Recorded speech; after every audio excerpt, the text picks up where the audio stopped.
Tune in to nostalgia. Tune in to now. Golden Radio Hour.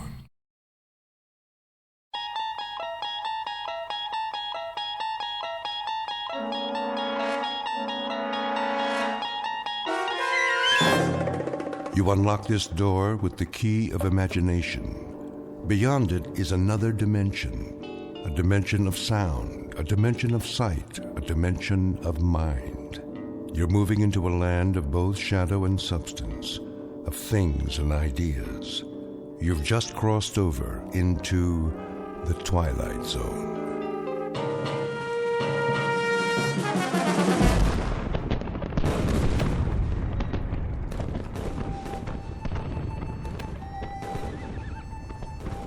The date is Tuesday, September 11th, 1864. We are encamped outside Atlanta, and the destruction goes on. I know not what history will make of this conflagration, but I have witnessed it at close range. I feel it my duty to set down these observations before the prism of time colors them in a different light. As to the present battle, then my words may seem harsh, but I assure you, this is how it was.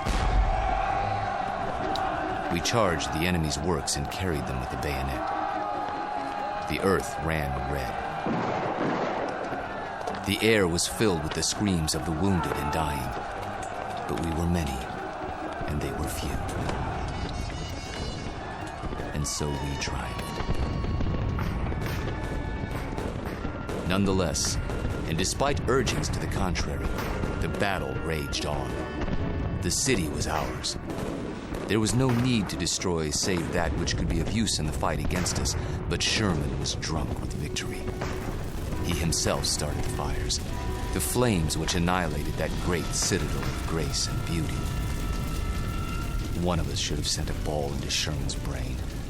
It would have been so easy. But somehow we couldn't, and that devil knew it. He knew it, and he mocked us for our cowardice. The good die young, I've heard him remark. If you're evil enough, you'll live forever. And with that, the entry from Major Skelton's diary ends. So it was that the Union soldiers burned Atlanta. Questions? Professor Jameson? Yes. The books I've read don't describe the Battle of Atlanta that way. Oh, I know. Confusing, isn't it? But as someone once said, history is bunk. Who was it now? I should know that. Henry Ford. Yes, of course. That's it. Mr. Ford. Thank you, Professor Kittredge. Helps when a Nobel Prize winner sits in on your class. You should drop by more often, Sam. You seem to do quite well without me. I could always use a good teaching assistant. So, to sum up today's lecture, the Union soldiers did indeed burn Atlanta for no good reason after the battle was won. You may have seen a more pictorial version in the motion picture Gone with the Wind, but I assure you, the conquering troops took no pleasure in their work. They were forced to it by a man they hated more than they could ever hate the rebels. An ugly, sullen, appallingly brutal general named William Tecumseh Sherman. The history books have glorified this monster, attributing to him qualities of courage and integrity. Trust me, he had no such qualities. He was just a small, evil man with tiny red eyes and a dirty beard and a way of talking that made you quietly want to slit his throat. What a great lecture. I really like this class. Professor Jameson makes it so real. I forgot to take notes. Oh, you can borrow mine. When's the test? I don't know. I think it's next Tuesday.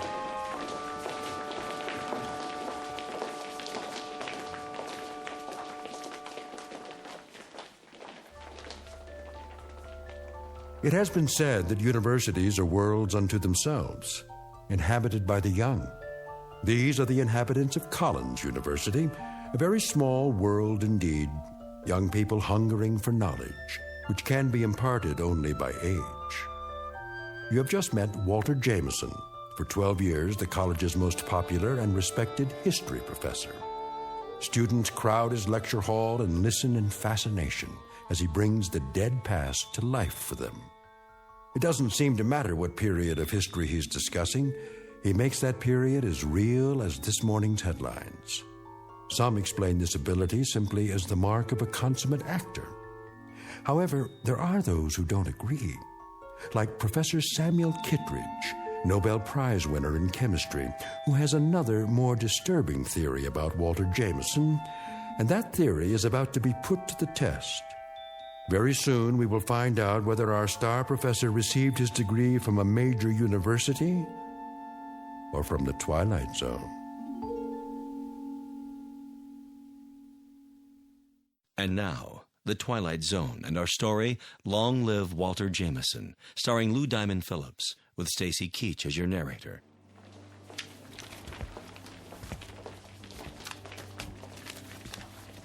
Very vivid, Walter. You had me on the edge of my chair. Thank you, Sam. Coming from you, that means a great deal. Now I see why these lectures of yours are so popular. Is that why you sat in today? Partially. Tell me something, if you have a moment. Certainly. Who was this Major Skelton? Oh, no one important. Just a lawyer who happened to enlist. And you acquired his diary? Yeah, lucky break. As I recall, an auction of Civil War memorabilia a few years back. What regiment? 123rd Illinois Infantry. Remarkable. American history is a hobby of mine, but I must say I've never heard of him. His diary's never been published. A fascinating document. May I see it? Surely.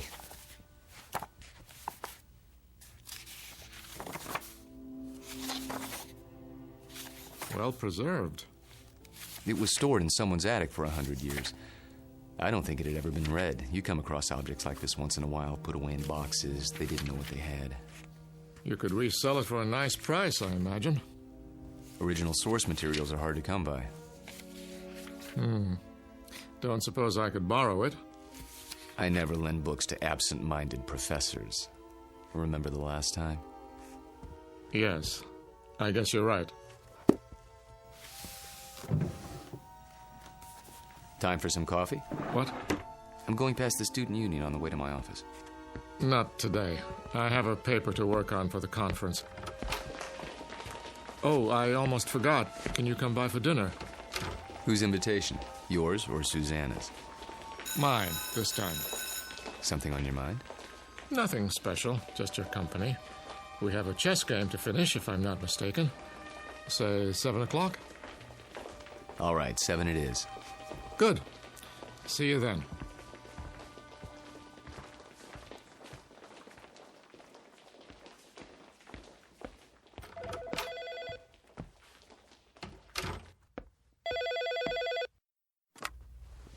Hello? There you are. Where else? I keep regular office hours. I know. A chance to counsel all those co-eds. Oh, please, Mr. Jameson. I just have to talk to you. It's about my term paper. It's Professor Jameson to you, young lady. Excuse me, Professor. I might have an hour this afternoon. Then we'll have to work fast. You see, I have a bad case of writer's block. I need someone to, well, loosen me up. You don't need me. You need a cold shower and a massage. Speak for yourself. Daddy told me he invited you for dinner. He did. You mind? Not if you don't mind my getting some work done afterwards. My thesis is due in 10 days. How's it coming? Oh, it's coming. I'm just not sure I've said enough. Want me to look at it? Absolutely not. I have to know that I can do it on my own without help from you or Daddy. You will. Don't worry about it. I miss you. Me too.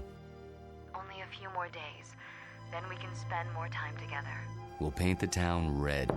Oh, there's my 2 o'clock. I gotta go. Let me guess. Female, age 19, about 5'2", with eyes for her handsome professor. Be right there. Actually, this one's a little old lady. Wants to finish her degree before she kicks the bucket. I'll bet. See you in a few hours, darling. It's a date.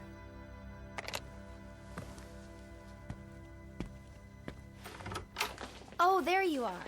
Come in, Janice. I was afraid I was late. Someone else is waiting for you. You're my only appointment this afternoon. She asked if this was your office. A student? No, I don't think so. She's sort of elderly. She acted like she knew you. Hello? Hello? She'll probably come back. Oh, I'm sure you're right. Now then, Janice, how can I help you? I'm sorry to bother you, Professor, but I'm having trouble with the assignment. Can't find all the books? The research library isn't supposed to check out certain materials, but sometimes... It's not that. I've got everything I need, but the authors on the list, they don't agree with your version. So my question is, which version should I use, yours or theirs? Remember what Ford said. What? Never mind. Start with the basic events. Everyone's in agreement there. As to interpretation, that's up to you. Just tell me what you think happened and why, based on all the accounts. Original thought is what counts. But how can I be sure if I wasn't there? That's always the problem, isn't it? There's an old adage. Those who were there know more than those who weren't. The problem is getting people to believe you. Nonetheless, you know what you know, so you learn to keep some things to yourself. But that doesn't affect you, Janice. We deal with truth in my class. Nothing but the truth, for better or worse. They say it can set you free.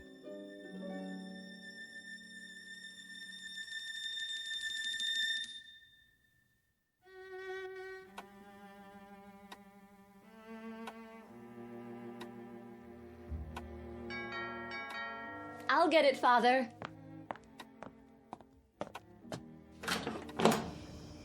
Hello there, miss. I've got a great deal on a set of encyclopedias. Sorry, we don't want any. Just let me get my foot in the door. Oh, really? You know what's wrong with you, Professor? What? You're always on time.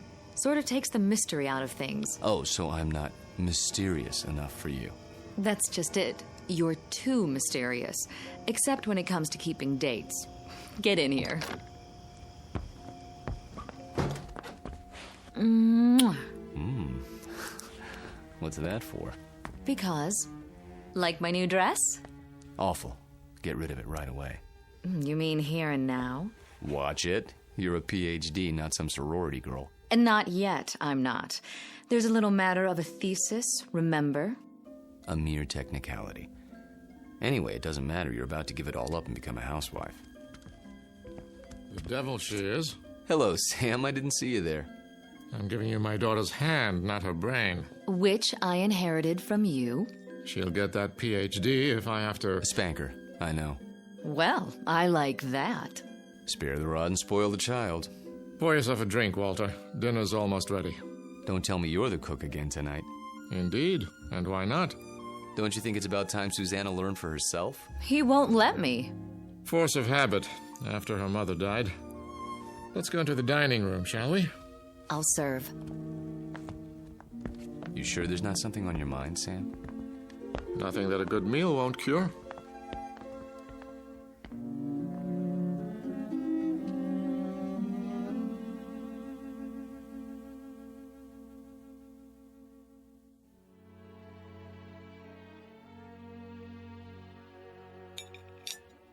Had enough to eat? I take it all back, Sam. She'll never be the cook you are. I wouldn't even try. Well, you could try. Who knows? Maybe you've inherited your father's talents. What do you think you're doing in here? I'll do the dishes later, unless this is the men's hour. Cigars and brandy and all that. Not a cigar, a pipe. It's not the dishes I'm worried about. It's a little matter of a doctoral thesis. Upstairs with you. Walter and I have some talking to do. I don't believe this. It is the gentleman's club, right here in my own house. Just for a while, Susie. Then you can have Walter to yourself. You're not going to treat me this way, are you? Worse, you might have to support me. Then the wedding's off. Good night, Daddy. See you before you go? It's a requirement.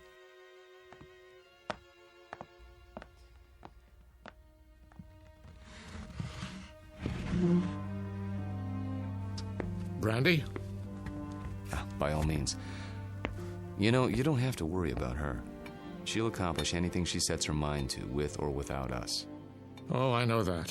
But she's wasted a lot of time. She's almost 30, and I'm almost 70. You're talking about chronological age. You're both still very young. I don't feel young lately. Aches and pains. Let's sit down. The chessboard is exactly as we left it.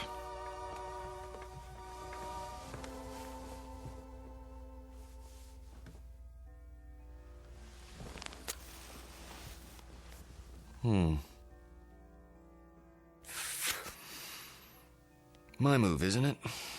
Do your worst.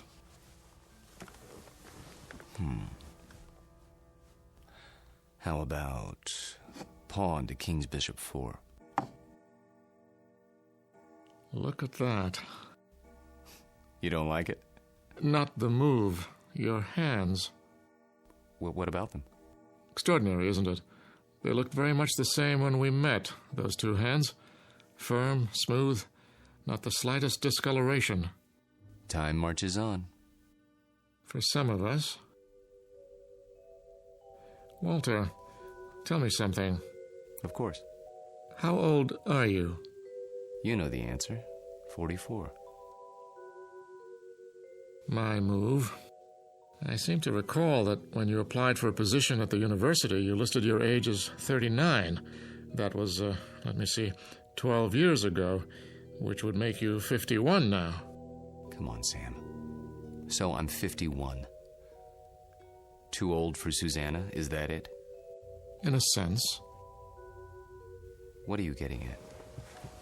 This is between the two of us. It won't go beyond this room. Really, Sam?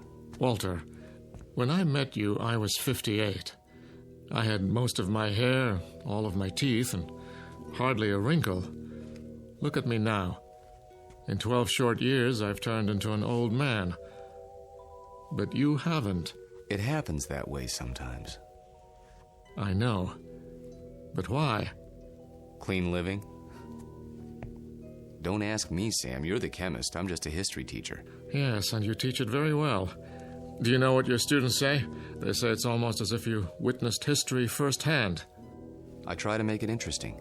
Fake it, you mean? You could call it that. Yes, that's what I thought. But somehow it didn't seem like you. You're such an honest, precise man. Ah, here it is.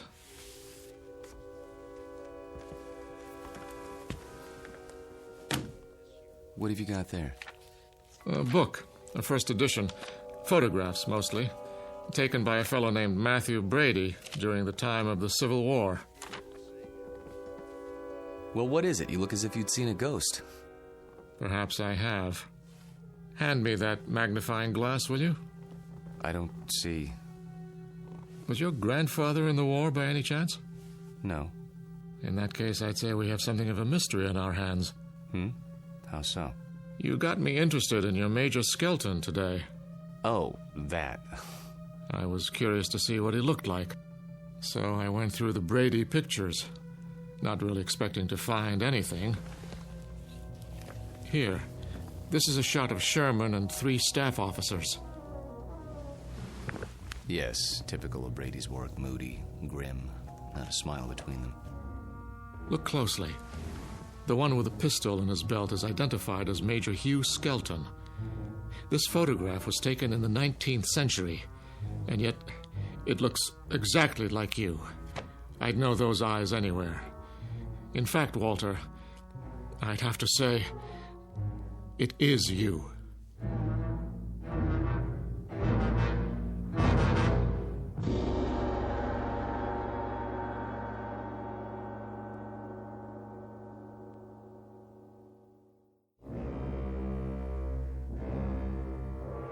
It is you, Walter, isn't it? Photographs can be deceptive. Poor lighting, grainy images.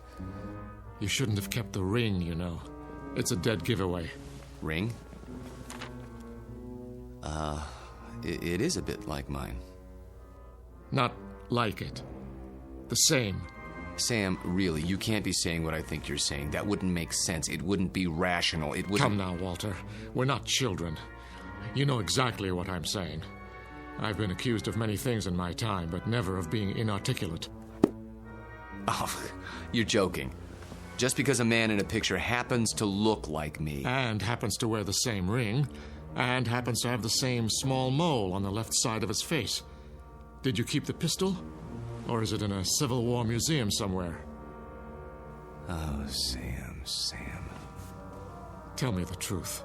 You know what the truth is, don't you? You are the man in the photograph, aren't you? Yes. I knew it. I've suspected for a long time. But, of course, it seemed so fantastic. It is. Yes. So, now we're on equal footing at last. The time for lies is over, Walter. Wouldn't you agree? Yes. So tell me, how old are you? You won't believe me. I can believe anything now.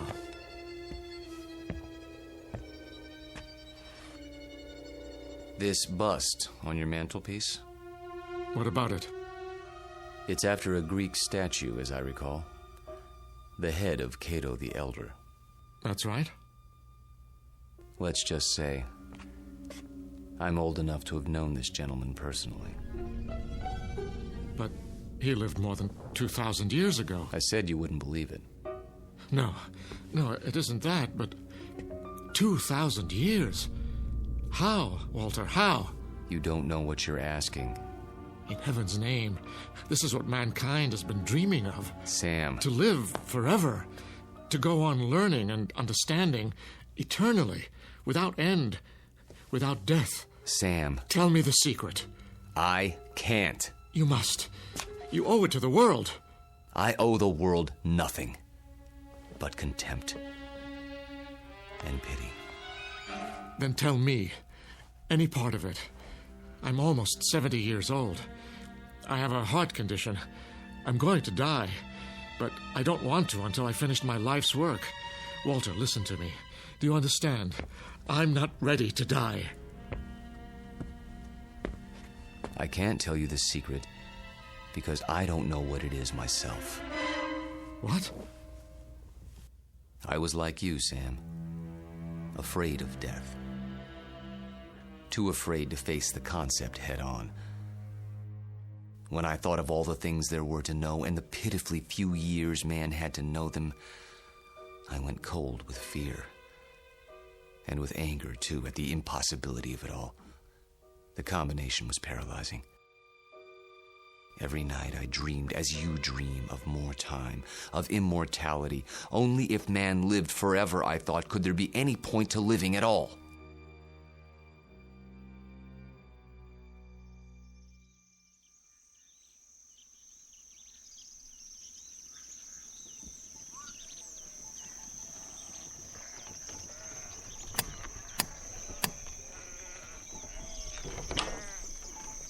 I'm thirsty. You have water? Come in, traveler. Thank you. You're very kind.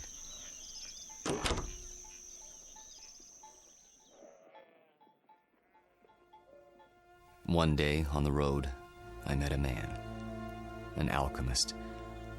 I told him these things and more as I rested with him. He said that he could grant my wish. Only it would cost money. A great deal of money. So I sold everything I had and paid him his money and submitted to his experiments. Drink this, young man. You may remain here until you recover.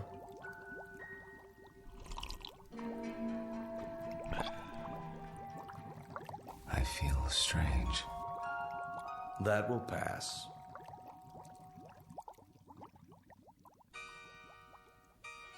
I remember very little of what followed, except that I was in a coma for many weeks. When I revived, I learned that the alchemist had been burned for blasphemy. You're not serious? An alchemist? The only legitimate one that I've ever known. You're asking me to believe something that goes against everything I know. Not without proof. But an alchemist? I'm a man of science. They knew nothing of chemistry. Lead into gold. Just as I thought. You won't believe it. Smoke and mirrors. Their methods were based on superstition, magic. What did he use? Bat's blood and eye of toad? And once upon a time, germs were unknown, and blood cells, and pasteurization, and human growth hormone, and... Sam, all those things and more would have been called magic once. It's a matter of knowing what to measure and how. Do you realize that most of today's medicines come from plants? Witch doctors discovered a long time ago that they worked, even if they couldn't explain the reason. Don't lecture me. All right. But you'll grant that certain phenomena exist before we know why. Science is like history in that respect. A detective story, working backwards from known facts until we understand the cause. And I'm the most undeniable of facts. Unless you can come up with another explanation. Go on. There isn't much more to tell, really. I thought the experiment had failed, of course, because I didn't feel any different. But then, when I saw my wife and my children and my friends aging and growing old, this was a problem I hadn't considered, you see. But surely there's a way to get around that paradox. Such as? There must be. Is there? Think about it. If I tell you that somehow I can stop you from aging, where do you want to be stopped? At 30? Then you watch everyone around you turning old. At 70? Would you want to live forever the way you are now? Sick and weak? It's better than dying. No, Sam. You're wrong. I was wrong. It's death that gives this world its point. We love a rose because we know it will soon be gone. Who ever loved a stone? I'm not a rose, and I'm not a stone. I'm a man. Very old, very frightened. Of what? Death? Yes, of death. You're a fool. I want to die. Then why don't you? Because I'm a coward. Like all men. Because I'm tired of living and scared of dying. That's why.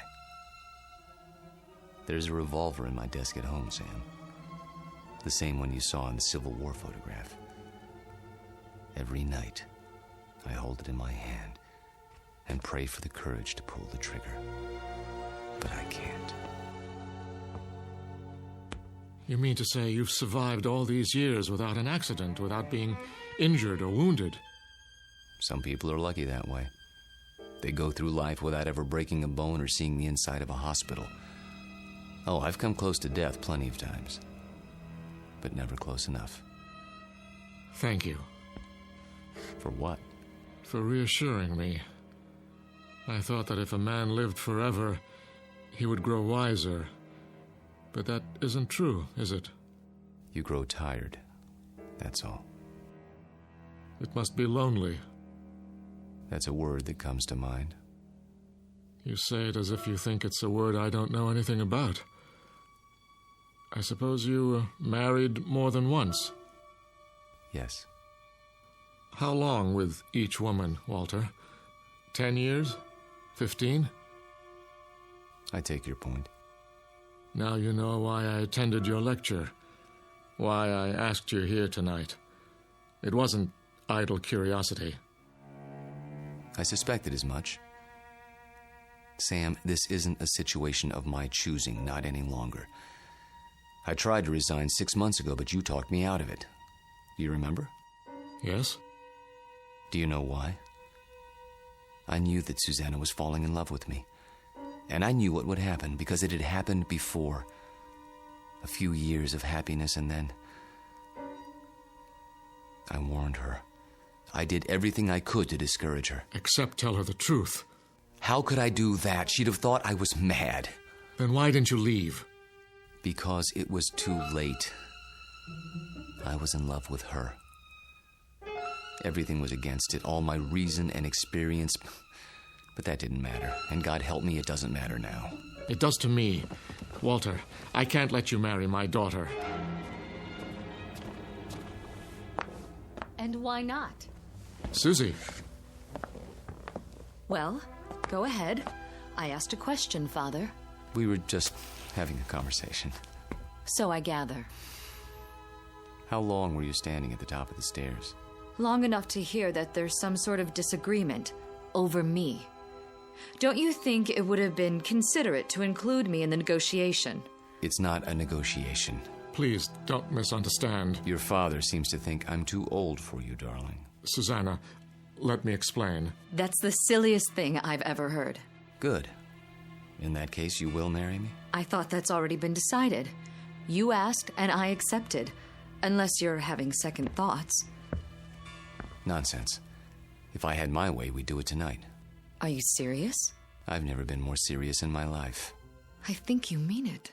There's a justice of the peace in the next county. Go upstairs and get your prettiest dress. I'll go back to my place and pick you up in an hour. But... Go. Go. Daddy? I can't very well ground you, can I? You're of legal age. Oh, Walter, I do love you. Though your timing is a bit of a surprise. Life is a surprise. If we're not ready now, when will we be? Next week? Next year? We have to seize happiness when it comes, and it's here now. 1 hour, darling.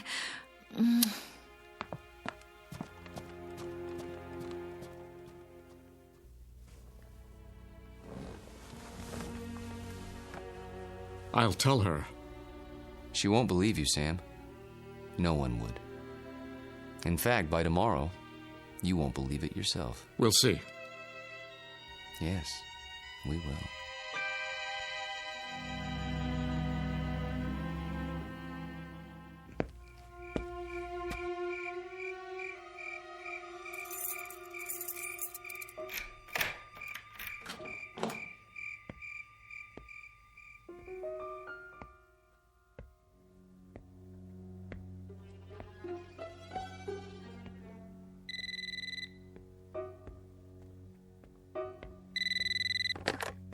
Yes? I'll give you one last chance, Walter, if that's your name. Sam, please. The irony is, I truly like you. We've been fine friends. But when it comes to my daughter... You deny her happiness? Is that what you call it? People who love each other don't have secrets. They share their lives. They grow old together. Susanna's entitled to the same thing. Not a mockery of it. You don't think this is easy for me. There's nothing ahead for her but a broken heart, as she sees herself age while you don't. How long do you think you can keep it from her? And if I go away, will that make her happy? She'll suffer, but she'll get over it. You don't belong here, any more than that antique pistol in the photograph. It's still here, in my desk drawer. And so am I. That's reality, Sam, for better or worse. She's upstairs now, packing. If you come back, I'll expose you. Not just to her, but to the university and the world, starting tonight. You mean it, don't you? You don't leave me much choice. Give me a few minutes. I need to think it through. Good. If you love her, you know what to do.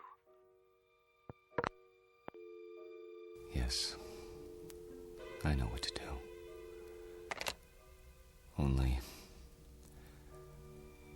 I don't know if I have the courage.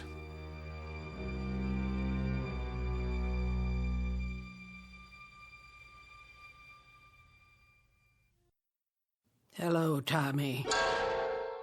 Who are... You needn't stand up. How did you get in?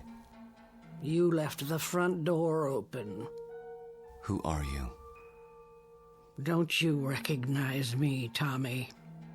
No, I don't think I... Look hard into my eyes. You called them the most beautiful you'd ever seen once. A long time ago. I think you've made a mistake. No. It's you, Tommy. My name is Jameson. Professor Jameson.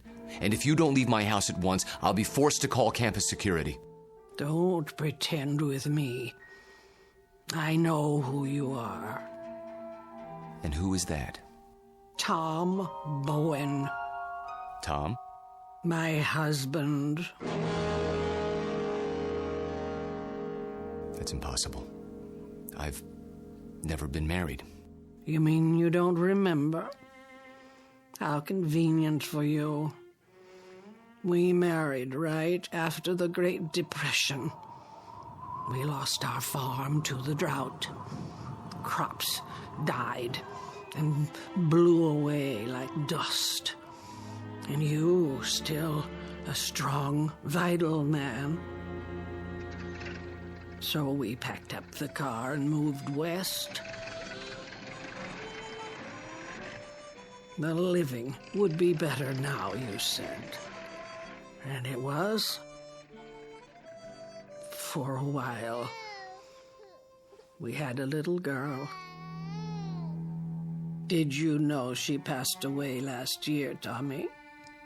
A grown woman herself, getting on in years. It's not right to outlive your children. But me, I had to keep going. It was like I'd been waiting all these years, waiting to know where you went when you ran off. And now, I found you.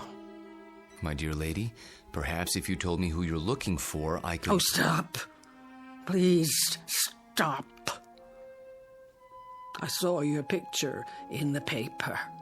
I knew it was you by those eyes. And the ring. You always wore it. So I had to see if it was true. It is. No, Lord, look at that. I can't explain it. I only know what I see. I've grown old, and you haven't. Don't. Please. And now you're going to marry someone else and leave her the way you left me. Lorette, for God's sake. I can't let you marry her, Tommy. You're mine. Don't touch me. What's this? Put the pistol down. Oh, I remember that gun. You used to keep it locked away. Said it belonged to your great-grandfather. Take it out and oil it like you knew you were going to use it someday. Is it still loaded? I said put it down. Tommy, what you're doing, it's wrong. You can't go on hurting people the way you hurt me. I won't let you. Lorette, for the love of... What was that? I didn't hear anything. Are you sure? I thought... Thought what? I don't know. Susanna, dear, please wait. Don't try to stop me. I've made up my mind. I know. It's not like I'm going away. Walter and I will be married, and then we'll come back and I'll move my things into his house. It's only down the block. I'll still see you every day and... Shh. I did have some things to say to you. Very important things.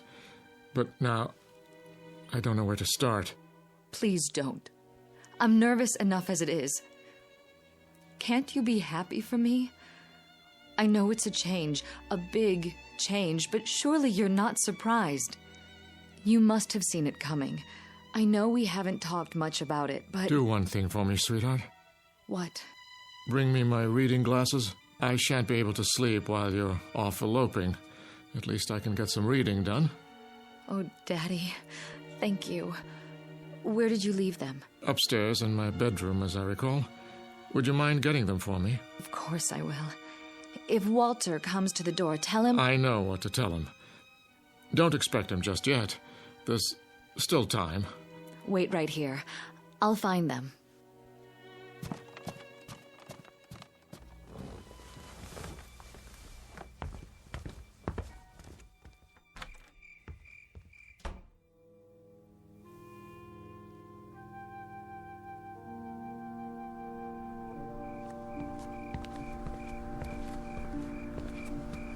Oh, Excuse me, I didn't see you there. I saw my Tommy. He's resting now. Good evening to you, madam.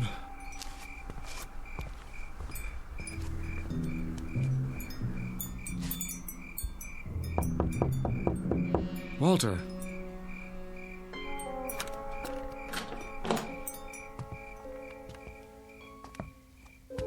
Walter, where the devil are you? Hello, Sam. Why are all the lights off? I was just thinking. The window's open. I know. I'll close it. No. What's the matter?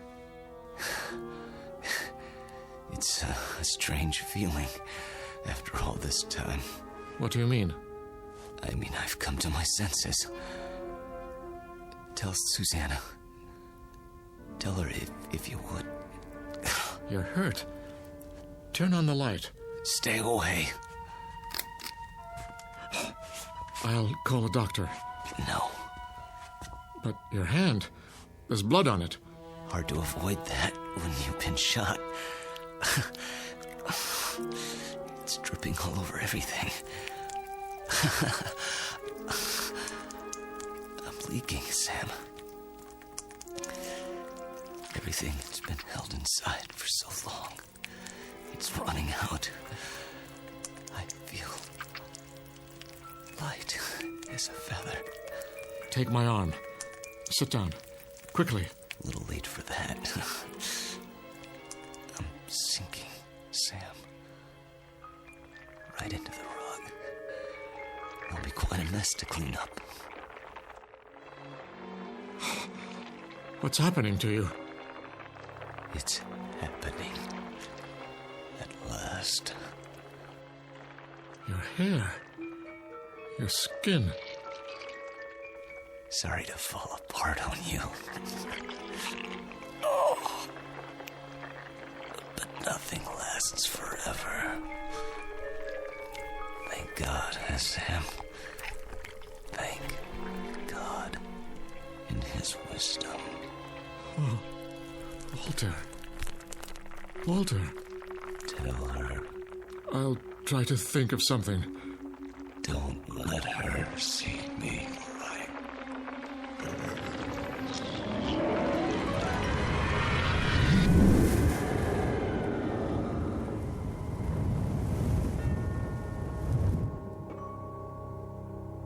Dad?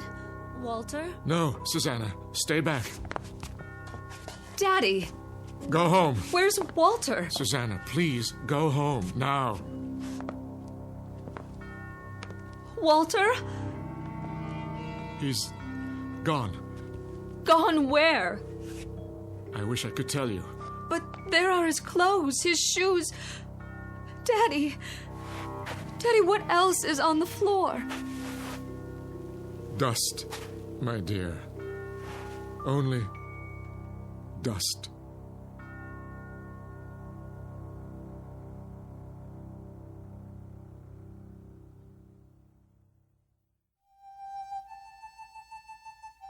Professor Walter Jameson, an expert in the subject of times long past, and above all, a consummate actor, since before this university was founded. He's finally completed his life's work, a history of the world that begins in the cradle of civilization and ends in our time, because the future was not his specialty. In fact, the simple truth is he had no future left. The past has a way of catching up with us, sometimes when we least expect it. They say that time heals all wounds, but it also wounds all heals. Rest in peace, Professor. You've just passed the ultimate final examination in the Twilight Zone.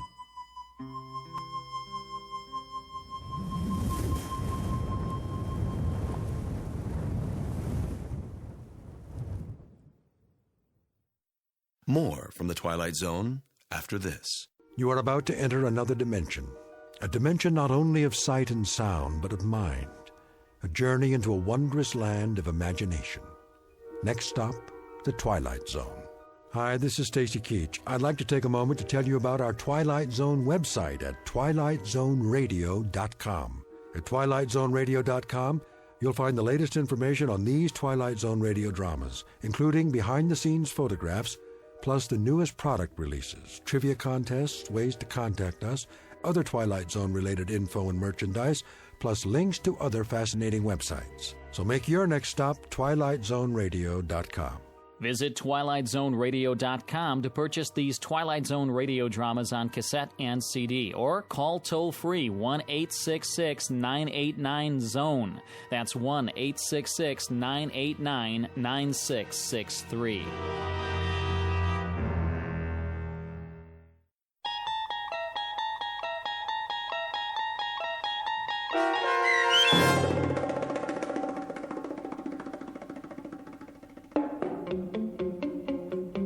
Long Live Walter Jameson, starring Lou Diamond Phillips with Stacy Keach as your narrator, was adapted for radio by Dennis Etchison and written for The Twilight Zone by Charles Beaumont.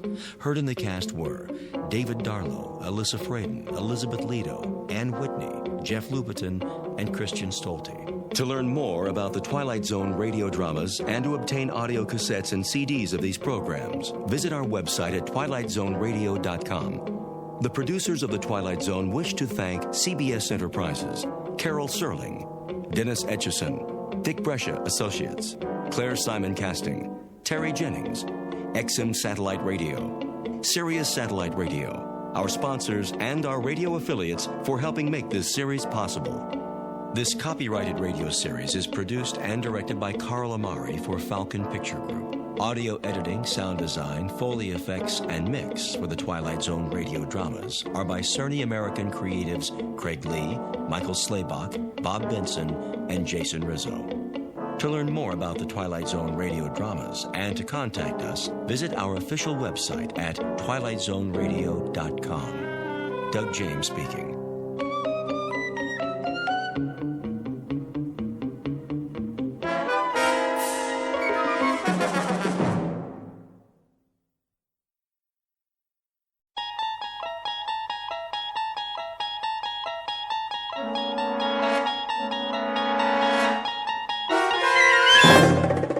You're traveling through another dimension. A dimension not only of sight and sound, but of mind. A journey into a wondrous land whose boundaries are those of imagination. Your next stop, the Twilight Zone.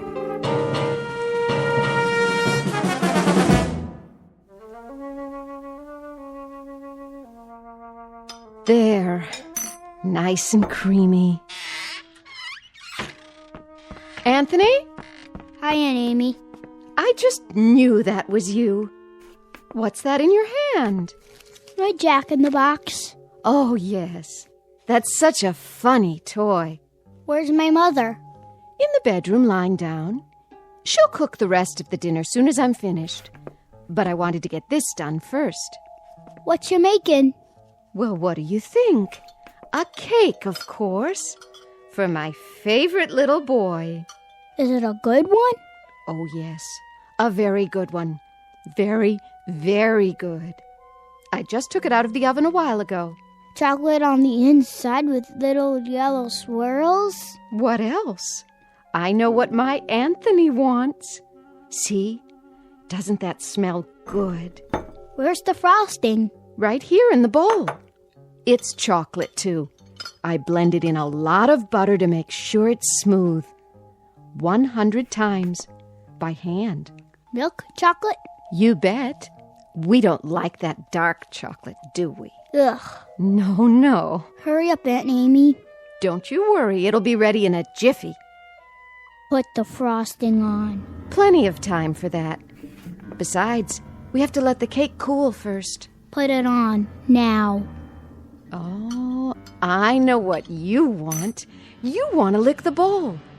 Well, you'll just have to wait. I don't want to wait. Be a good boy now. I am a good boy. I know you are. I know that. Of course I do. A very, very good boy. I'll just go ahead and frost it now. Why not? No problem, Anthony. None at all. I want lots on the top. Surely. Lots and lots. See how thick I'm putting it on? swirls of chocolate butter frosting, and all of it for my favorite nephew. There. Some more around the sides. We don't want to forget the sides, do we, Anthony? The sides are good, too. So good. Anthony, stop that. Get your finger out of the bowl. Ow! There'll be plenty left for you to lick when I'm finished.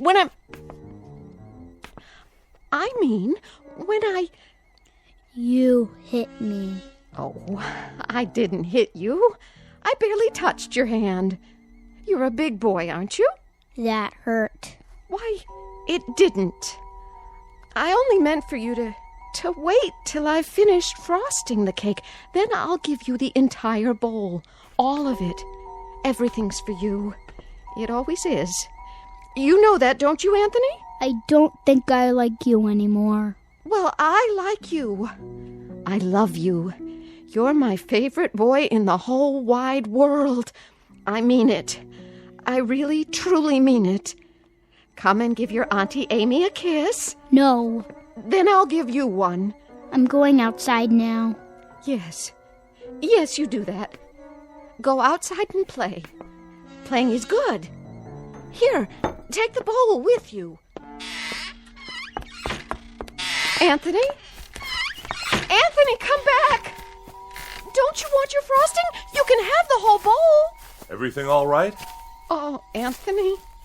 Nice day, isn't it, Amy? Very nice. Something the matter? No, nothing's the matter. Nothing at all. Did anything happen? Oh, I was just frosting the cake, and Anthony couldn't resist tasting it. Oh, well, who could? I used to love frosting when I was his age. Didn't you? It's good, isn't it? So good. Why wait? We can go ahead and have the cake now if Anthony wants. It's perfectly fine with me. Now, Amy, why don't you apologize to the boy? You can do that, can't you? Anthony, I'm sorry. Come on back, boy. Anthony, please. Anthony.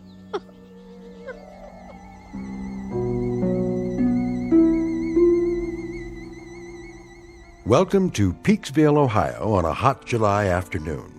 At first glance, you'd think this is a farm like any other, and the little boy, Anthony by name, is like any other little boy. But Peaksville is a place not found on any map, and those fields of wheat and barley, they're not the only crop. Something else grows in Peaksville, and for want of a better term, we'd call it horror. One day, exactly 6 years ago, a boy was born. And as far as the people are concerned, that's all that matters. There isn't anything else. Because Anthony controls it all. In just a moment, we'll take a closer look at Anthony Fremont and the people in the village and the village itself. A world in which nothing exists except Peaksville. A world Anthony manufactured and which he now rules with absolute power. A nightmare of rare design, located dead center in the Twilight Zone. And now, The Twilight Zone and our story, It's a Good Life, starring Mike Starr, with Stacy Keach as your narrator.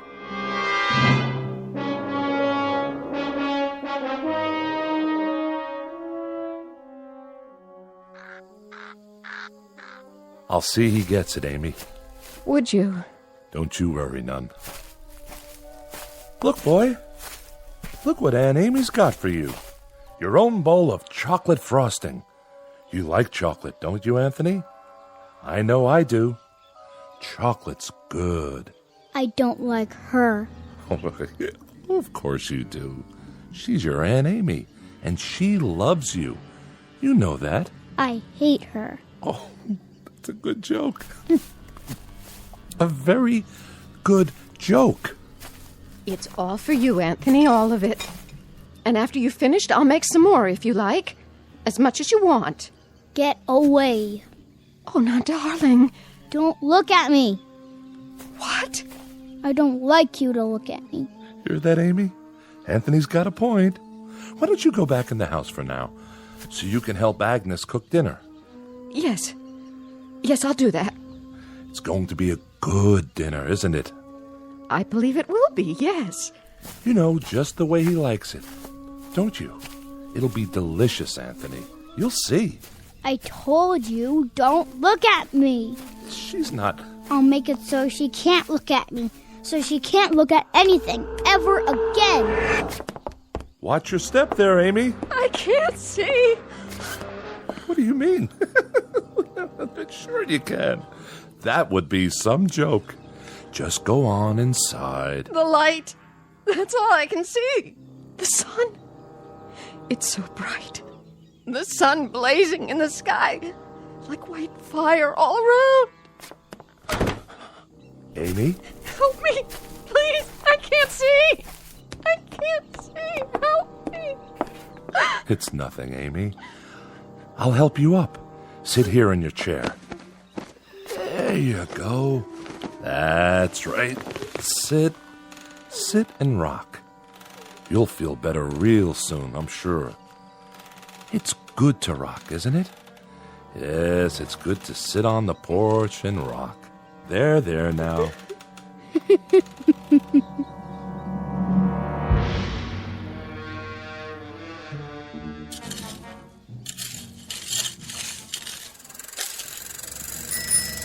Hi there, Bill. Afternoon, Mr. Fremont. I brought the groceries from town. Gee, that was fast. Thank you, Bill. Very thoughtful of you. My pleasure. Howdy, Anthony. Hi, Mr. Soames. Mighty good to see you today. Mighty good. It's such a good day. A real good day, isn't it, Anthony? It's terrible hot, though. Terrible hot. Oh, I wouldn't say that. No, ma'am. I wouldn't say that at all. It's fine. Just fine. A real good day all around.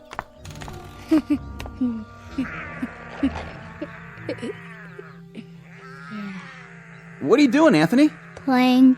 My, that's real good. Whatever it is. You like it? Sure do. I was just wondering, what you were doing. I made something. By golly, you did. Know what it is? Can't rightly say that I do. Take a guess. Oh, I'm not very good at guessing. Guess. Go on, Bill. You can do that, can't you? Well, now, some kind of animal, is it? It's a gopher with 3 heads. See? Oh, yeah. He's a real fine one. I ain't ever seen a gopher with 3 heads before. He's alive, huh? Must be, the way he's moving around. He was. I'll make him dead now. I'm tired of playing with him. Be dead, gopher. You be dead. Now, that's real fine, Anthony. That's real fine, what you done. Sure is. Yeah. You made him dead, all right. Look at him laying there. It's good that you done that. Real good. Tell me what it looked like. Well, it was like a regular gopher, only more interesting. Was it ugly, though? Oh, I wouldn't say that. I wouldn't either. I'll bet it was ugly. Grotesque looking.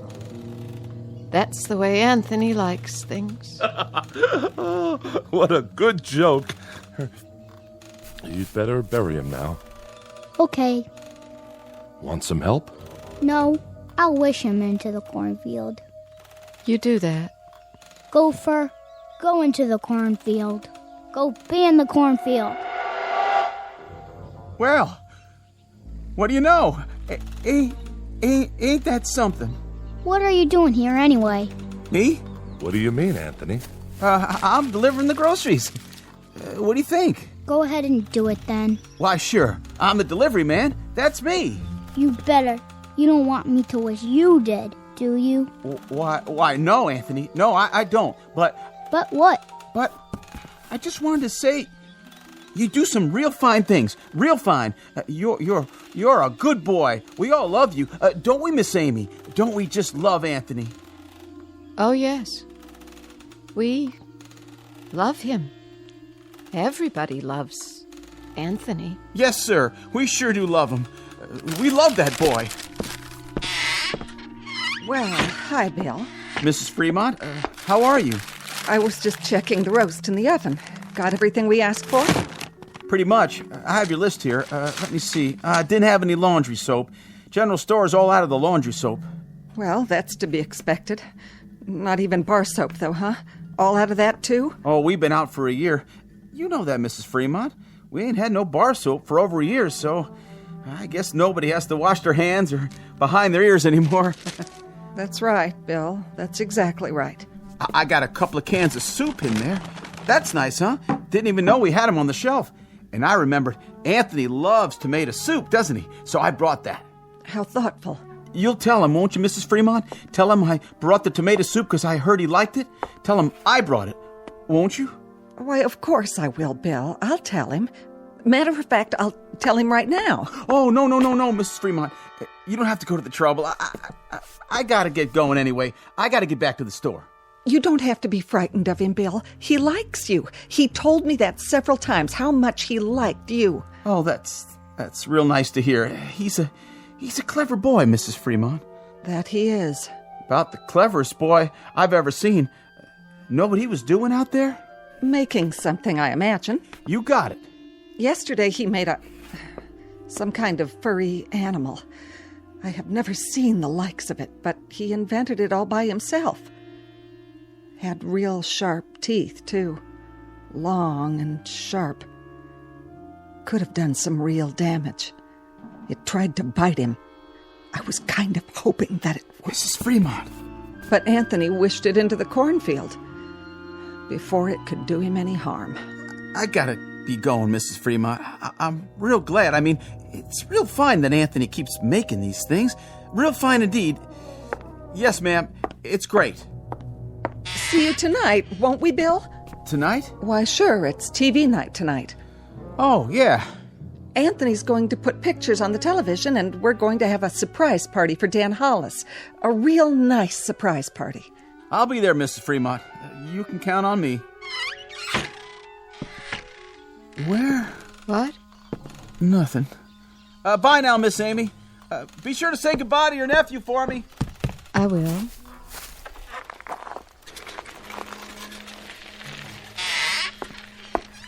Where's Anthony? I think he went into the barn. Oh. Leastways, I heard the door open. I keep telling him he shouldn't go in there, but... Amy, why, it's real nice that Anthony goes into the barn. A real good thing. But Agnes, he isn't even around now. You don't have to say that. But even so, Amy, even so, it's nice that he goes into the barn when he wants to. It's real nice. We mustn't even think anything bad about him, Amy. Do you understand? But he isn't around. Amy, dear, you know as well as I do. Sometimes he can hear what we're thinking, no matter where he is. He doesn't even have to hear it with his ears. It's like when you lost your temper. That was only for a second. 1 second. I know, but look what he did to your eyes. Now you can't even see. So you just think nice things, Amy. Real nice things about how good it is that Anthony's going into the barn to do whatever he does in there. And tonight we'll have Dan Hollis's birthday party, and we'll have a nice time. A very nice time. But it's such a hot day. I hope it cools off tonight. Oh, I wouldn't say it was hot, Amy. It's just right. It's a good day. Don't you think so, too? A real good day.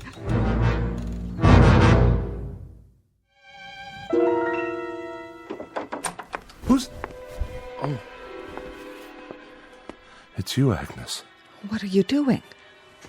Thought I'd lie down and try to rest before dinner. Oh, that's a good idea. You worked hard today. Always do. Got to get the crops in. Come in, honey, if you want. And close the door. He's still playing outside? Good. That's good. I put Amy to bed in her room. Did you? I had to lead the way. Is there a cane in the house? Do you remember? She's going to need one. I'll sure check. I told her to try and take a nap. Good. Jeff. Naps are great this time of day, don't you think? Yes, I do.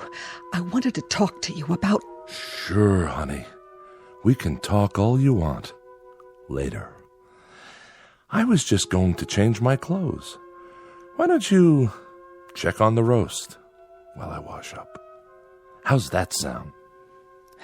All right. I'll do that. And you get a little rest, too, if you can. Sounds like a good idea. See you at dinner.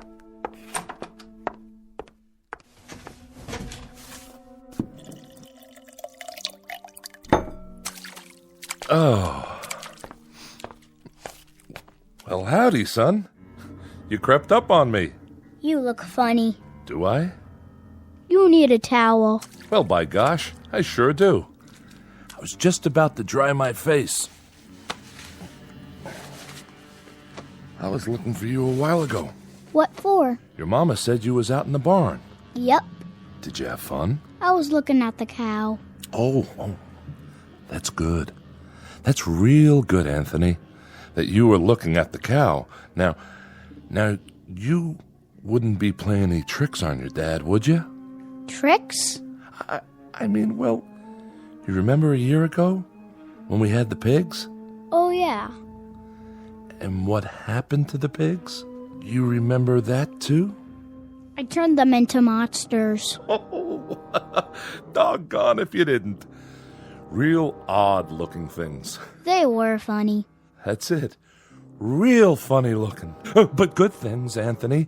Real good things. And it's good that you did that. It's real good.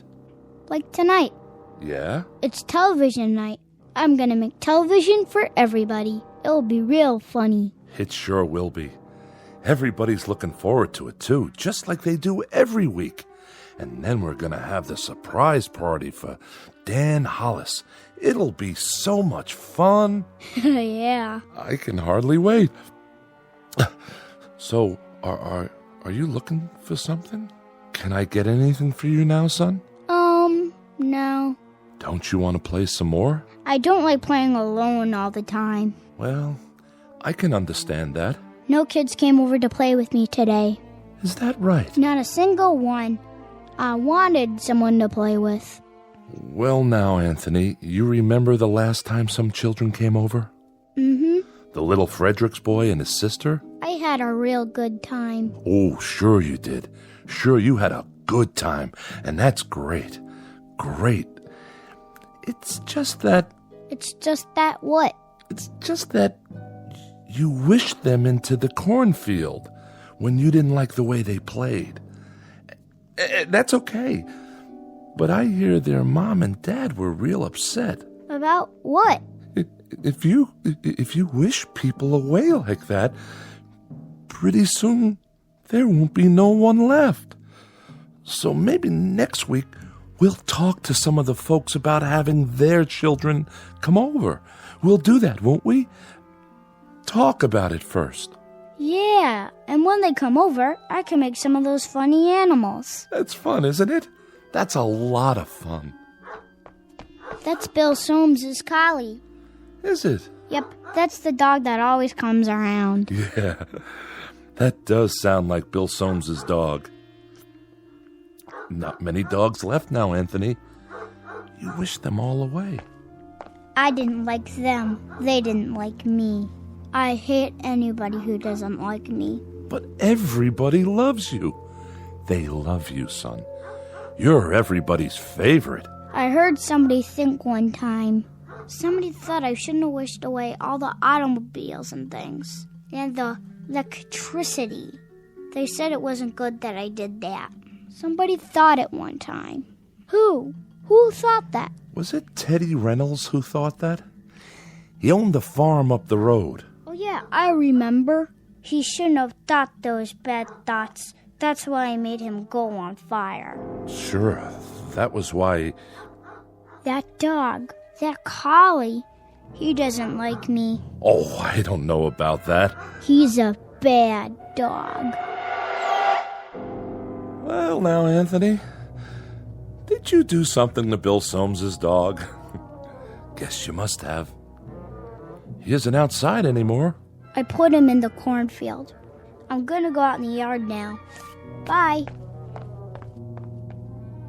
No. Bill Soames's collie was out by the tree just now. I heard him barking, and then he just...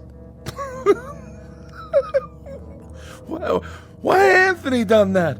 It was a good thing that Anthony done that, wasn't it, honey? Wasn't it a real good thing? Oh, yes, indeed. It was a real good thing that Anthony did it.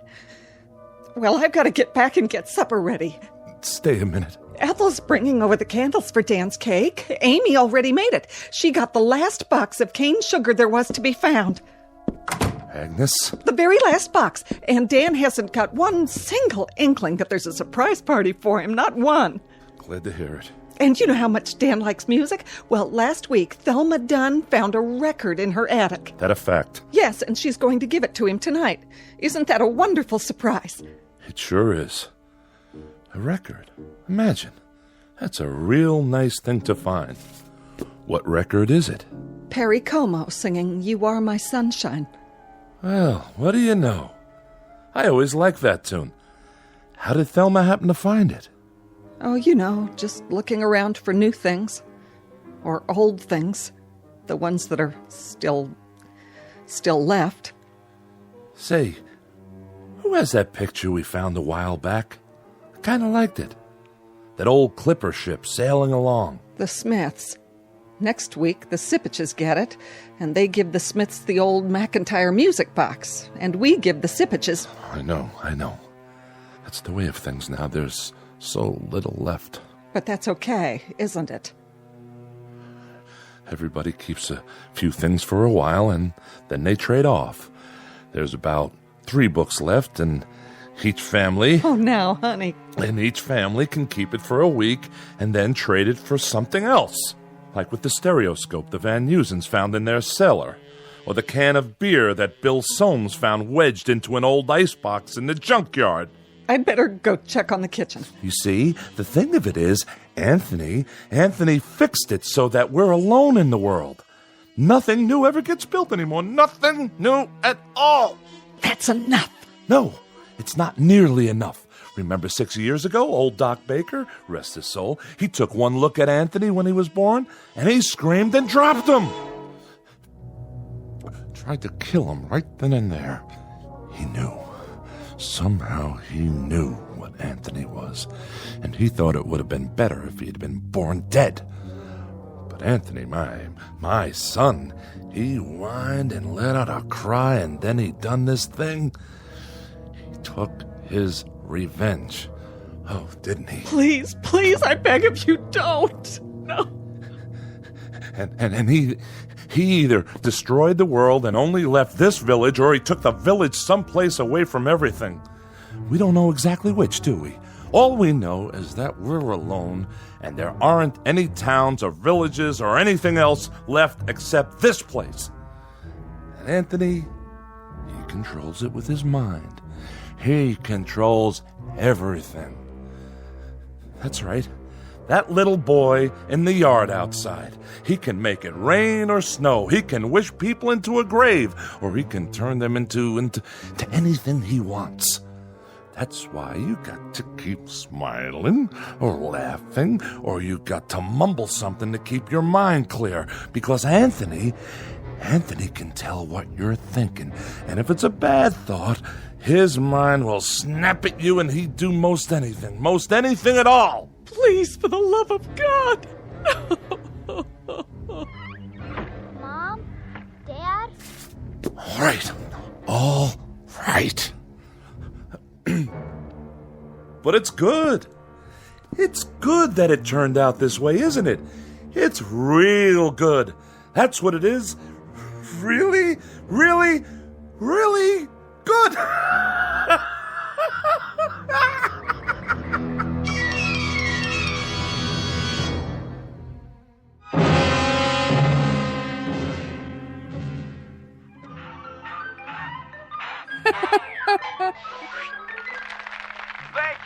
Thank you, ladies and gentlemen, and especially you kids.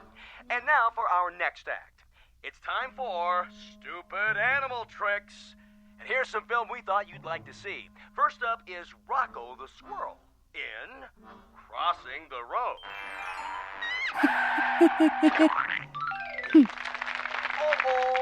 Oh, poor Rocco.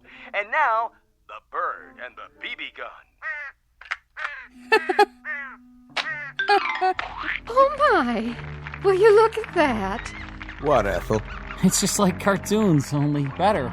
And last but not least, the turtle crossing the street. Well, that's all, folks. And now, time for our next program. Welcome, horror fans, to tonight's episode of Scary Nightmares. This one's a real killer of a story. It's called Pleasant Dreams. Let's watch, shall we? Think I'll go get some fresh air. Shh. Not now, Dan.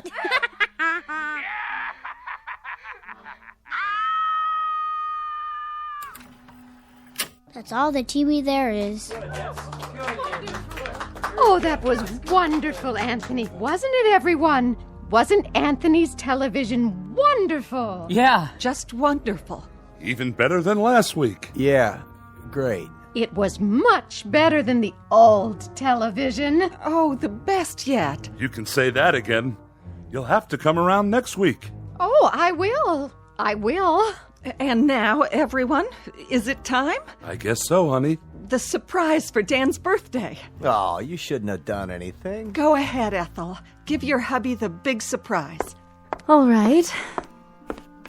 Here you go, Dan. I wrapped it for you special. What's this? Open it. Yeah, go ahead. Well, if you say so. I hope you like it.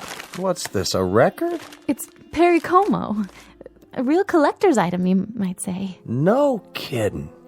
I haven't heard Perry Como in years and years. Such a great crooner. You know what a crooner is, don't you, son? No. It's a singer. Someone who sings the old songs. What a great voice he had. Oh, didn't he? Happy birthday, darling. Happy birthday. Hey, you better not hug me too hard. I'm holding a priceless object here. You certainly are. Wow. Do you think we could play it? You mean right now? I'd love to hear some new music. Well... What I'd like to hear is the first part, just the orchestra part, before Como sings. Would that be all right? I don't like singing. I don't think we'd better, Dan. After all, we don't know where the singing comes in. It would be taking too much of a chance.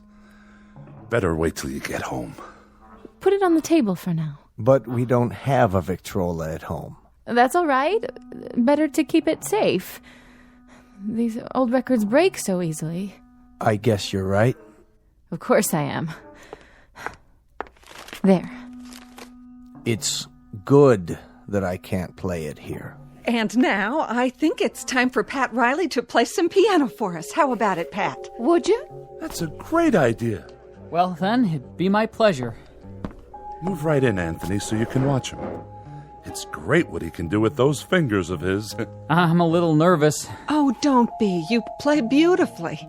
Okay, then. Here goes. Guess I'm out of practice.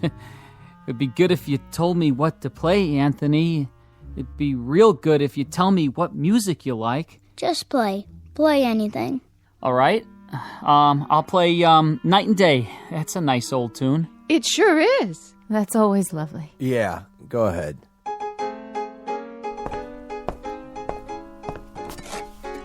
What are you doing?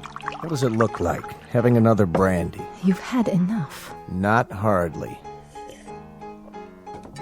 Stop it. Leave me alone. Put the glass down. Take your hands. Don't make any noise. I don't like noise when the music is playing. I'll drink to that. Oh, don't worry. I'll clean it up. Go on, Riley. Finish the song. Yes, please. It's so pretty. Pretty all right. Dan, please. Please what? I'm not doing anything. I know, darling. But I'm just drinking this peach brandy on my birthday. That's all I'm doing. Please, Dan. For the love of heaven, please don't say anything else. Who's saying anything? I'm not saying anything. I'm listening. Shh. Play, Pat. This is real good brandy. Real good. You people know something? There's only 5 bottles of real liquor in the whole village. 5. 1 rye, 2 scotch, 1 after-dinner cordial, and this here. And when that's gone, there won't be any left at all. None. Keep playing. Nuts. Nuts! Can't even play my record. Can't even play Perry Como. Don't play that anymore, Pat. That's not what I want you to play. Play this. Happy birthday to me. Happy birthday to me. Dan! Happy... Please, stop! Oh, please, Ethel, be quiet! Dan! Ethel, you have to stop now. Happy birthday, dear Danny. Happy birthday to me. Play it, Pat. Play it so I can sing it right. You know, I can't carry a tune unless somebody plays it. I'll do my best. That's enough. I said that's enough. Go outside for a while, Dan. Get a breath of fresh air. You and her, you had them. You had to go have them, didn't you? If there's any fault, it's yours. You are my sunshine, my only sunshine. You make me happy when I am blue. You monster. You dirty little monster. You murderer. Hey, what you thinking, Anthony? You go ahead. You think about me. You think bad thoughts about me. And maybe some man in this room. Some man with guts. Somebody who's sick to death of living in this place and is willing to take a chance. Maybe he'll sneak up behind you and lay something heavy across your skull and end this once and for all. You're a bad man. You think that, Anthony. You go ahead. I'm a bad man. Keep thinking that. Somebody get behind him. That's all it takes. Somebody end this now. Pick up a bottle or a stick or something, anything, and... You're a very bad man, and you keep thinking bad thoughts about me. But now you can't anymore. You can't even see me. My eyes? Your eyes aren't real. They're like a toy. That's all you are now. A toy Jack-in-the-Box.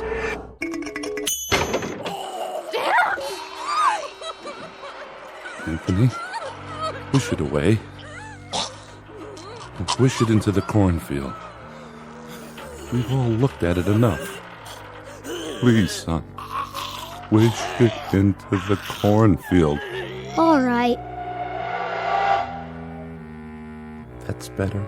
He was a bad man, so I turned him into a clown Jack-in-the-Box. A clown that still had his face. You shouldn't think bad thoughts either, lady, or I'll do the same thing to you. It's a good thing you did that to Dan. It's a very good thing. Play some more music, Mr. Riley. Oh, yeah, it was swell. Just swell. A real good thing. I like that song. Come on, Anthony, I'll lift you up so you can sit on the piano. Would you like that? You know something? What's that, Amy? Careful, watch your step. Why don't you sit down again? I kind of liked it a little bit better when there were cities outside. And we could get real television and radio and things like that. Didn't you? Why, Amy, it's good for you to say such a thing. Very good, but you must be making a joke. Anthony's television is much better than anything we ever used to get. Oh, yes. It's fine. It's fine. Anthony's are the best shows we've ever had. Yeah. Very best. Look at that, will you? It's snowing outside. Anthony, are you making it snow? Yeah, I'm making it snow. I like snow. So do I. We all do. But that'll kill off half the crops. That's what it'll do, Anthony. And then we won't have anything to harvest or eat. Did you know that? Mm-hmm. But I guess it's good that you're making it snow. It's real good. And tomorrow will be a good day. No matter what. A very, very good day. No profound comment here. No clever words about the human mind and the power of thought or the need to survive. We only wanted to introduce you to one of our favorite citizens, and we do mean favorite, little Anthony Fremont, age 6, who lives in a village called Peaksville, in a place that used to be Ohio. And if by some strange chance you should ever run across him, you'd best think only good thoughts, because anything less than that is attempted at your own risk. In the Twilight Zone.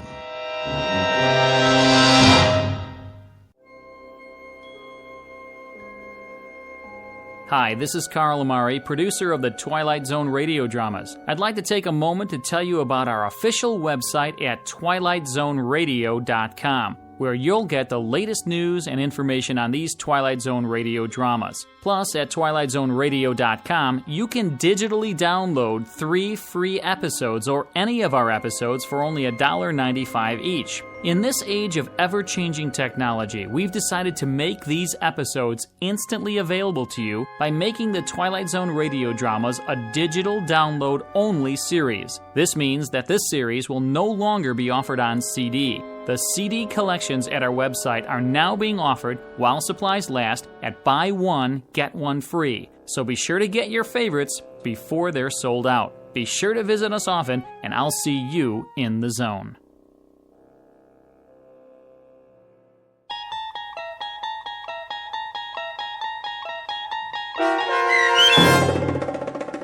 It's a Good Life, starring Mike Starr with Stacy Keach as your narrator, was adapted for radio by Dennis Etchison and written for The Twilight Zone by Rod Serling from a story by Jerome Bixby. Heard in the cast were Meg Thalken, Frenette Lebo, Christian Stolte, Jeff Lupetin, Doug James, Brooke Sanford, Carl Amari, piano stylings by Daniel Choka, and introducing Zachary Leipzig as Anthony. To learn more about the Twilight Zone radio dramas and to obtain audio cassettes and CDs of these programs, visit our website at twilightzoneradio.com. The producers of The Twilight Zone wish to thank CBS Enterprises, Carol Serling, Dennis Etchison, Dick Brescia Associates, Claire Simon Casting, Terry Jennings, XM Satellite Radio, Sirius Satellite Radio, our sponsors, and our radio affiliates for helping make this series possible. This copyrighted radio series is produced and directed by Carl Amari and Roger Wolski for Falcon Picture Group. Doug James speaking.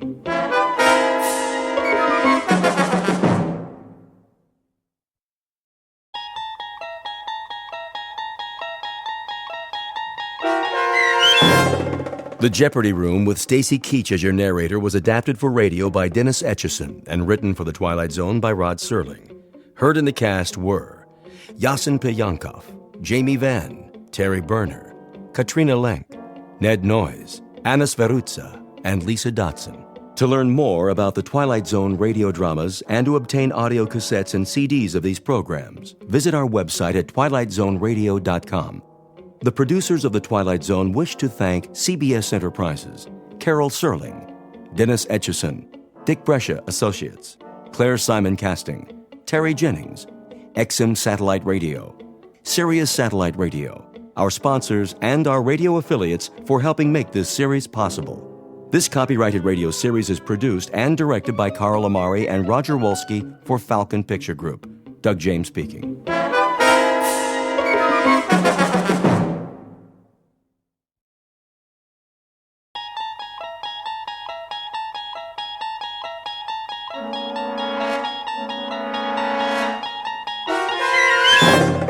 You unlock this door with the key of imagination. Beyond it is another dimension, a dimension of sound, a dimension of sight, a dimension of mind. You're moving into a land of both shadow and substance, of things and ideas. You've just crossed over into the Twilight Zone.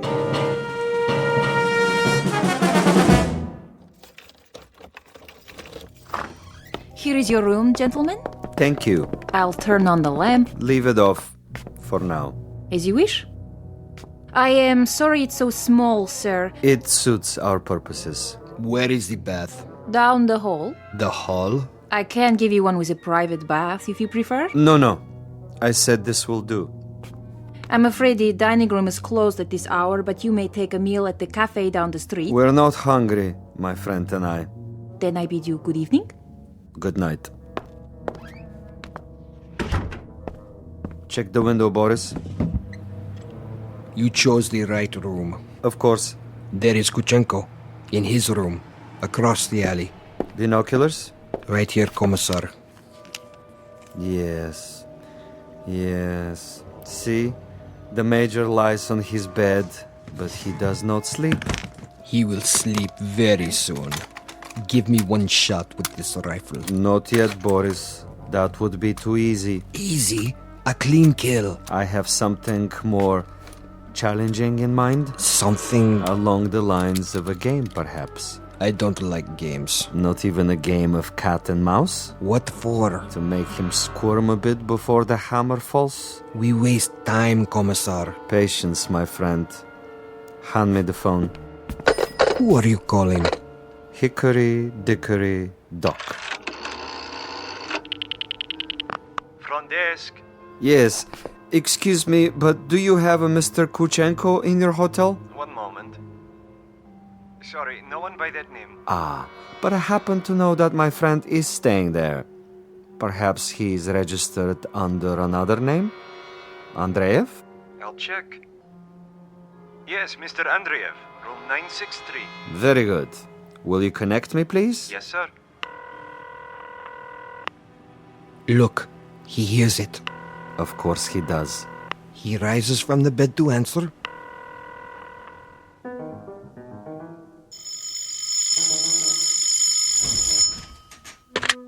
Yes? This is Major Kuchenko. Hello? Major? Are you there? Major?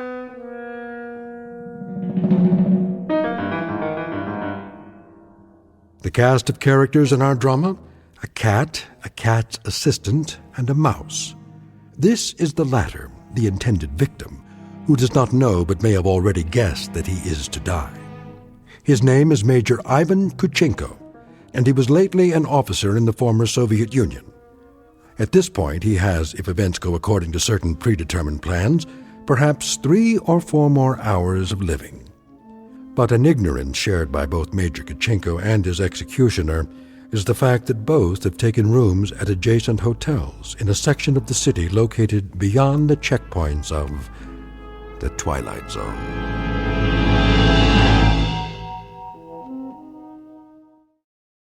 And now, The Twilight Zone and our story, The Jeopardy Room, with Stacy Keach as your narrator.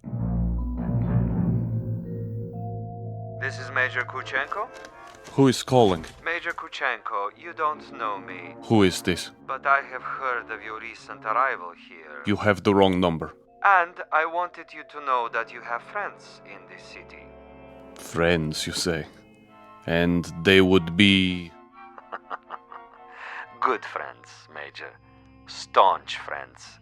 I know no one in this city. May I impose upon you to remain in your room for a little bit? Your friends will make themselves known. And who is this speaking? Is this a friend also? A good friend, Major. Not known to you yet, perhaps, but soon to become acquainted. And why must I stay in my room? We'll be making contact with you very shortly. For what purpose? Your welfare. Your well-being is our deepest concern, Major. Now, Commissar. Not yet, Boris. May I count on you to show some sense, Major? For your own safety, I urge you to remain in your room. You'll be seeing your friends before long. The mouse is in the trap. He stands at the window. Now, Commissar? Patience. But I have him in the crosshairs. I could make his head leave his shoulders at this range. That would give you pleasure, wouldn't it? A great deal of pleasure, Commissar. Just say the word. Even when he lies down, I can still see his head. I believe it, Boris. I know of your prowess, but put the gun away. Put it away? Lay it aside for a bit. We're not going to kill him. Ah, the eagerness of the young. They do not sip wine. They gulp it down like a soft drink. They do not fondle women. They devour them. They do not sniff at the essence of a perfume. They try to jam it into their nostrils. But now, consider the window across the way. The gentleman will die without question. But I want him to die, Boris, with finesse, with subtlety, with a degree of thought and care. A killing is a killing. And if a man is to die, what does it matter how he dies? Ever been to a bullfight, Boris? A bullfight? No, Commissar. I've never had that pleasure. A bullfight might serve to make the distinction. In such a contest, if the matador kills with grace, that is considered a good death. So, there are good deaths and bad deaths, are there? Precisely. There is death with art, and there is the death of the butcher. You, Boris, are a butcher. Now, that is an honorable profession of great usefulness, but I'm an artist. Oh, you will have a death tonight, within a few hours. But when it is over, we will have killed with artistry, Boris. Not with a meat cleaver or an explosive bullet or any other of the butcher's tools. This death will be like a ballet.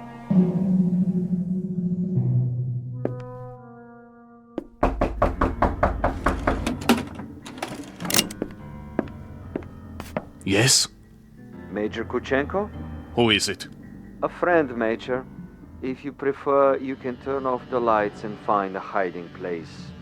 I'll come in with my hands up, palms open. Major Kuchenko? And you are? I am a friend. May I? For a moment. I would prefer that you put the gun away. Not a chance. Were you the one on the telephone? We had a brief chat earlier. Quite a place you have here. Who occupied it before you? A rat? I have no luxury of choices. Indeed not. In this respect, you are a very poor man of late.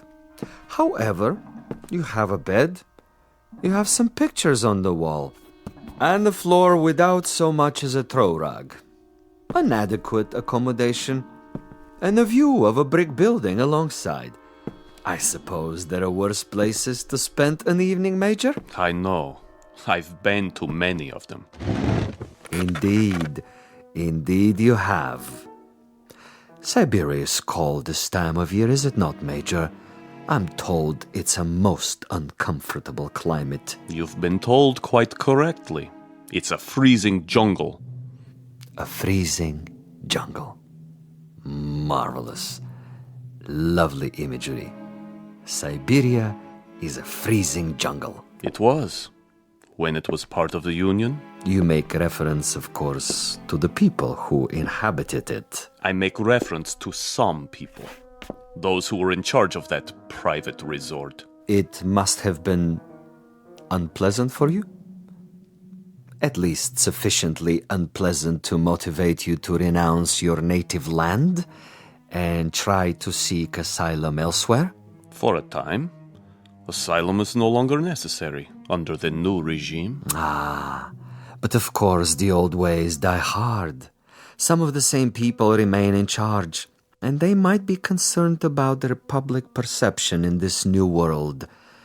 To the victors go the spoils, and that includes access to certain, let us say, sensitive information? I don't know what you're talking about. Really? But I think you do. You were a political prisoner. You served a term of 12 years. You escaped and you moved quickly when the borders were opened. To bring us up to date, you have made your way to a neutral country, somehow avoiding an official debriefing. You have made contact with certain foreign agencies, and now you're desperately trying to get on an airplane that will take you to a Western nation. But for some reason, you feel that you're still under surveillance? Oh, it's more than a feeling. I know I'm under surveillance. Do you know by whom? I know very well. Can you tell me who they are? Look in the mirror. Commissar Vasilov. Very discerning, Major. You remember faces? I remember pain. I remember some interrogations that went on for many weeks. I had no calendar, but I made marks on the wall of my cell. How resourceful. I remember one particular man who smoked Balkan cigarettes in a long holder and stood in the corner of the room, smiling and nodding, making jokes, while I went from agony to agony. So, Major, now we may dispense with the amenities. The masquerade, the little give and take of two strangers feeling each other out. Agreed. Now we get to the point. Do you honestly think that we would permit you to book passage on an aircraft out of here? That would be quite impossible. As a former member of the military, even as far back as 12 years ago, you have information that we would find embarrassing were it to be released elsewhere. Why, if the government we worked for no longer exists? Because the new government contains many of the same players reshuffled into different positions, and they have their new careers to consider. Consequently, Major, it is not to our advantage that you leave. It would, of course, be simpler and more convenient if you accompany me back to our embassy. I am sick, tired, and torn, Vasilov. But I am not insane. I would sooner cut my wrists over a sink and bleed to death. That would be my choice in the matter.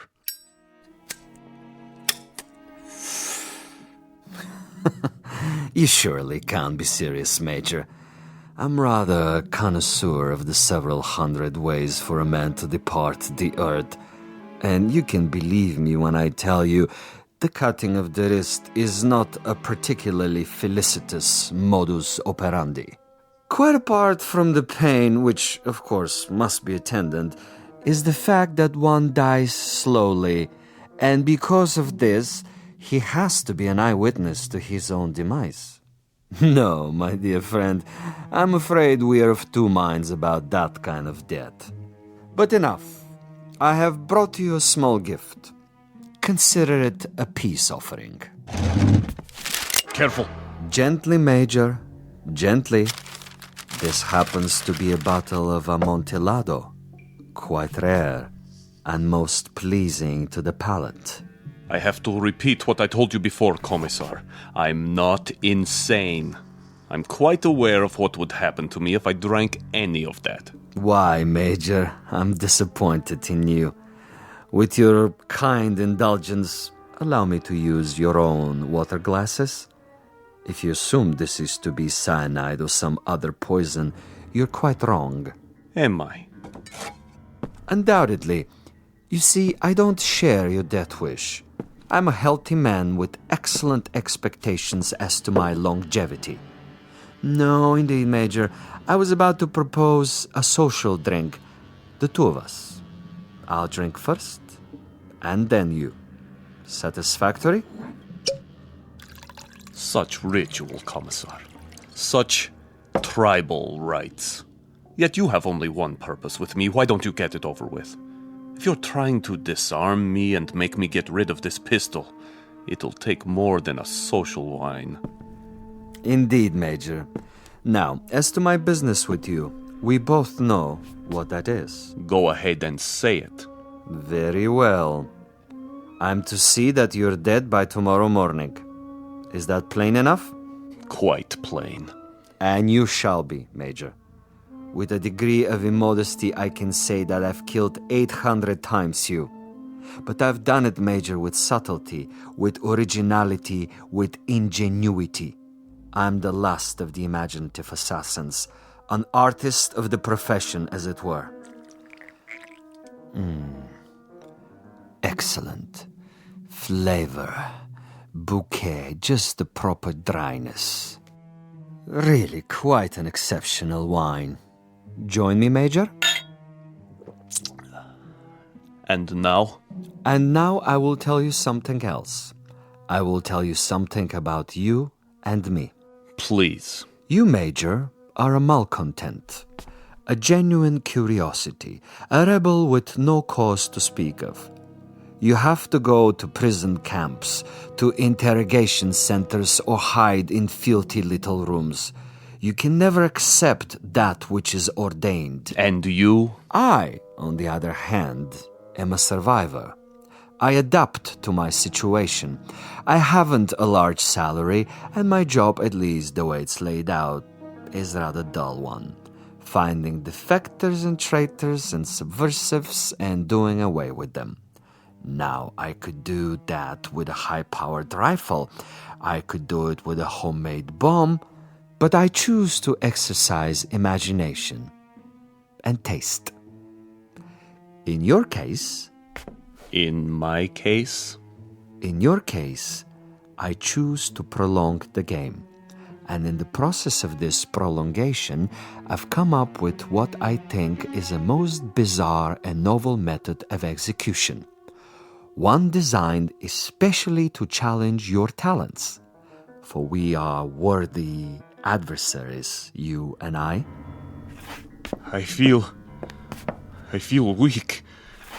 I feel... Tell me what you feel, Major. Exactly. I want to know. Why, you monster. You drugged me after all. Indeed I have. And that poses an interesting question, doesn't it? How is it that we both can drink of the same wine, and yet I'm unaffected? Isn't that an interesting question, Major? Major?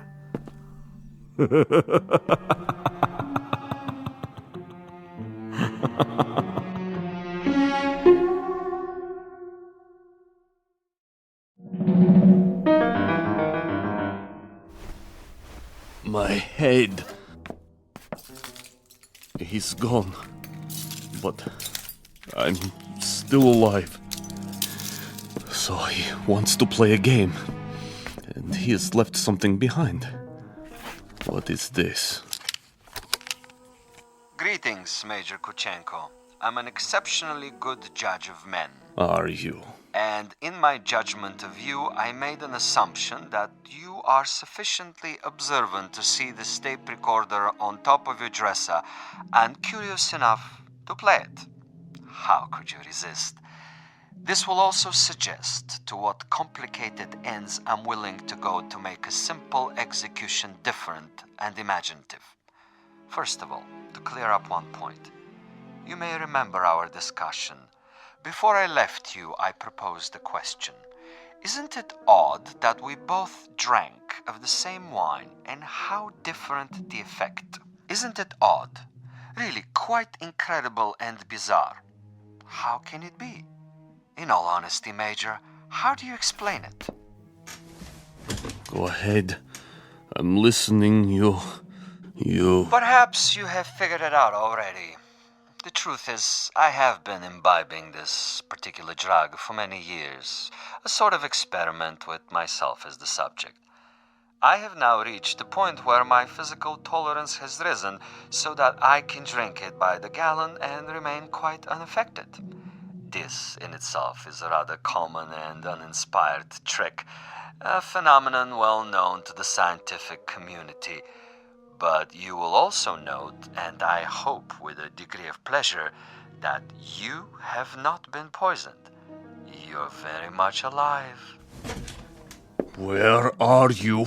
As you've probably perceived, I am rather a gamesman when it comes to killing. I adhere to my own rules and ethics. Hence, Major Kuchenko, I have taken the liberty of removing your pistol so that you won't hurt yourself. Now listen to the following quite carefully. This is the game and these are the rules. You have been asleep for roughly 3 hours. During that time, in addition to dictating this on the recorder, I have done the following.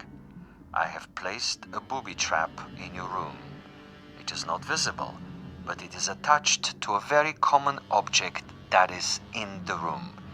If you trigger this object, it will detonate and you will immediately be blown up. Why not get it over with now, sadist? Now, for a proposition. If during the next 3 hours you are able to find this booby trap and cut the wire, you will be permitted to leave the room alive and unharmed. This is a guarantee. You have my word on it. Your word. But the following conditions are of the essence, Major. You must actively search for this booby trap and you must find it and render it inactive. It goes without saying that, as of this moment, you are being observed. How? Attempt to turn out the lights, and you will be shot. The moment you stop an active search, should you refuse to play the game, you will also be shot. If you are unable to find the trap within 3 hours, or attempt to leave the room at any point during that time, I am afraid the same conditions apply. You will receive a bullet in the head. So there you have it, Major. Find the booby trap, cut its wires, and you're free. Fail to find it, or fail to look for it, you're dead. Look for it, find it, but fail to recognize it, you're also dead. Needless to say, Major Kuchenko, it is this latter occurrence that I rather expect and look forward to. As a fellow expert in tricks and deception, I think you will admit this situation has its own special imaginative quality.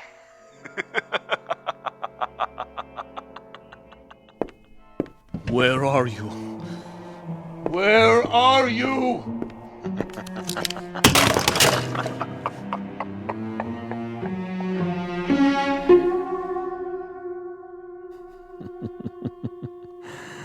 Over here, Major. Just across the way.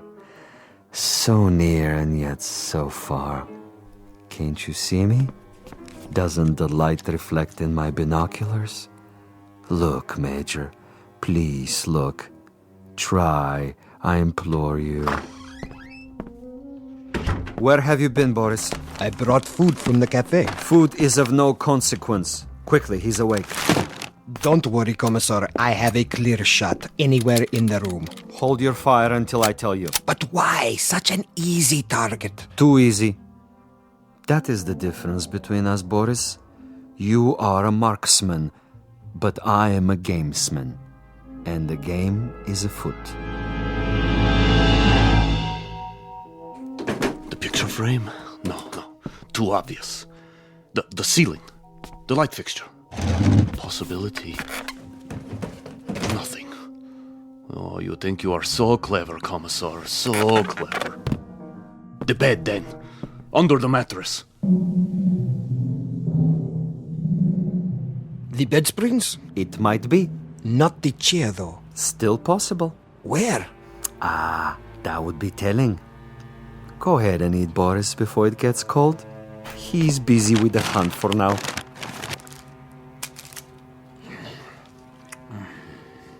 What did you bring? Sandwiches.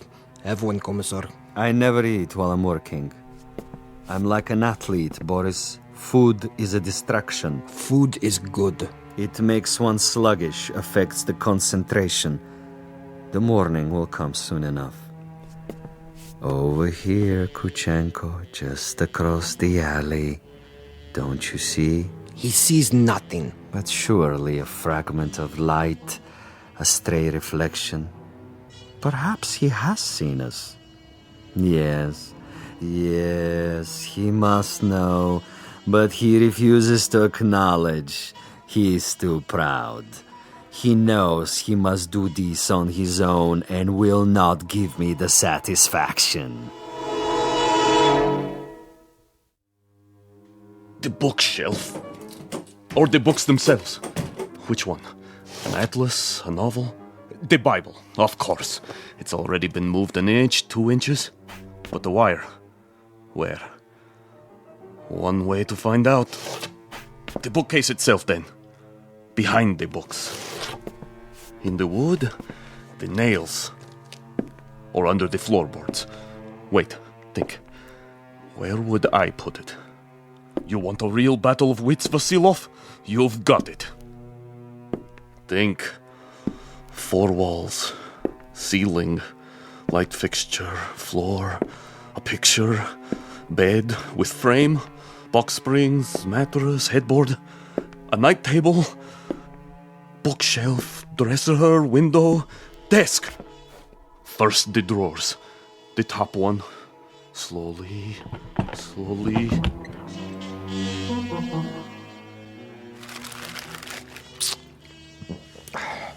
What is he doing now? The desk. He's down on his hands and knees removing the 2 bottom drawers so he can see what's under the top one. Bravo, Major. Good thinking. Is that where you put it? The possibility exists. Look at him, glistening like a mackerel. He stops to wipe the sweat from his eyes. And? And now he looks under the top drawer, crawling on his back. Yes! I think he's got it. Let me kill him. Don't be a fool. There are rules. Now he sees a length of wire. He grasps it between his fingertips very, very carefully, and he has removed it. Something is wrong with the bomb? I doubt it. Then it was not in the drawer? Oh, there is a piece of coat hanger I placed there. A decoy. A drawer would be common, uninspired. And I'm not, you'll forgive the modesty, a common executioner. Where is it, Commissar? In a most ingenious place. Really, quite an ingenious place. Not in the books, the desk, the mattress. Think of another common object in that room, Boris. I have it. Yes? The doorknob. Interesting idea. Then where? I'd rather not tell you at the moment, Boris. I think you'll enjoy the next few minutes more if you share the Major's ignorance. You seem very sure. Sure? That he'll find the trap. You take a risk. Not at all. That's not what I'm sure of. That is to say, I'm reasonably sure he'll find it, given his mental capacity, but he'll find it too late. He's looking toward us. But he can't see us. It's quite dark in here, and it wouldn't matter if he did see us. Now he's returning to the table. You're getting warm, my young friend. The ashtray. Extremely warm, but not hot. Where then? Please, Commissar, please tell me. Take the glasses. What do you see? He stands over the telephone. He is reaching out. Hot now, Boris. Extremely hot. Oh, he has picked it up. I thought for a minute there. You thought what? The telephone. Precisely. The telephone. But he just lifted the receiver. Indeed. He lifted the receiver to call out. If, on the other hand, the Major's telephone were to ring and he were to answer it... That's it, isn't it? If he picks up the phone after it rings... You have it now, my friend. When the Major's phone rings and he answers it, I have placed a tiny bottle of nitroglycerin inside the mechanism. The explosion will only occur after the ring and the lifting of the receiver, at which point the electrical contact will be made, and Major Kuchenko will not even have time to say hello. But what if no one calls? Oh, someone will. I promise you, someone will.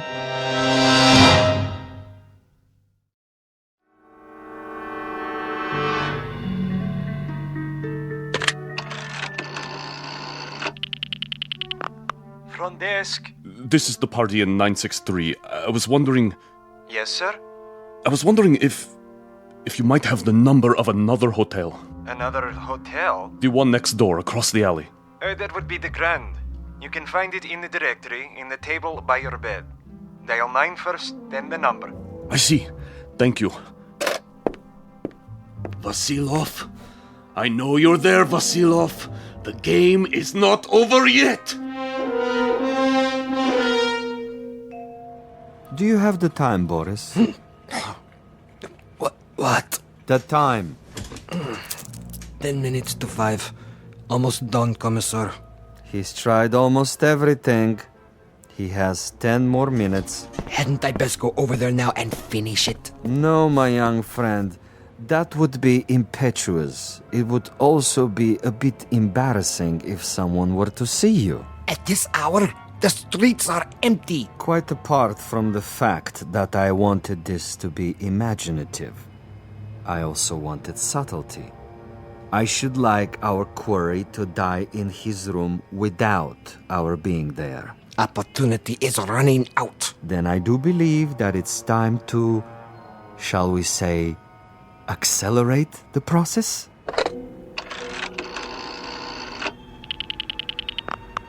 Hotel Mont Blanc? Would you dial room 963, please? Thank you. I'll wait. There it goes. He's walking toward it. What's the fool doing? Why doesn't he answer it? I can't tell. He has his back to the window. Turn around so I can see. Now, Commissar? No. Would you dial 963 one more time, please? Yes, I know it didn't answer. Ring it again. What's he doing, Boris? His back is still to me. It can't be busy. I don't know. What's he doing? Use the glasses. He's turning around, lighting a cigarette. He's mocking me. Now, he suddenly dropped from sight. Kill him. I can only see the top of his head. He's moving across the room. Do it! You missed, you fool. He's at the door. Again. He's gone out of the room. And you missed him. You missed, you idiot. Flight 17 to Rome, Paris, and New York, now pre-boarding. Ticket, sir. Ticket? Oh, yes. Mr. Andreev. Passport? Right here. I see. Is anything wrong? No, sir. Everything seems to be in order. How many bags? No luggage. Not even a carry-on? I'm traveling light. Then here's your seat assignment. Please go to gate 17. How much time do I have? Boarding for coach class begins in 5 minutes. Good. Sir? Thank you. I'll be there.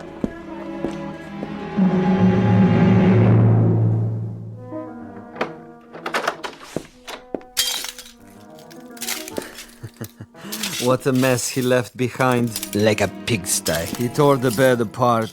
And the furniture. Oh, just look. Oh, even my poor little tape recorder. Commissar? Yes, Boris? It would have been better, wouldn't it? What would? If I had taken his head off in the first place. You mean if we had slaughtered him like an animal? I love your style, Boris. You should have been a pig farmer. Our man would have been dead by now.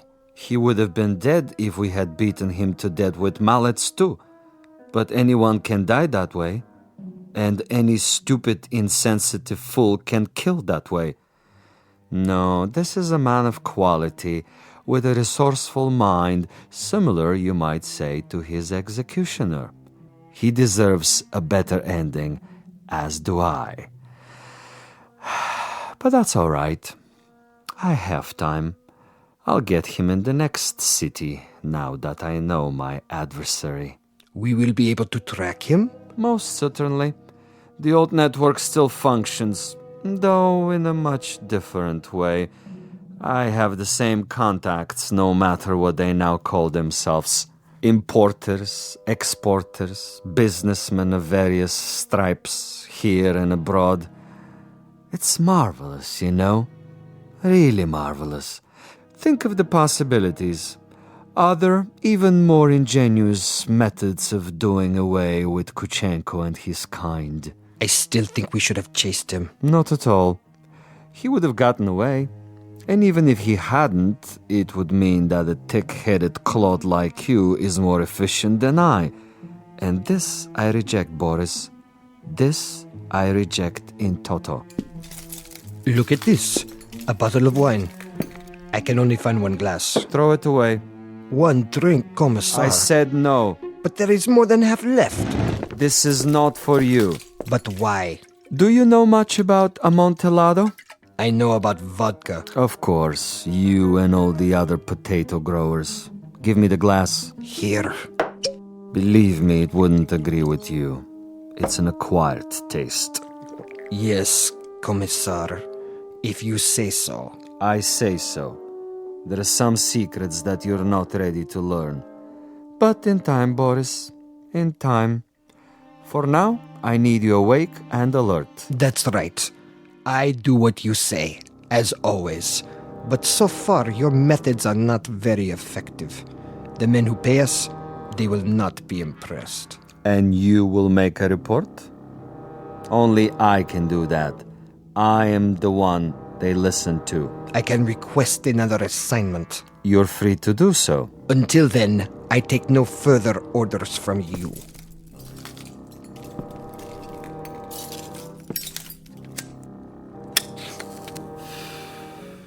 As you wish. You might want to reconsider, though. The resort in Siberia may be closed, but there are others. We have allies. All it would take is a single phone call. Comrade Boris, uncooperative, recalcitrant, unwilling to follow instructions. In this new order, there are not many positions for the uneducated, the blockheads with families. Yes? Well, You want to say something? I withdraw my complaint. What's that? I didn't hear you. I am tired, Commissar. I say many things when I am tired. You wish to apologize? Yes. Very well. I will take it under advisement. In the meanwhile, see if Major Kuchenko left anything behind. Check the closet, the drawers. Yes, Commissar. And life goes on. The sun comes up and we arise to meet another day, to prevail by our wits and our wits alone. I'll get it, Commissar. No, Boris! I don't want... You fool, no! I'm sorry, sir. Your party doesn't answer. No? It doesn't ring at all now. You're sure? Mont Blanc Hotel, room 963. Strange. The line is suddenly dead. Thank you, operator. That means my message got through. Flight 17 Transocean Airways now departing for New York City via Belgrade, Paris, Rome, London, final call.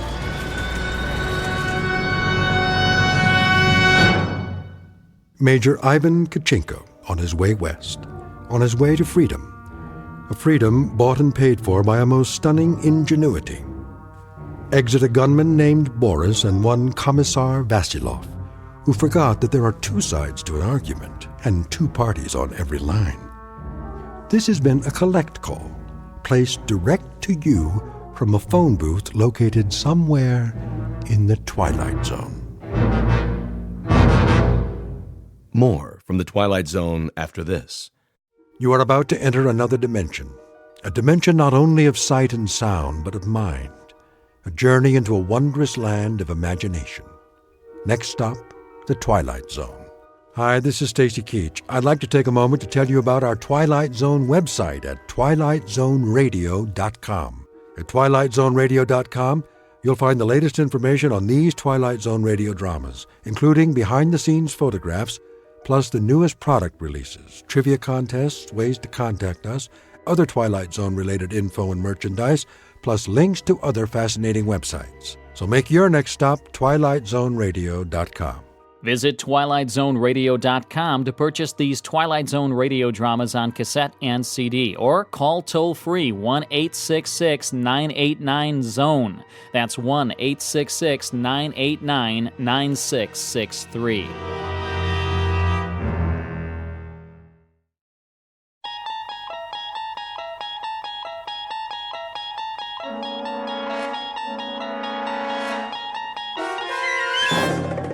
You unlock this door with the key of imagination. Beyond it is another dimension, a dimension of sound, a dimension of sight, a dimension of mind.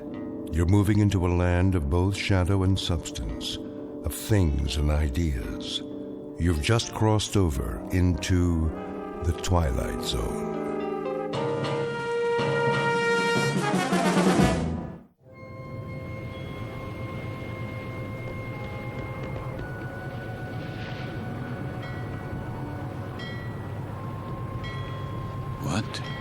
What is this place?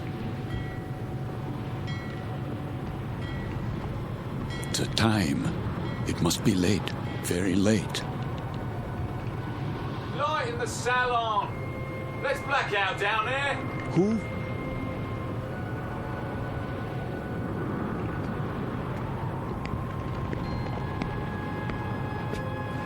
Forgive me, sir.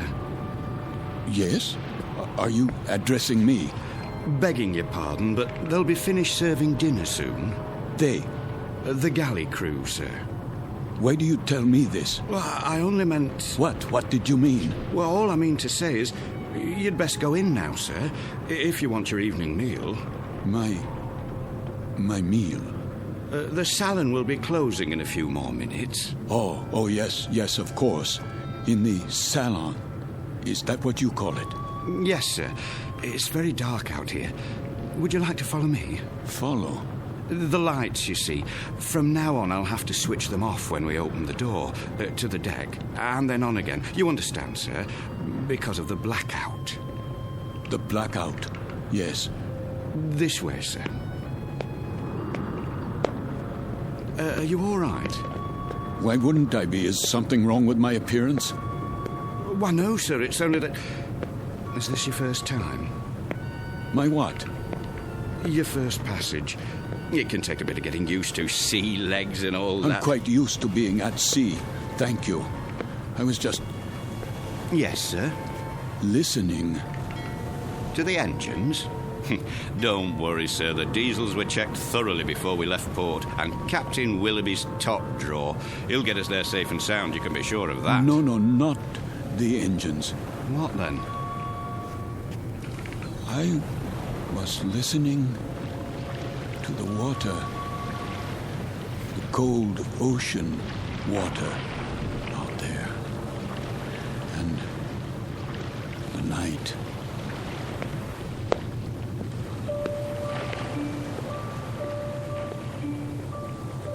This is the deck of a small freighter, the SS Queen of Glasgow, located somewhere in the North Atlantic. Her registry, British. Gross tonnage, 5,000. Age, indeterminate.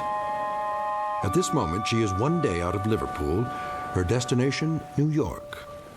Duly recorded in this ship's log is the sailing time, course to destination, weather conditions, temperature, longitude, and latitude. But what is never recorded in such a log is the fear that washes over a deck like fog and ocean spray. Fear like the throbbing strokes of pistons from the engine's diesels, each one a heartbeat, parceling out every hour into breathless minutes of watching, waiting, and dreading. For the year is 1942, and this particular ship has lost her convoy. Now she must travel alone like an aged, blind thing groping through the unfriendly dark, stalked by the unseen periscopes of steel killers. Enemy U-boats that also watch and wait. The Queen of Glasgow is therefore a frightened ship, and she carries with her a premonition of death. In a moment, her crew and passengers will find out just how real that premonition may be. When a course is set that leads them all into an area known as the Twilight Zone.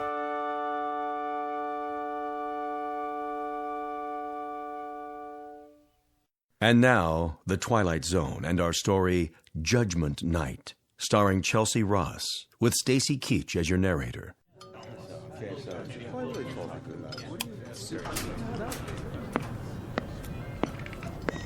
Why does he keep playing with the lights?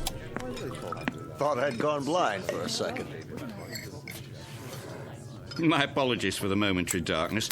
Wartime regulations, you know. Think nothing of it. Perfectly understandable.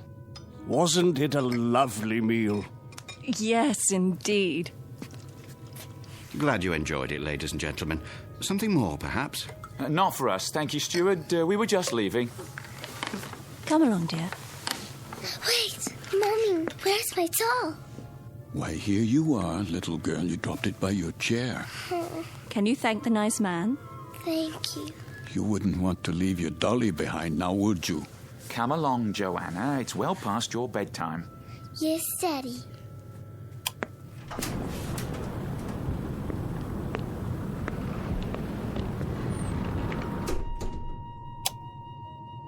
Who's this? Mr. I'm afraid I didn't get the gentleman's name. You are... Forgive me, I'm... Lancer. What's that? Aren't you Lancer? Oh, yes. I'm Jerry Potter. We looked for you at dinner. I was detained. I saw your name on the purser's list. We were wondering where you were. You were. Will you join us? Oh, no, that's not necessary. There are 3 other tables. 3 empty tables? I'm really not very hungry. Well, the captain wasn't able to join us tonight, so there's plenty of room. Come on over, I insist. Very well. Coffee, sir? Yes. Thank you. I believe I would like some coffee. Here's your seat, Mr. Lancer. The more the merrier, I always say. The coiner of phrases. We could do with a bit of merriment. Let me help you, sir. I'll get the coffee. Wait. Do I know you from somewhere? I don't think so, sir. But your face, I'm sure. It might well be. I've travelled this line for a number of years. Perhaps it was on another ship before the war. Before the war? Seems like a long time ago, doesn't it, sir? Are you quite certain about the food? What? The cook can still prepare something. No, I don't have much of an appetite. Not even with all this salt air? Makes me hungry enough to eat a horse. Jerry! Would that be a seahorse, Mr. Potter? How about it, Lancer? Have some chow. Not tonight. Something happened tonight? Nothing unpleasant, I trust? Why, I don't know. I honestly don't know. Mr. Lancer, are you ill? As a matter of fact... You do look pale. A bit of the old mal de mer, perhaps. You might do well to take the meal in your cabin. My cabin? Your quarters, Mr. Lancer. This is all rather disorienting, isn't it? But a good night's sleep can do wonders. I could prepare a tray, sir. No. I'd recommend a cup of hot broth at the very least. I'm fine, I tell you. It was just a temporary dizziness. You're all very kind. I shouldn't intrude. Nonsense. Then let me do the honors. This is my wife. Madame. Hello. And across the table are our dinner companions, Major Devereaux. How do you do? And his secretary, Miss Stanley. Are you going home, Mr. Lancer? Home? Or away from home? Why, I'm heading away from home. We are as well, I'm afraid. The Major is heading up a military mission in Washington. Now, Barbara, loose lips. Oh, sorry. I was just telling them that I took this trip once before, when my wife was alive. Spring of 38. How different it was. The Queen Mary, most elegant. Where do you suppose they dredged up this one? She looks to be 300 years old. The Queen of Glasgow. Long live the Queen. Oh, hear, hear. What do you do, Lancer? Me? When I saw your name on the list, I tried to figure out what you'd look like. It's a game I play. Try to connect a face with a name. I thought you were probably an old language professor from Oxford or something. A regular barrel of laughs. Well, I'm... There goes the light again. Well, Well, good evening, Captain Willoughby. No, please. Remain seated. I don't have much time. I thought I'd just stop for a cup of tea and say hello to those who are still here. Don't worry on our account. I'll get you tea, sir. Thank you, steward. We did miss you, though, Captain. I must apologize. We have a miserable fog out there. No kidding. And I thought I'd best take my meal on the bridge. And the rest of the convoy, Captain, are they in sight? They'd have to be 3 feet off the bow to be in sight, Major. That fog is quite thick. Oh, dear. However, we do hope to have some sort of contact by tomorrow. But I wouldn't worry. She's a good stout ship, and this isn't her maiden voyage. She's made this passage often. I suppose misery loves company, though, doesn't it? I'd feel a lot safer if we were in a convoy. I can almost see those wolf packs converging on us. There would be no wolf pack converging on a single ship, Major Devereaux. Sorry? The principle of the submarine pack is based on the convoy attack. The gentleman is quite correct. Our primary danger would lie in a single submarine. Well, that's reassuring. I guess we stand a better chance against one than against 20, don't we? Just ask Admiral Potter here. He fought with Dewey at Manila. He knows everything. Still, it only takes one torpedo. They can do such dreadful damage. And I must tell you, I've had a miserably uncomfortable feeling ever since we've left. What kind of feeling?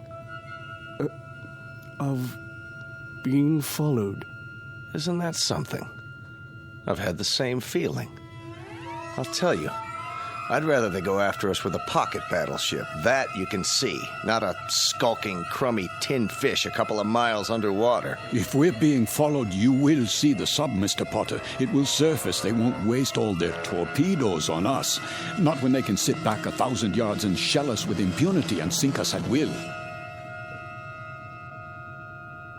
You forgive me. This is Mr. Lancer, Captain. Mr. Lancer? But you sound like a U-boat commander. My apologies. That was clumsy of me. Oh, please, sit down. Let me clean it up, sir. I hope I didn't spill any coffee on you, Miss Stanley. No, but you did quite a job on yourself. That's quite all right. I'll get you a towel. I said it was all right. Yes, of course. Sit down, Mr. Lancer, please. Another cup of coffee, sir? No. Thank you. That won't be necessary. I think we might start by getting better acquainted. First of all, I trust everyone's comfortable. Oh, yes, quite. This ship, you know, wasn't designed to carry passengers. I hope you'll bear with some of the inconveniences. I suppose they're worth living with to get to the States, aren't they? You can say that again. Mr. Potter, I understand you're with the American government. War Production Board. And where is your home, Mrs. Potter? Good old Chicago. Windy City. Oh, how interesting. I do hope to travel farther west one day. I tell you, I'll be mighty glad to see it again, wind or no wind. And you, Mr. Lancer? Yes? Where's home for you? Home? I was born in Frankfurt. Frankfurt? Like in Germany? Yes, Germany. Well, how long had you been in England, Mr. Lancer? How long? Not very long, not long at all. Please accept my apologies. I think I'll go to my quarters now. Too bad. I was hoping we'd get a poker game going. Whoop-de-doo. Perhaps another time. Good night. There goes an odd one, huh? I had him pegged as a German the minute he came in. And what do you suppose he's traveling on this ship for? You don't think he's a spy, do you? I rather doubt it, Mr. Potter. All the passengers are well screened. I am a bit concerned about him, however. He doesn't look at all well. Actually, I'm feeling a bit tired myself. I think I'll be off to bed. Good night, everyone. Sleep well. Watch your step, Barbara. I will. It's very dark out there. Would you like a torch? Oh, don't worry about me. I can have the steward escort you. I wouldn't think of it. See you all at breakfast. I'll get the light switch. Thank you, Captain. Good night.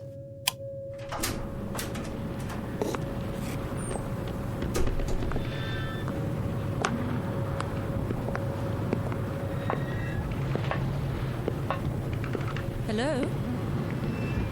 Is someone there?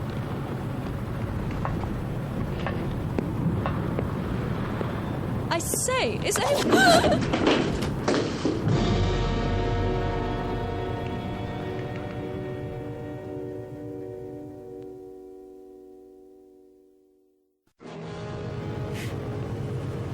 Who's there?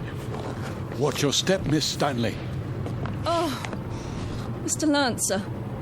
The stairs are quite slippery from the fog. So I see. I was afraid you'd lose your footing. Thank you for your help. The fog can be treacherous at sea. And it carries quite a chill, doesn't it? Yes. Yes, it does. It's best to stay off the deck at night. Why are you here, Mr. Lancer? What? I thought you'd be in your cabin. I'm still a bit unsettled. Not quite ready to sleep yet. Miss Stanley? Yes. May I ask a question? Please? Have we met before? I don't think so. Why? You'll forgive me, but you looked so familiar. They all did, for that matter. Are you sure you're well, Mr. Lancer? Yes, I seem to be. It's just this feeling. What sort of feeling? Oh, it will sound crazy to you. Go on, please. Just that I'm doing things, saying things.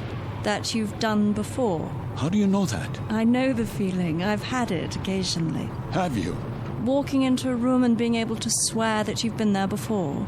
Even the conversations. They seem identical to ones you've had at some other time. Yes, but what other time and where? That's always the question, isn't it? And the people? Yes, and the people, too. Yes. That's extraordinary. What is? I don't recall.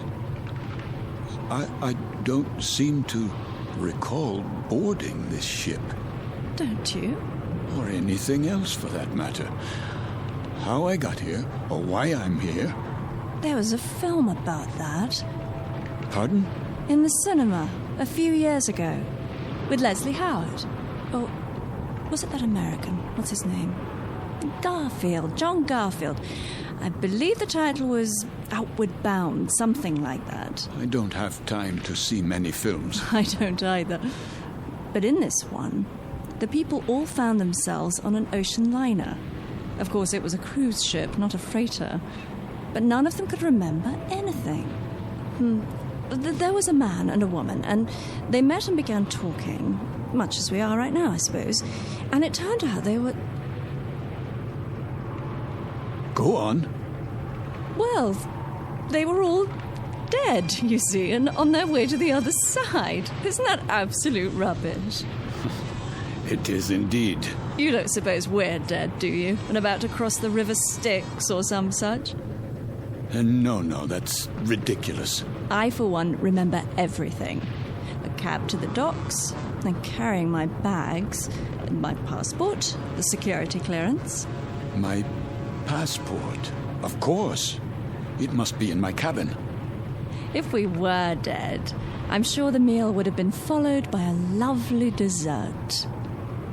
Mr. Lancer, may I make a suggestion? Why don't you see the ship's doctor? I'm sure they must have one, even on a freighter. For what purpose? It has to be some form of temporary disorientation. I was standing on deck, and it was as if I suddenly woke from a deep sleep. I heard your voices from the salon. Amnesia?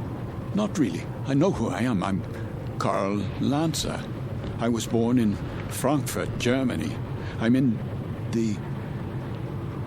In the what? In the... You were going to tell me. You were in the something or other. Was I? I don't remember now. Mr. Lancer, perhaps if you got some sleep, that might be all it takes. It wouldn't help. I don't think I could get to sleep. I feel as if this were a nightmare. I feel strange. I feel as if there were a disaster waiting out there, some doom that's about to happen. As if we were being stalked. I know we are. It's stalking us. Yes, there's a sub out there, a U-boat. I know it. I know it's out there. I know. Who's there? Mr. Lancer? Yes, I'm Lancer. Would you come with me, please? Where?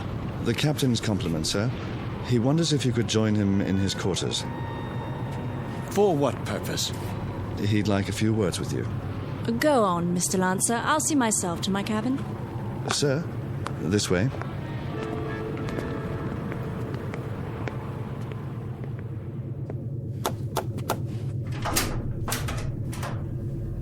Mr. Lancer, sir. You wish to see me, Captain? Thank you for coming, Mr. Lancer. You've met my first officer, Mr. Danbury. Yes. What is this about? I wonder if you'd mind answering a few questions. No, not at all.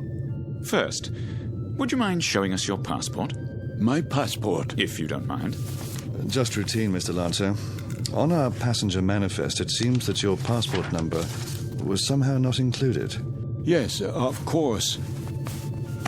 Oh, I'm afraid I don't have my wallet in my pocket. It must be down in my cabin. That's perfectly all right.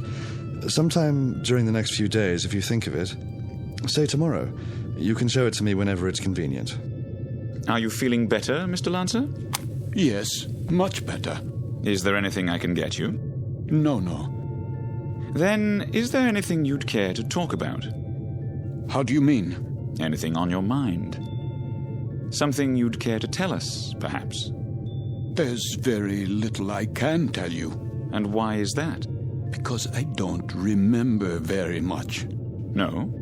Actually, to tell the truth, I don't know how I got here. I don't recall anything about it. Is that right? I seem to remember only a few odd, disjointed things. I know, for example, that my name is Karl Lancer. I know I was born in Frankfurt. So you said. Please continue. Continue where? That's it. At this moment, that's all I know. Mr. Lancer. Yes? At the table, you exhibited a rather unusual working knowledge of German submarines. Could that, perhaps, stir your memory? I wish it could, but it doesn't. I see. In that case, why don't you go on to bed for now? Have a good night's rest. We'll talk tomorrow, you and I. Very well. That will be all for now, Mr. Lancer. Good night. Good night.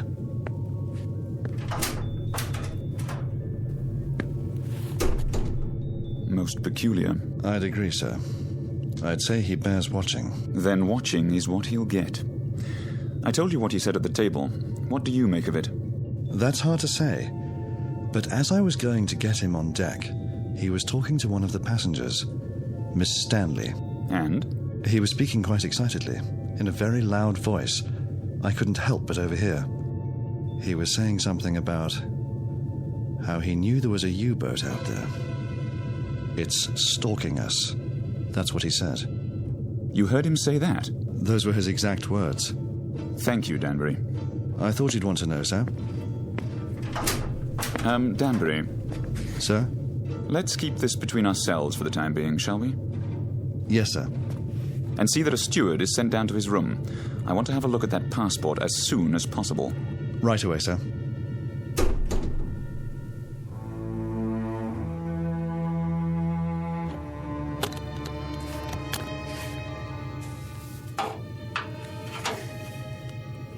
There you are, sir. All your clothing hung up, I believe that's it. Anything else I can help you with? No, that will be all. Ah, your shoes. I'll just put them in the closet. Hold on, what's this? Where? In your bag. Looks like an officer's cap, but not one of ours. War souvenir. What are you talking about? This, sir. I was wondering if it was a war souvenir. Let me see that. Yes, sir. It's a naval officer's cap. Foreign by the style of it. Don't touch things that don't concern you. I only thought I'd put it away for you. That won't be necessary. I'll put it away myself. Yes, sir. That will be all.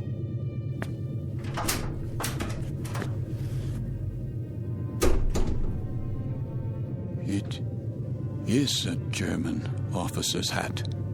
A submarine commander's. What does it say inside? It must have an identifying label. Yes, here. But this can't be. It says Karl Lanzer, Kapitan, Kriegsmarine.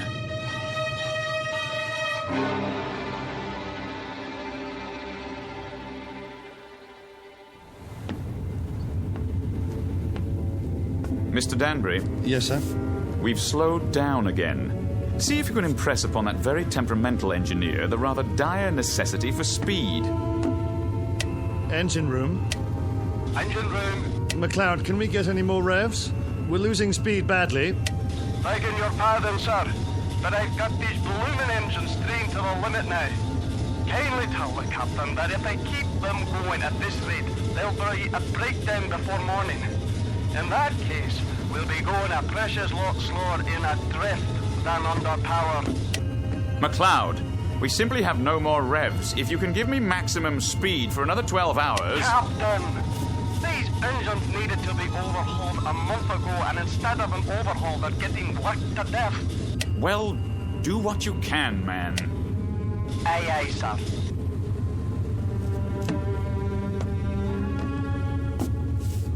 What do you think, number one? Sir? Cheery predicament we have here. If we reduce speed and give those engines a break, we don't stand a chance. And if we keep them going at maximum, they'll break down inside of 2 hours. I don't know what to say, Captain. It's a dangerous call either way. If we could only see through this bloody fog. If they're out there, it won't make any difference. And they're out there, let me tell you. God knows they're out there, waiting like vultures.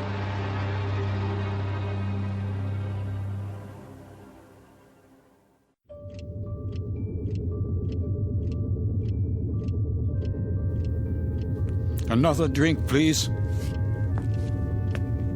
Begging your pardon, sir, but it's very late. Don't beg my pardon. Just put the bottle on the bar. Go to bed if you're tired, but leave the bottle.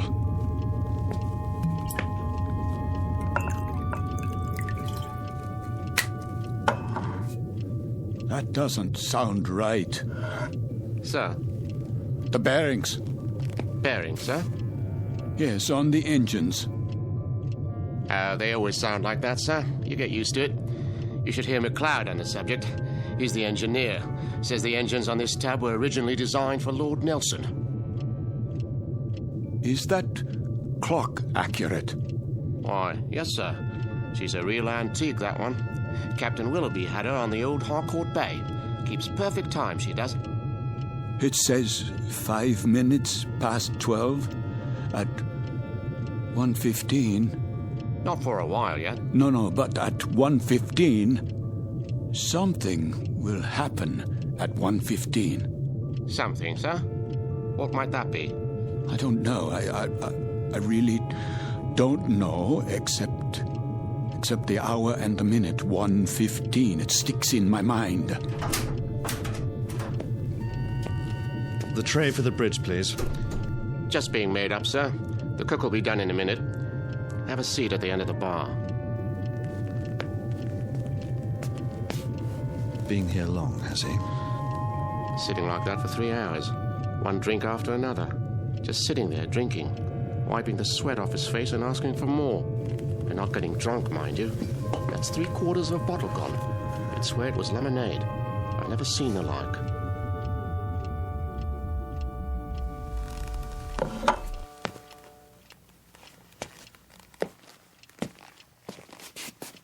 Why have the engines stopped? Probably just routine maintenance, sir. Don't give me that. They've broken down. I don't think it's serious, sir. You don't think it's serious? Adrift in waters like these without any power, you don't think that's serious? We're defenseless here. Now we are absolutely defenseless. They'll be repaired, Mr. Lancer.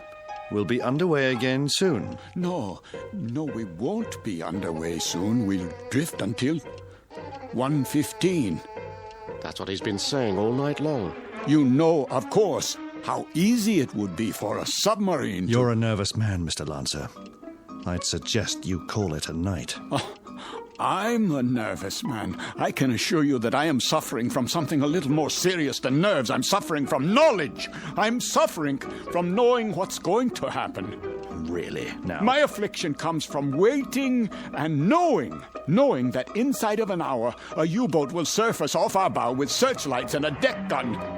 We'll be attacked and we won't be able to run away. Here, sir. Sit down, man. How does it feel to you people just standing still and waiting for a shell or a torpedo to smash into you, waiting for the ship to blow apart so that you can find yourself in the water, closing in on you, filling your lungs so you can't scream? I said sit down, man. Mr. Lancer, this kind of talk won't do you or anyone else any good. Here's the captain's tray, sir. Leave it. Is something wrong? The gentleman is ill. He doesn't know what he's talking about. Carry on. Yes, sir. Go on, cook. Back to the kitchen with you.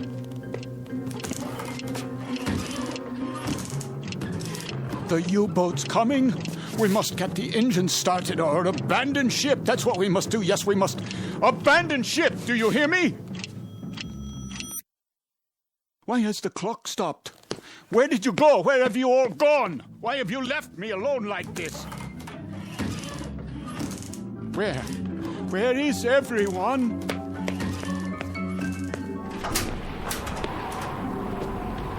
What is that? The searchlight. It's here. That's the U-boat. The U-boat is here.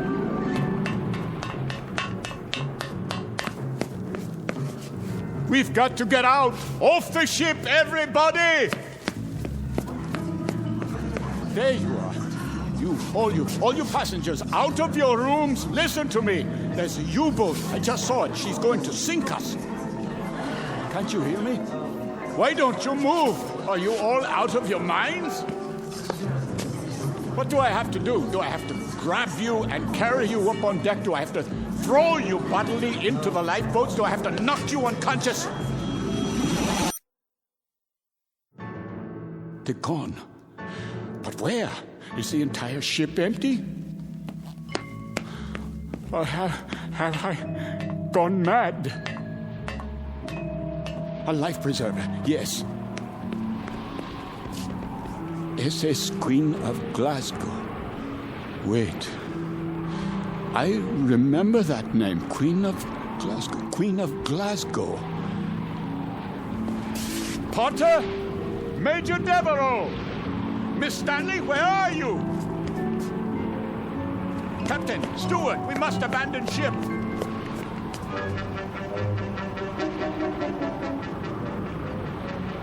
Fire fry!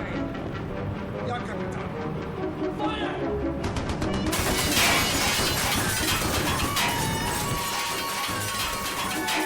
They are shelling us. We're hit, I tell you. Miss Stanley, we must get out. The lifeboat. I can, Mr. Lancer. The roof's collapsed. The door won't open. Climb through the porthole, quickly. I'll try. Where are the lifeboats? Over here, Mr. Devereaux. I'll have to climb down. Help us, please, my wife. I'm coming, Mr. Potter.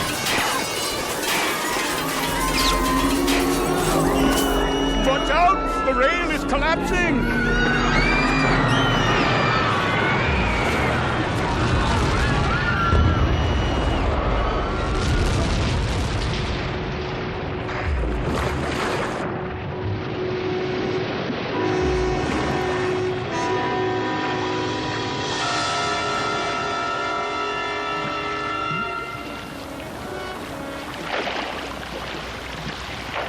Family, the little girl. Where? The doll. Here, I have it. Who could do such a thing? Who?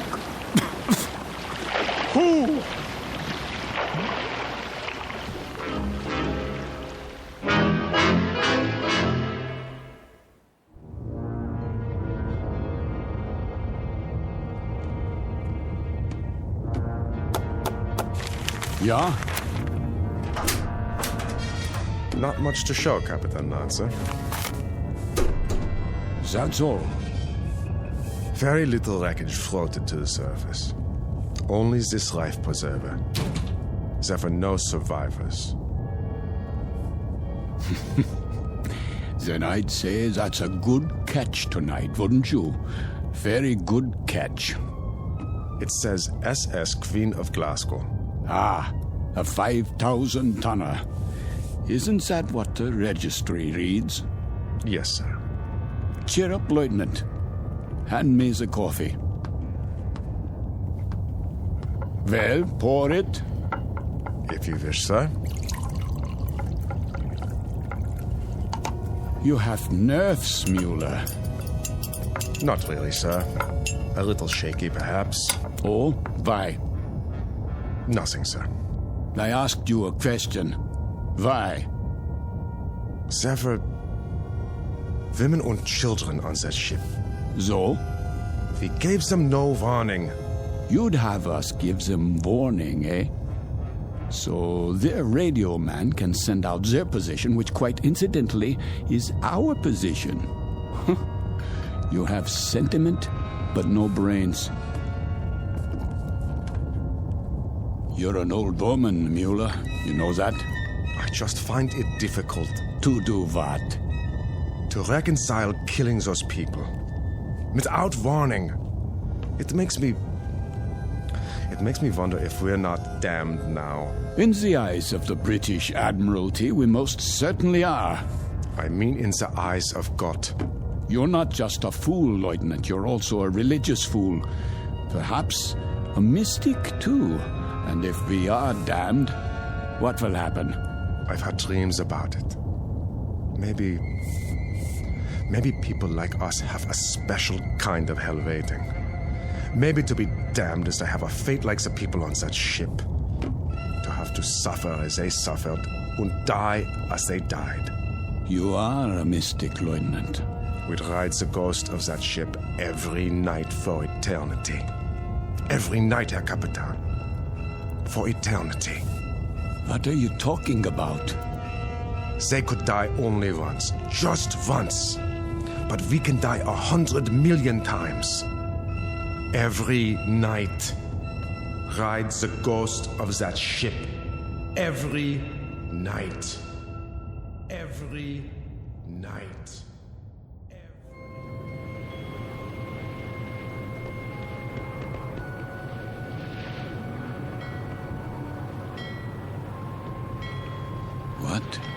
What is this place? The time. It must be late. Very late. Light in the salon. Let's black out down there. Who?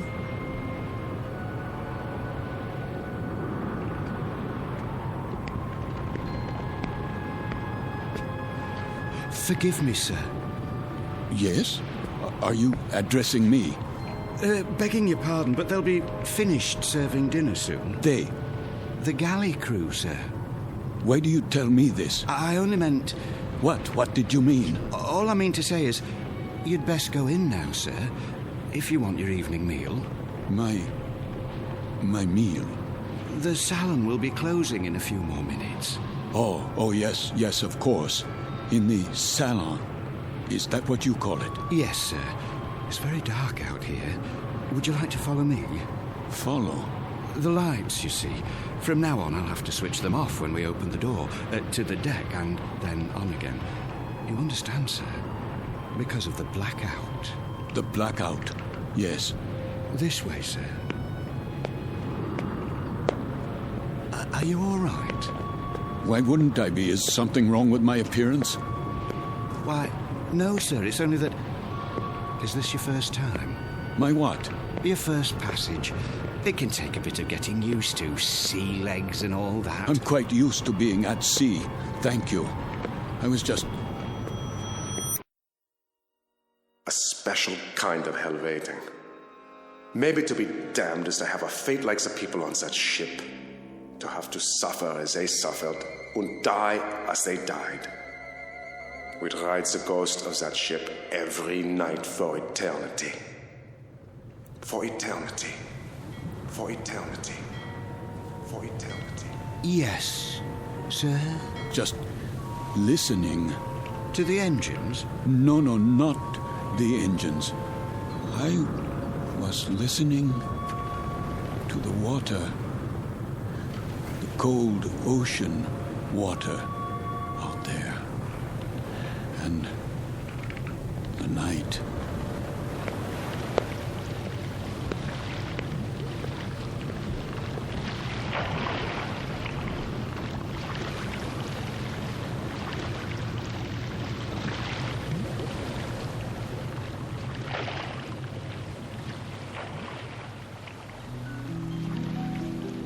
You've heard talk about paying the fiddler, the comeuppance awaiting every man when the ledger of his life is opened and examined.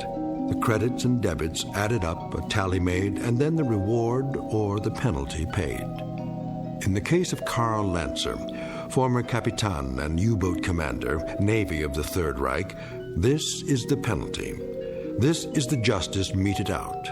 This is Judgment Night in the Twilight Zone. More from the Twilight Zone after this. You are about to enter another dimension. A dimension not only of sight and sound, but of mind. A journey into a wondrous land of imagination.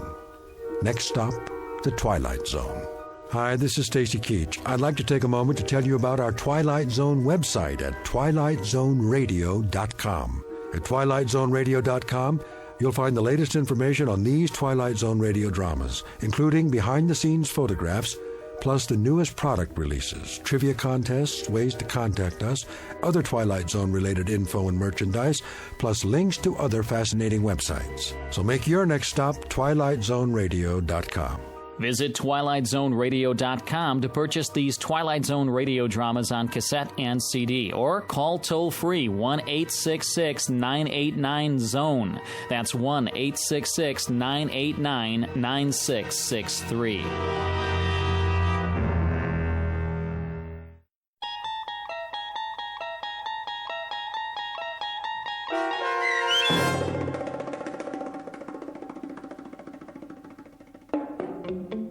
Judgment Night, starring Chelsea Ross with Stacy Keach as your narrator, was adapted for radio by Dennis Etchison and written for The Twilight Zone by Rod Serling.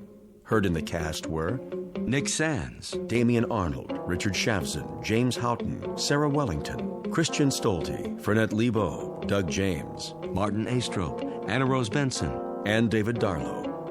To learn more about the Twilight Zone radio dramas and to obtain audio cassettes and CDs of these programs, visit our website at twilightzoneradio.com. The producers of The Twilight Zone wish to thank CBS Enterprises, Carol Serling, Dennis Etchison, Dick Brescia Associates, Claire Simon Casting, Terry Jennings, XM Satellite Radio, Sirius Satellite Radio, our sponsors and our radio affiliates for helping make this series possible. This copyrighted radio series is produced and directed by Carl Amari for Falcon Picture Group. Audio editing, sound design, Foley effects, and mix for the Twilight Zone radio dramas are by Cerny American creatives Craig Lee, Michael Slaybach, Bob Benson, and Jason Rizzo. To learn more about the Twilight Zone radio dramas and to contact us, visit our official website at twilightzoneradio.com. Doug James speaking.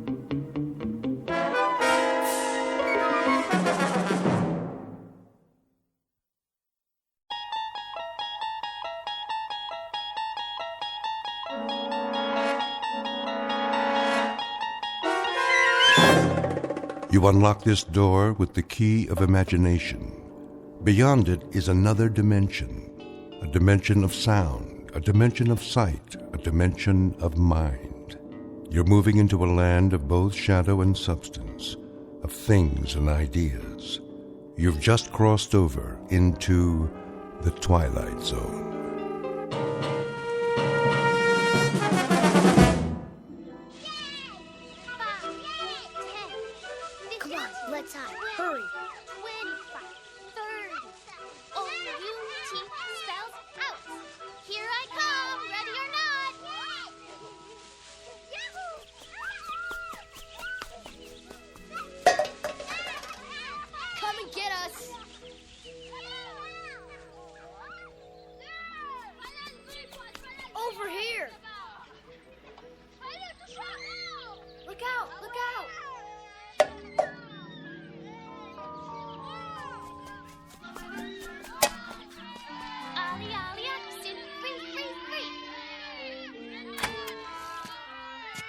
Get away, you kids! I've told you not to play here. Go on now.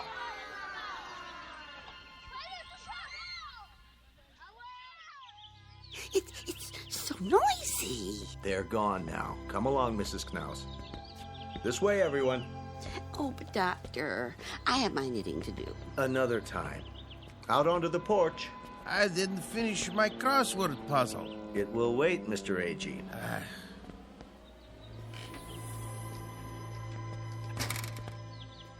Now then, isn't this a beautiful day? I don't know why we have to go. It isn't good to spend all your time inside. Everybody needs the sun once in a while. Even you, Mrs. Summers. I've had my share of the sun. Now I need my rest. We all do at our age. Where's Mr. Conroy? He's not feeling so well this morning. Well, I'm not either. What about Mr. Whitley? Why does he get to stay in? He's waiting for an important call. Watch your step. Nurse will bring the picnic baskets. Well, some of us may not want a picnic. A picnic, is it? On the grass? All those ants. We have blankets and chairs. You'll see.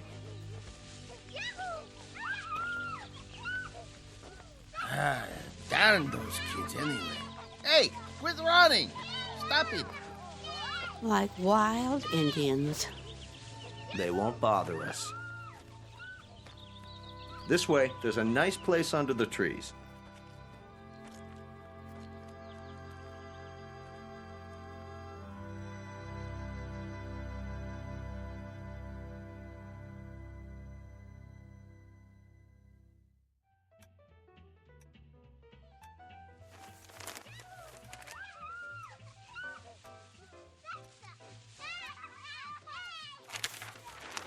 Listen to them, would you?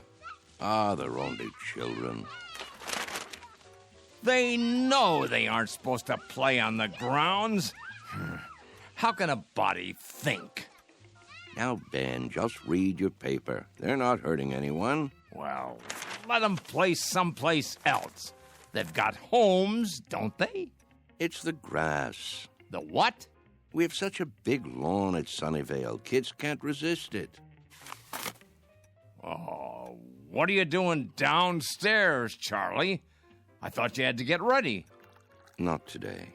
You haven't heard from your son? I thought it was all set. Maybe you didn't get my letter. Oh, he got it all right. They just don't care. Nobody cares anymore. The boy has enough problems. It's a small house and the second baby's on the way. It was a foolish idea moving in with him. They don't need an old duffer like me around. Would you listen to that? It's enough to wake the dead, I tell you. Don't be so hard on them, Ben. They're only kids. A fine state of affairs when your own son turns against you. Stay out of the over-the-Rhine neighborhood. Technology stocks extended Mr. their Whitley? gains Wednesday. Mid positive views on the sector from There you are. Yes, nurse? You have a phone call. I do? I believe it's your son. Well, what do you know? Be right there. I'll tell him. Isn't that something? Guess he got my letter after all. I never get any letters. Or phone calls. Nope. You will, Ben, you will. Excuse me, I'd better get it before he hangs up.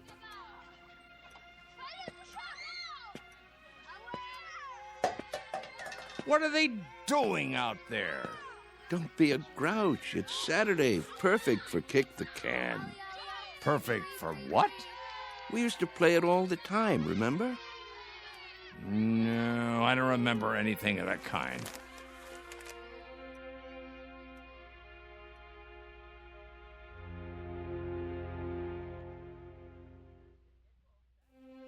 Sunnyvale Rest Home, a place for the aged. The address is 1275 Tranquility Lane on the outskirts of town. It offers room and board, nursing care, and a kind of refuge from the world.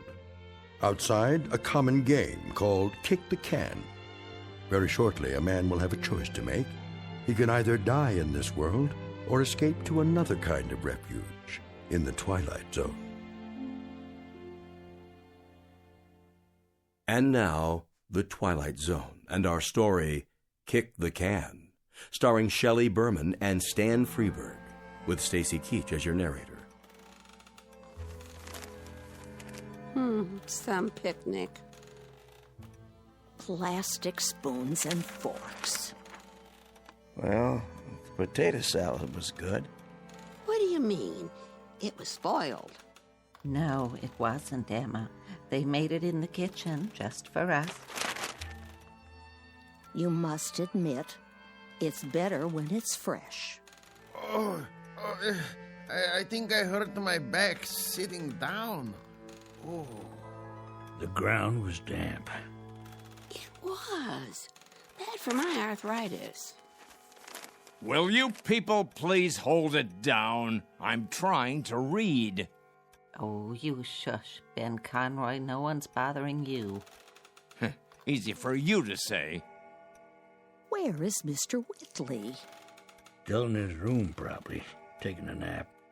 Oh, that's what I'd like to do. And why, may I ask, on such a lovely day? There he is. Going somewhere, Charles? Yes. Why are you all dressed up? It's my son. He's coming to get me. You don't say. He called a little while ago. He did. He's on his way. At least someone gets calls. What's he carrying?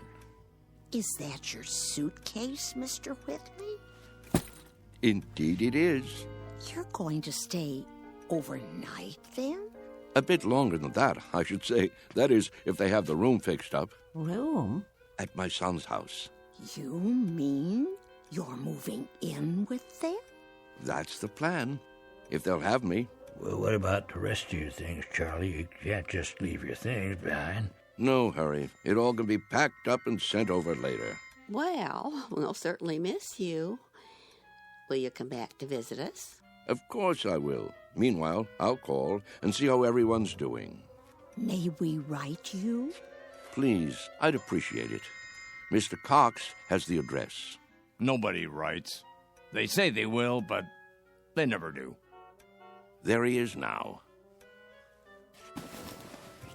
Hey, aren't you going to say goodbye? I hate goodbyes, Mr. A.G., don't you? Take care, all. Here, let me carry that for you. I've got it.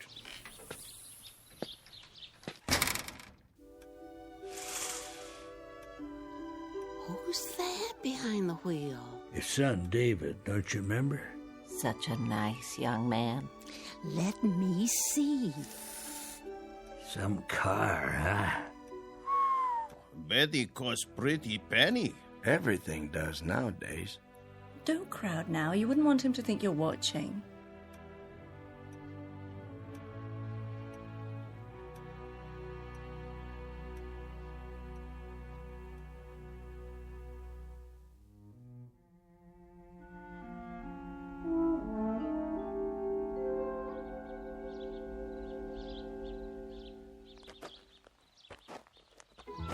Hi, Dad.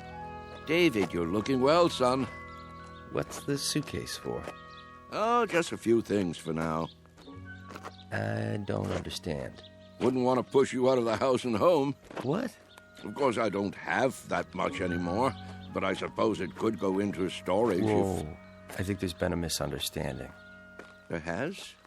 Get in. We need to talk. If it isn't convenient today, we can make it another time.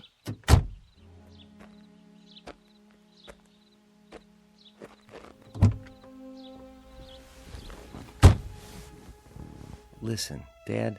Yes? I didn't say I'd come to get you. I said I'd come to see you. But I thought, didn't you get my letter? That's what I wanted to talk to you about. If it were up to me... You don't have to explain. Well, Debbie's turning the extra room into a nursery. Right now it's being painted and... I understand. I don't think you do. Let's drive a bit. Your friends are watching us. It's all right, really. Let's go into town. I'll buy you lunch. That's not necessary. Please, Dad. I want to. This wasn't a good idea. If you let me explain. Pull over here, please. I can walk back. But, Dad... The exercise will be good for me. If you just listen... We'll have lunch another Saturday, son. Call first, though. I'm really quite busy these days. You're taking this all wrong. Give my love to Debbie, will you?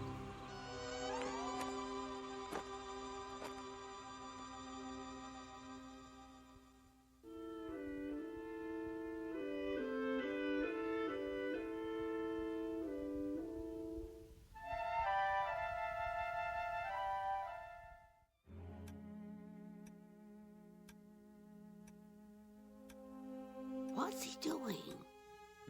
What does it look like? He's coming back. I thought he said... Don't stare. It's not polite. Yeah, you're it. Gotcha. Hey, where'd our can go? That old man's got it. Hey, mister. What's this? Our can. Your can? Can we have it back? Could you have... Yeah, we need it. Oh, you do, huh? Yeah, we're playing a game. Yes. Yes, I remember. This is a good can. Nice and sturdy. It will take a lot of kicks. It will? You'll have to play by the rules, though. What rules? You know the rules, don't you? Hey, give it back. Please, mister? I'd say this can is just about the perfect size. Is he gonna keep it? Hey, mister, can we have our can back? You can get another. Any one will do. Tomatoes, beans, doesn't matter. You'll see.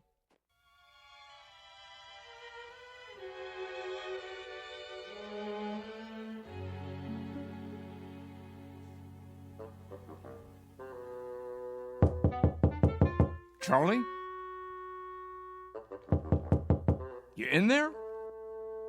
It's going to be a beautiful sunny day today. And Yes? expect much more of the same over the next couple of Just days. wondered You might what wanna do happened some to of you. those outdoor Not a activities. thing, Ben, not a thing. Las Vegas, 68. Los Angeles. Thought I'd lie down for a minute. Come on in if you'd like. Sorry about that son of yours. Are you? I'm not. This is a good enough place for me. I don't know what I was thinking. Here, I'll close the window for you. Why? It's a beautiful day, don't you think? Oh, so much noise. Yes, what a great running and shouting. That's what you call it? Such a grouch. You can't stop kids from playing kick the can. It's in their blood, like statues or hide and seek, a ritual this time of year. You surprise me sometimes, Charles. And why do you say that? You actually brought that tin can up to your room? Must be filthy. No, it's not. It's been emptied out and washed clean and baked by the sun till it's shiny as the day it was made, tempered by the wind and the grass and the warm summer air. Sure you're feeling all right? Admit it, Ben. Admit what? Don't you ever think about it? You must. I don't know what you're talking about. All kids play those games the same as we did, and the moment they stop, they begin to grow old. Oh, come on. It's almost as though playing kick the can keeps them young. So that's what this is for. Magic. I'm not sure. Charlie, I'm worried about you. You're not yourself.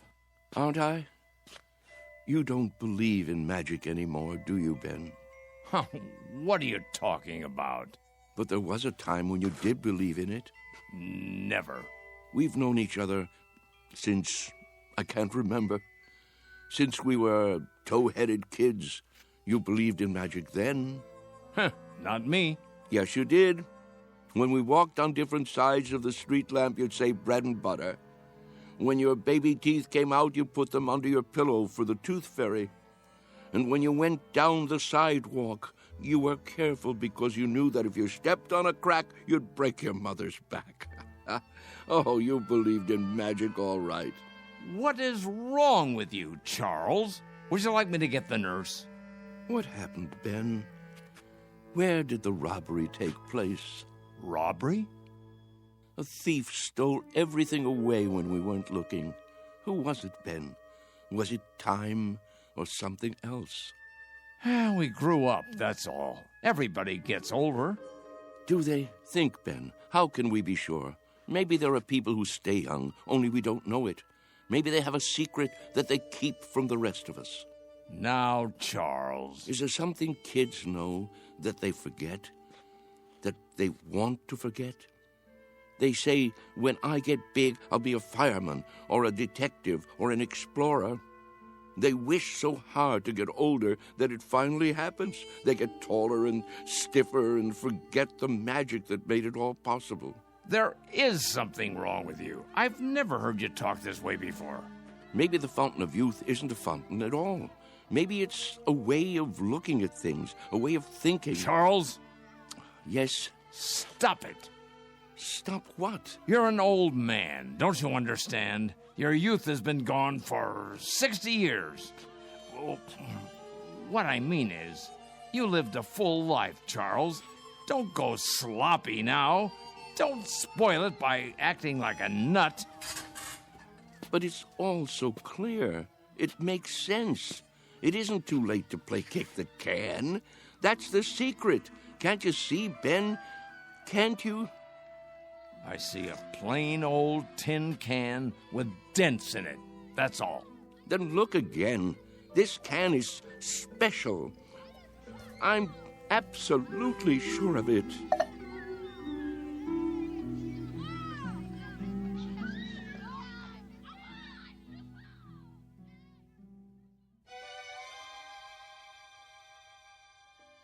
And so, that's why I thought I should tell you. I'm glad you did.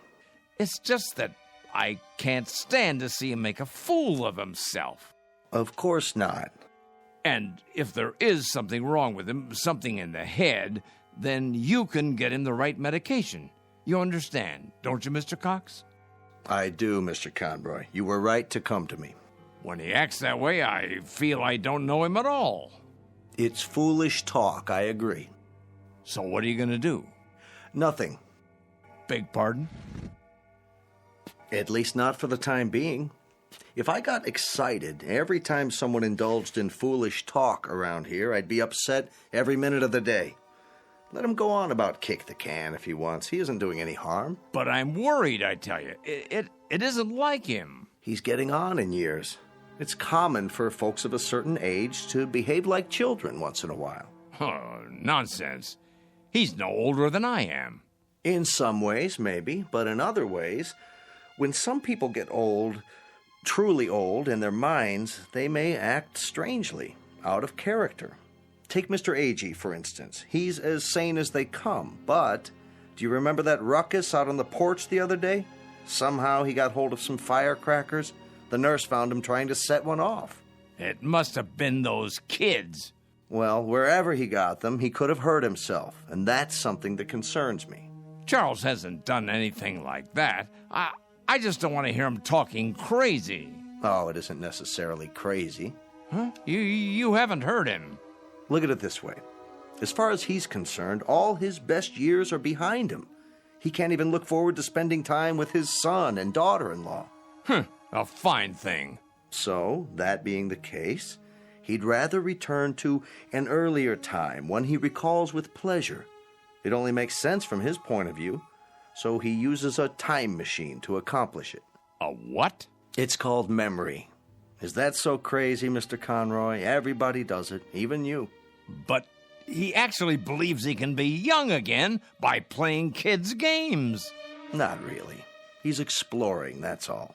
He'd like to believe that kick the can is a magic button he can push to make himself young. But deep down inside, he knows it won't work. Instead of the disappointment of failure, he'll never risk pushing that button to find out. Stop worrying. Your friend is fine. Are you certain? I'm certain. Until he does something to endanger his health or the health of others, there's no reason to interfere.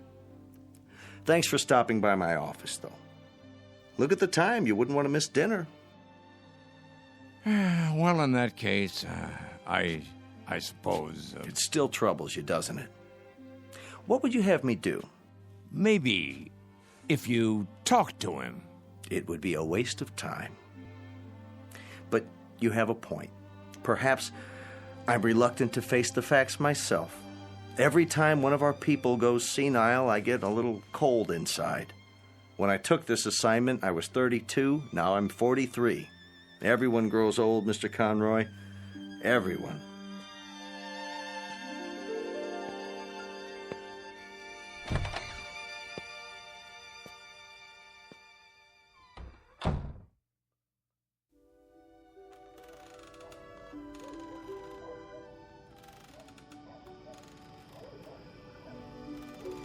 I think we should go in now.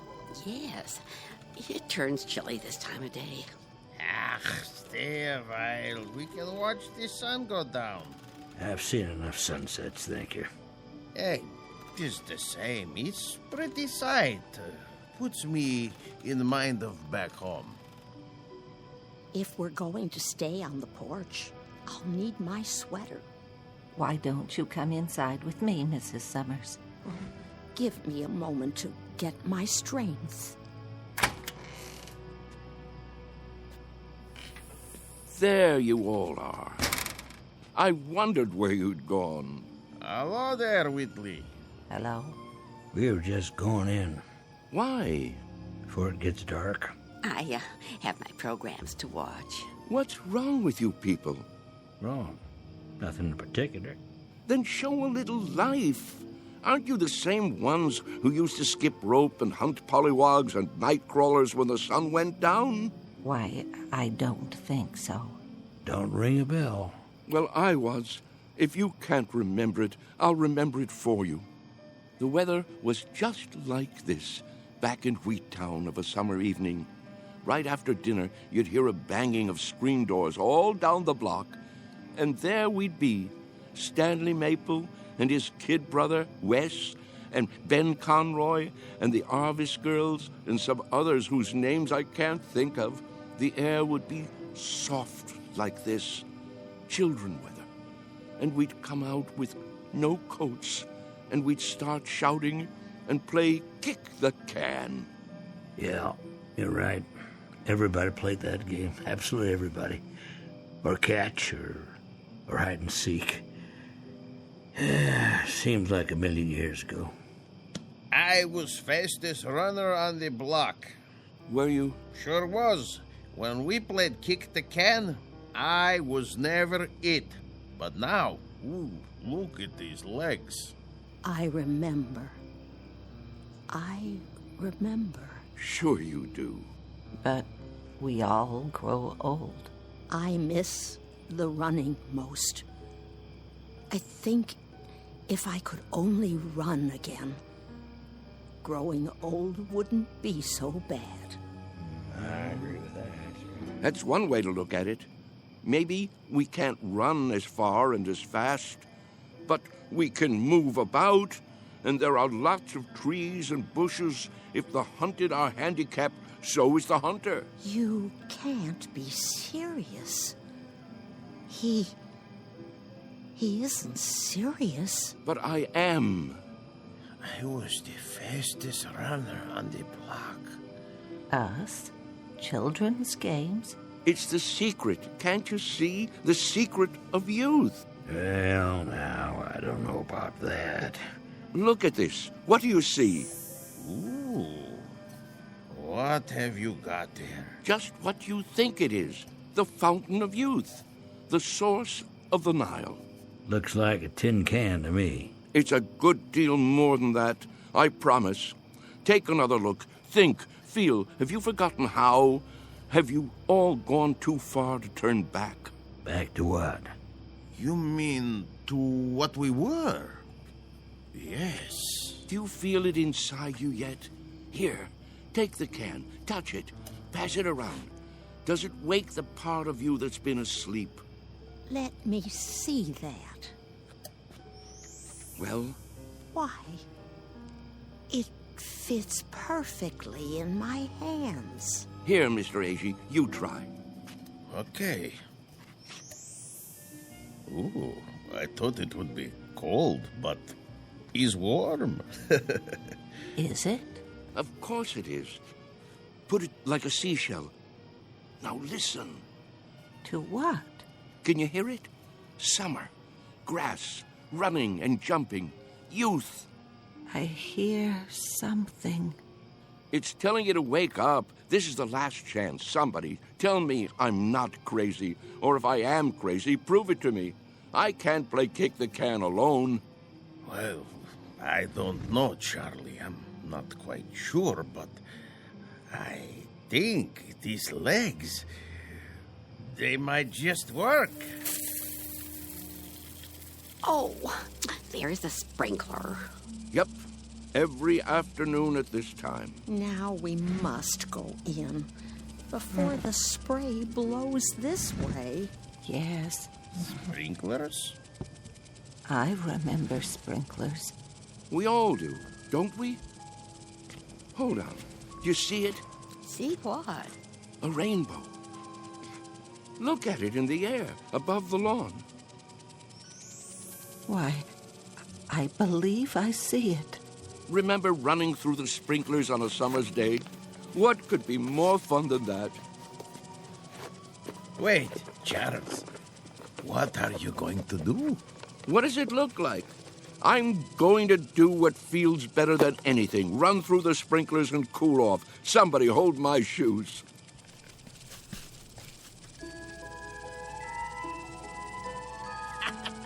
Well, look at him, will you? This way, everybody. It feels great. Mr. Whitley. Charlie, what are you doing? Come on in. The weather's fine. Nurse! Nurse! Yes? Help me get him inside. Yes, Doctor.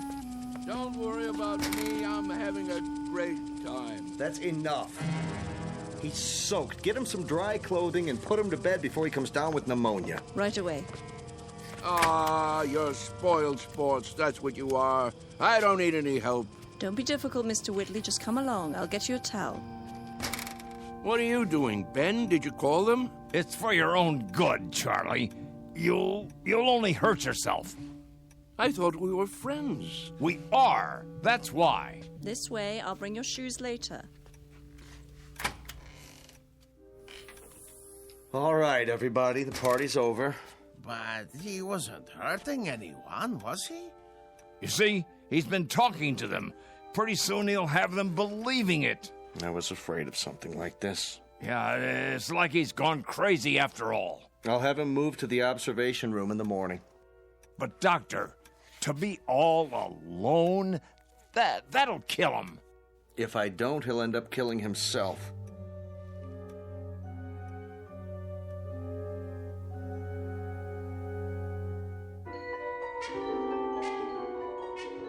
Senile? Me? Mr. Whitley, please try to understand. You want to put me in a special room? Alone? You don't leave me much choice. Why? What rules have I broken? There have been complaints. Oh, there have. Who from, may I ask? That's not the point. Go on, tell me. I want to know. Who thinks I'm breaking the rules? It's not so much a matter of rules as attitude. Look out the window. Grass, trees, a park across the street, all very peaceful. The kind of place people come to for rest and relaxation. It's what Sunnyvale is known for. But if things happen that rile them up, disturb their peace, well then, we can't stay in business. You see that, don't you? So the charge is disturbing the peace. And for that, you want to isolate me from my friends. I hope that won't be necessary now. You've got to go out there and show them you're all right. Cut the crazy talk. Learn to fit in. That's not hard, is it? What a choice. To keep that nurse from pawing at my pulse all day, I have to sit like a vegetable, stare into space. Listen, I'm trying to help you. Keep on like that, and they'll put you away. I won't have a choice. Use your head. maybe you're right. There. You see? You're an intelligent man. It's a question of playing the game. Isn't that something we all have to do? Yes, I suppose it is. Good, Mr. Whitley. I knew you'd see it my way. Now, why don't you go up and rest before dinner? Tonight's the bingo game, remember? I remember. Goodbye, Doctor. Goodbye, Mr. Whitley. Anytime you want to talk, feel free. I consider it part of my job.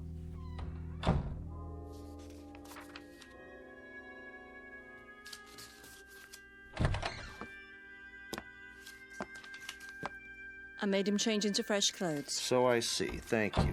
Is he going to be all right? I think so. It must be quite a transition. Remind me of that when it's time, will you, nurse? Time for what? To pack it all in.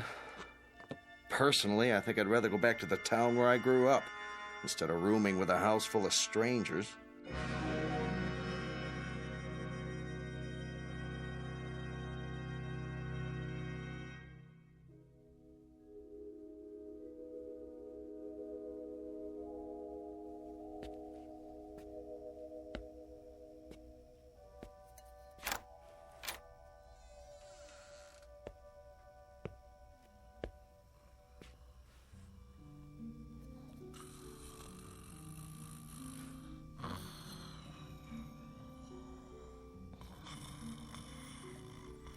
Wake up. Who? What? Come. Charles, what is it? Shh. Quietly. Come where? We're going to play a game. What do you have there? What does it look like? An empty tin can. We're going to play kick the can now? It's dark outside. It usually is in the middle of the night. Now get your robe and come with me.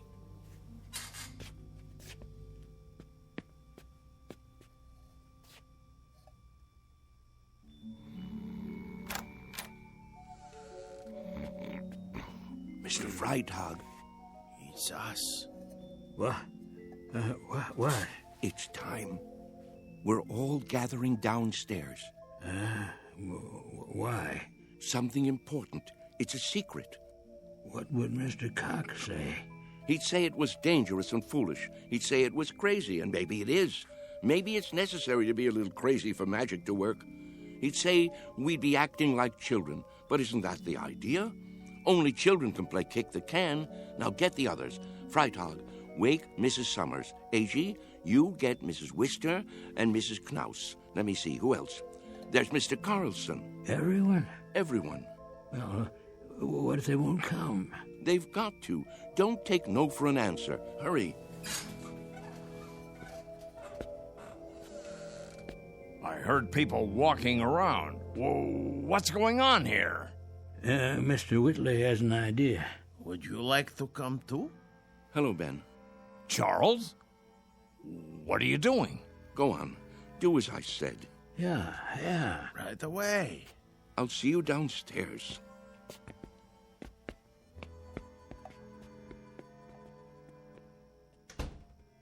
You should be sleeping.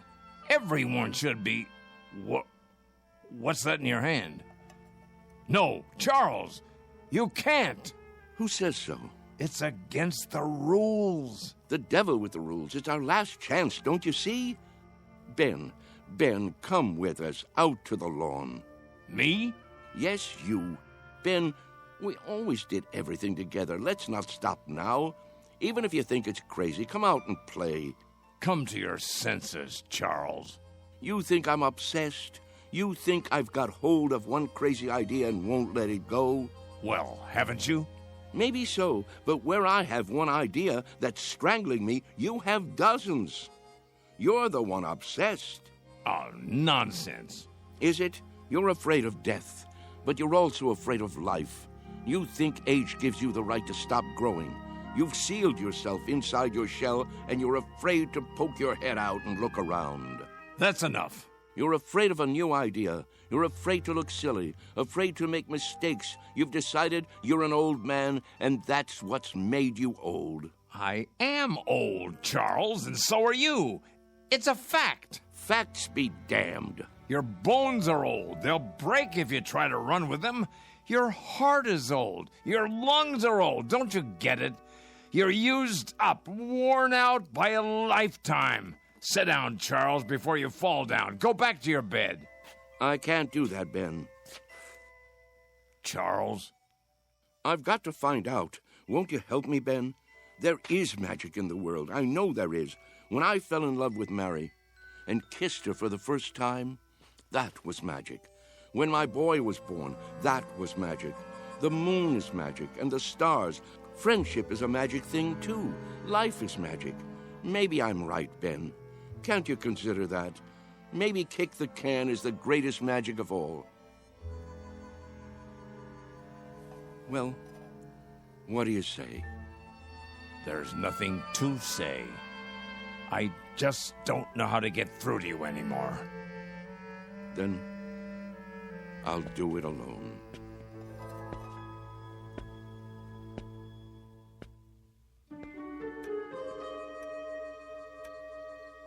What are we doing here? I'll catch my death. Now, you just wait. Mr. Whitley has something in mind. Yeah, something important. But what could it be? Don't you know? Don't you remember? Remember what? How it used to be. How we used to sneak out of the house after dark when the grown-ups weren't looking and the weather was like this.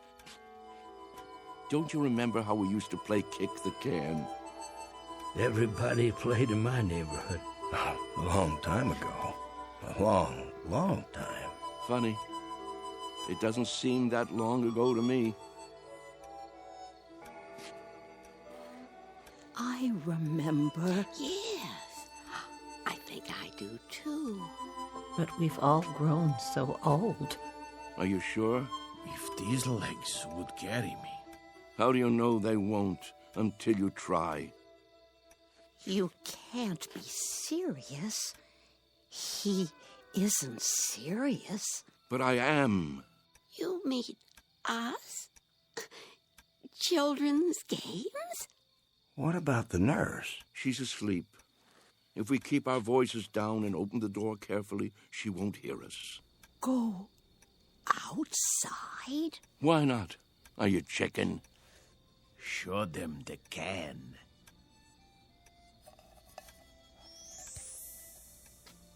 Where did you get that? From some kids. They've already broken it in. Well, are you with me? Or do I have to play kick the can all by myself? Who remembers the rules?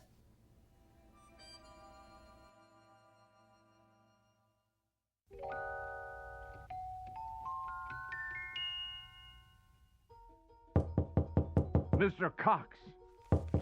Hold your horses. I'm coming.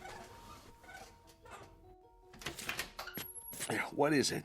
Mr. Cox, come quick. Keep your voice down. You'll wake everybody. They're already awake. Hurry, hurry. You've got to stop them. Calm down, will you? What are you talking about? You'll see. Come to the front room. Easy, Mr. Conroy. Now, what is it exactly that I'm supposed to see? There's no time to lose.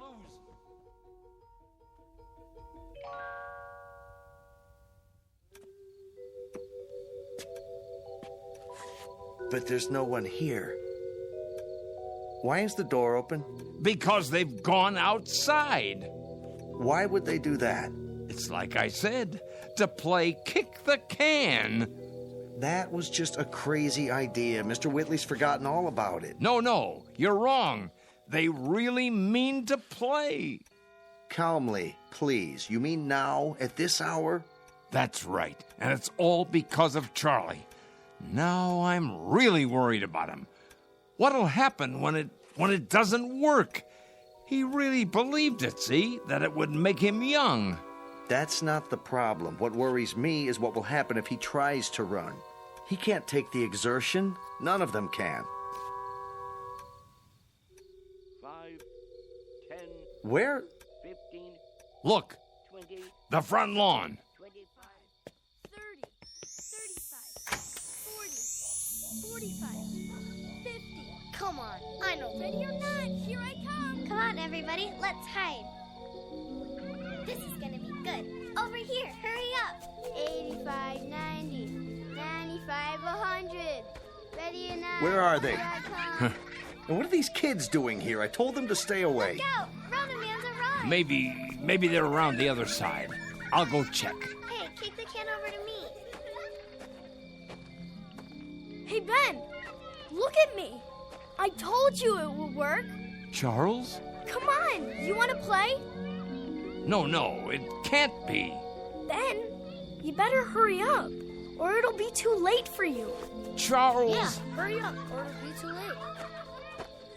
What is it? Do you see them yet? Is that... Here, you kids, how many times do I have to tell you, go home? No, wait. What are you doing here this time of night? 1, 2, Charles? 3, you're out. Charlie? Sorry, Ben. I wish you could have believed. I gotta go. Charlie! Hey, kick it over here, over here. Charlie! Take me with you. My turn to kick the Get away and stay away. Mr. Cox, please. Last one over fences, rotten egg. Come on, let's go. I can't climb that. Charlie, wait. Wait! Charlie! Hey, you guys, wait up. We gotta find the others. They can't have gone far. I bet Whitley's taken them down to the orchard. No. Why? Look all you want, Mr. Cox. You won't find them. Wait here.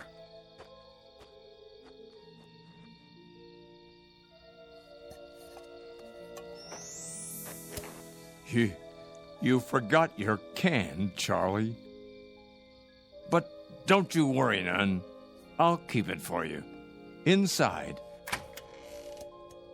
In case you ever come back for it.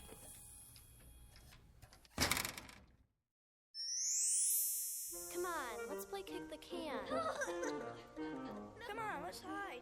You'll never find me. You can't catch me. I'm too fast. Haha, you missed me. Come on. No, kick it to me. Kick it to me. Gotcha. Yeah. Ollie, Ollie, Oxen. Free, free, free.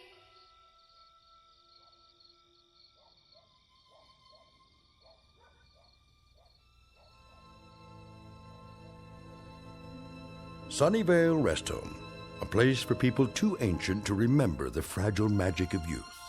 A place for those who have forgotten that childhood, maturity, and old age are magically intertwined.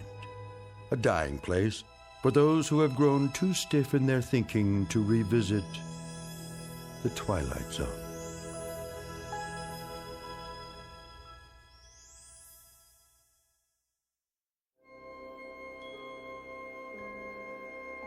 Hi, this is Carl Amari, producer of the Twilight Zone radio dramas. I'd like to take a moment to tell you about our official website at twilightzoneradio.com, where you'll get the latest news and information on these Twilight Zone radio dramas. Plus, at twilightzoneradio.com, you can digitally download 3 free episodes or any of our episodes for only $1.95 each. In this age of ever-changing technology, we've decided to make these episodes instantly available to you by making the Twilight Zone radio dramas a digital download-only series. This means that this series will no longer be offered on CD. The CD collections at our website are now being offered while supplies last at buy one, get one free. So be sure to get your favorites before they're sold out. Be sure to visit us often, and I'll see you in the zone.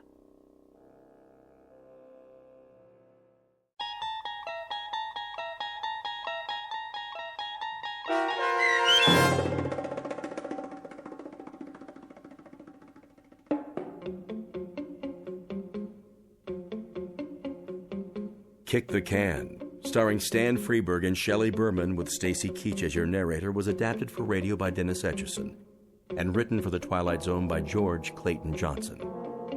Heard in the cast were Christian Stolte, Kurt Nabig, Herb Graham, Joby Cerny, Doug James, Roz Alexander, Meg Thalken, Renee Matthews, Sarah Wellington, C.J. Amari, Natalie Berg, Amanda Amari, Mitchell Hernandez, Julia Cosmos, Robert Gerdish, Matthew Gerdish, and Braden Looper. The producers of The Twilight Zone wish to thank CBS Enterprises and the Rod Serling Estate for making this series possible. This copyrighted radio series is produced and directed by Carl Amari for Falcon Picture Group and Westwood One. Sound design and custom Foley effects for The Twilight Zone by Cerny American creatives Bob Benson, Craig Lee, Michael Slaybach, and Matt Sorrow. To learn more about the Twilight Zone radio dramas and to contact us, visit our official website at twilightzoneradio.com. Doug James speaking.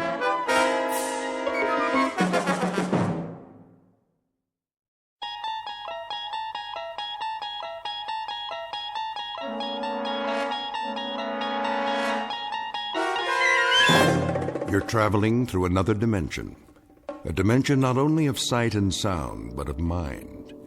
A journey into a wondrous land whose boundaries are those of imagination.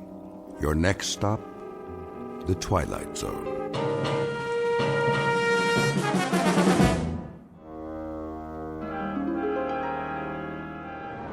Shouldn't be long, eh, Cap? Not unless they move to Italy. I bet old Benito would like to do that. We're almost there. See that mountain range just over the horizon? Well, now, what do you know? I think I might have seen that a few times. All we do is maintain course and the boot will pop right up, big as life. Sounds like you've done this before, Captain. You like Italian food, Blake? Me? Yeah, spaghetti's okay.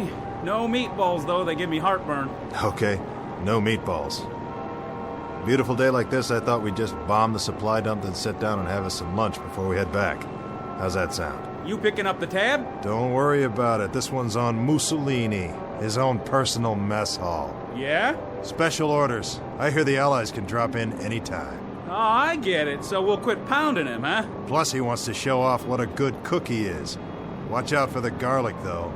That's his secret weapon. Lousy greaser. I got something for him. There it is. Target in view, Jimenez. How's our time? On the money, Captain. Set the bomb bay doors. Check.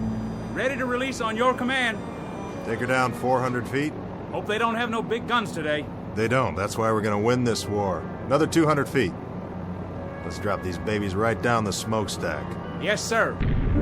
Is that flak? I don't believe it. Give me some altitude. Looks like the jerks finally got some artillery. Pull up on the stick. I'm pulling. That was too close for comfort. Pull up, I said. Climbing, Captain. Higher. We're hit. Kransky, you okay? Waist gun good, Captain. Connors? Missed the tail by a mile. Blind. We took a hit on the starboard engine, sir. Looks like we're losing fuel. Then let's drop our payload and get out of here. Fast. Yes, sir. Mayday, Mayday. This is King 9 calling Firefly. King 9 calling Firefly. Come in, Firefly.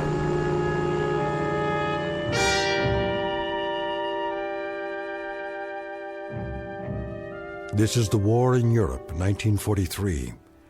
The air spits out violence and destruction, and the sandy graveyard of North Africa swallows it up.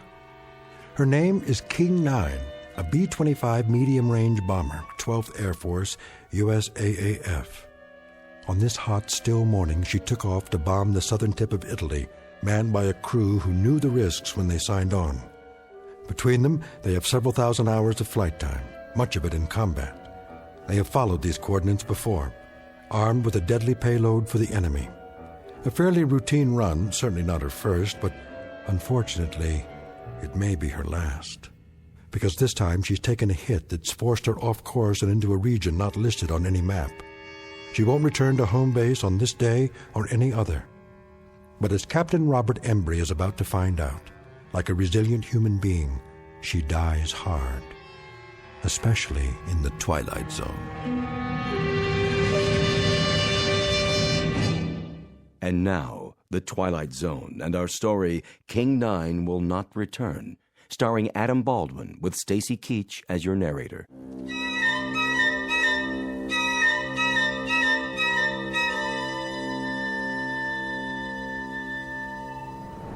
What's the damage, Blake? We took a hit on the wing tank, Captain. How bad? Needle's dropping fast. We're leaking fuel. How much? A lot. Jimenez, what's our position? 10 degrees off course, Captain. Airspeed's dropping. Losing altitude. How far from base? Too far. We'll never make it. We may have to ditch. Down there, oh, mamma mia. Take a look around. See anything? Nothing but sand, sand, and more sand. Looks like one great big beach and no ocean. Then get ready for some belly surfing. Landing gear? Leave it up. Won't do any good. The sand's too soft. Connors, Klein, all crew, strap it in. We're gonna attempt an emergency landing. Flaps down. Level her out! She won't hold. Pull up. Get over that dune. There goes the other engine. Hang on. She's holding. We're gonna belly in like a glider, nice and easy. Piece of cake, Captain, piece of cake. Watch it. Watch it. We're coming in too fast. I can do this. I promise you. Captain, look out!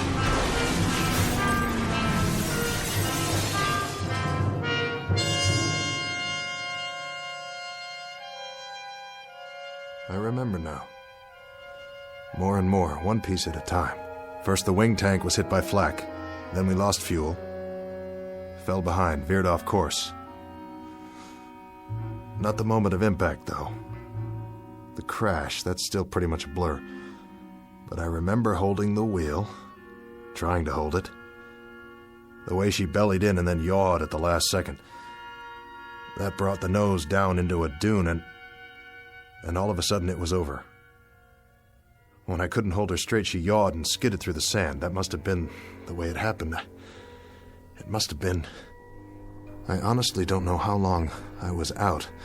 It might have been minutes or hours.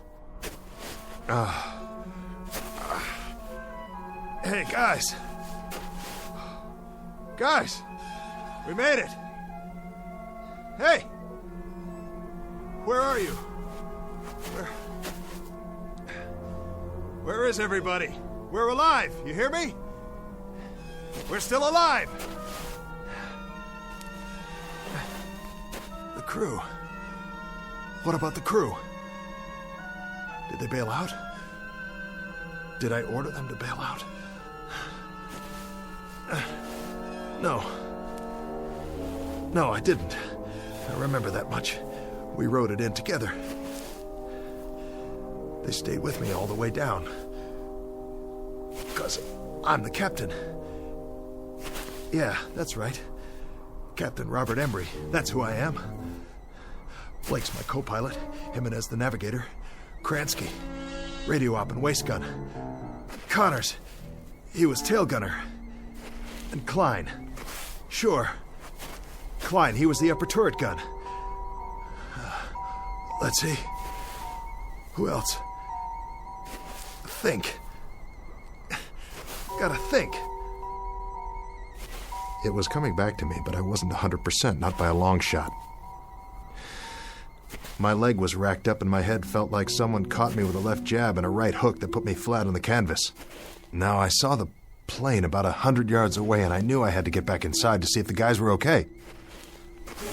Blake! Jimenez! I kept walking toward it, but it didn't get any closer. That's the way things are in the desert. Something about all that sand and nothing to measure it by. But I kept going. I had to help them if I could. If there was any way, any hope. Are you all right? Connors! I climbed up on the wing and finally got in through the gun turret. I dropped down inside. Blake? Blake, answer me. That's an order.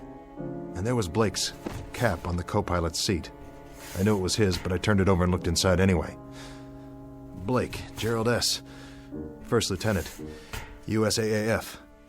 And the radio op. His headset still plugged into the radio, but he wasn't there either. Jimenez. And Connors. All gone. If they were still on board when the plane crashed, then where were their bodies? No, I couldn't let myself think that way. Piece it together, that's what I have to do, piece it all together. We bellied in, and I must have been thrown clear of the plane. That's what happened. Sure. Knocked me cold. I could have been out for hours. And the others, they... What about the others? Where are they? They didn't jump, they couldn't have. The chutes are still here, all of them. And they're not dead, they couldn't be dead. There are no bodies. But if they left the plane and started walking, why didn't they take me? Morse code. Yeah, I'm here. We're here. Wait. Give that to me one more time. Mayday, Mayday, this is King 9 calling Firefly. King 9 calling Firefly. Pancaked in the desert. 1 hour, 30 minutes from last checkpoint. Bearing 290 degrees. Terrain flat and sandy. Low hills to the north. No other landmarks. No sign of crew. Mayday. Mayday. King 9 to Firefly. Come in, please. No answer. Nothing in the headphones. Not a blasted thing. Easy now. Easy. Don't panic. Go back to where this all started. The last thing I remember. I'm sitting in the cockpit. Right here. We're dipping. The ground's coming up to meet us, and we're sitting down hard. Flaps down. Level her out. Get over that dune. She won't hold. I can do this. I promise you.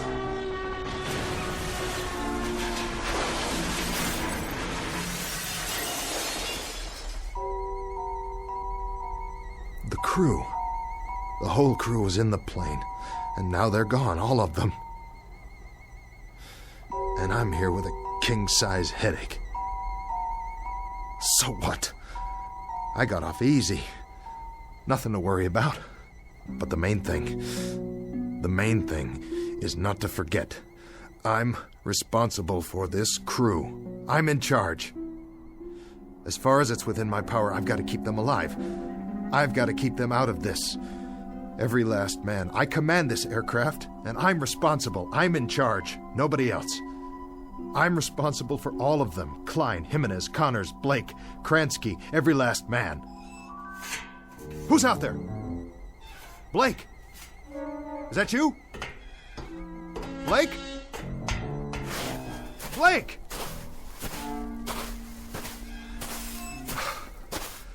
No. It's not you, is it? Just a piece of the tail assembly. Well then, where are you, Blake? Guess you wouldn't leave any footprints. Not for long in this wind. What in the... What is this? Klein, William F., Tech Sergeant, USAAF. Klein? Sergeant Klein, you incredibly stupid jerk. You dropped your canteen. You dumb Bronx cowboy, you idiot. You're gonna need water out here. Don't you know that? Don't you know anything? I still got a nursemaid, you, huh? Is that it?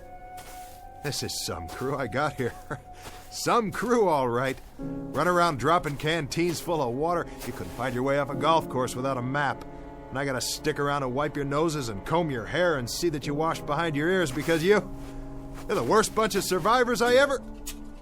Wait. That's the plane. Somebody's trying to start her up. But... who? Hey! Hold up! That's my plane! But... who's in the cockpit?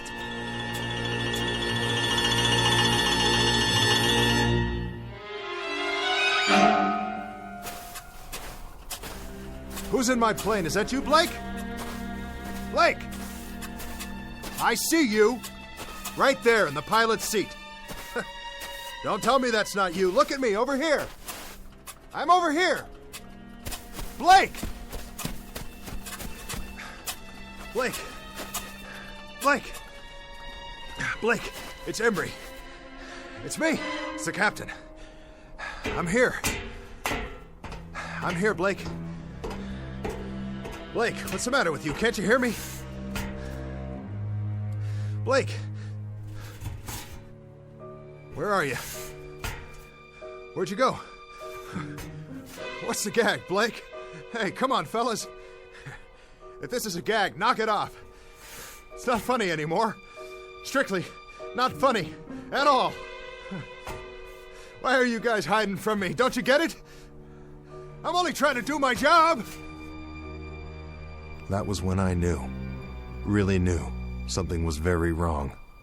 It was more than the flak and veering off course and the crash and not knowing where I was. Oh, I was in the desert, all right. But where exactly, and where was my crew? Huh?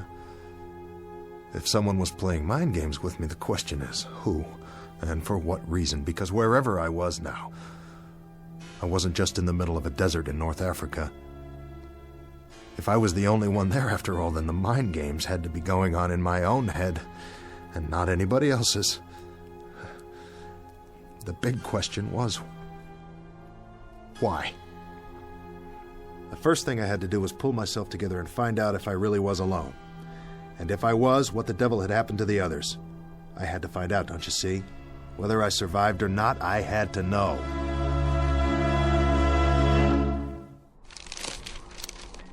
Gonna be a long night. Get a campfire going, then they'll see where I am. Hey! You out there, guys?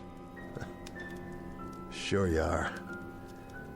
You started walking, didn't you? With or without your canteens and your rations. But you won't get very far. You couldn't have. I wasn't out that long. You watch it, boys. The animals are restless tonight. Whatever kind of animals live in the desert. Blake! Jimenez! Connors! Klein! The whole lot of you! This is your captain speaking. Look over your shoulder. Here I am! I'm waiting!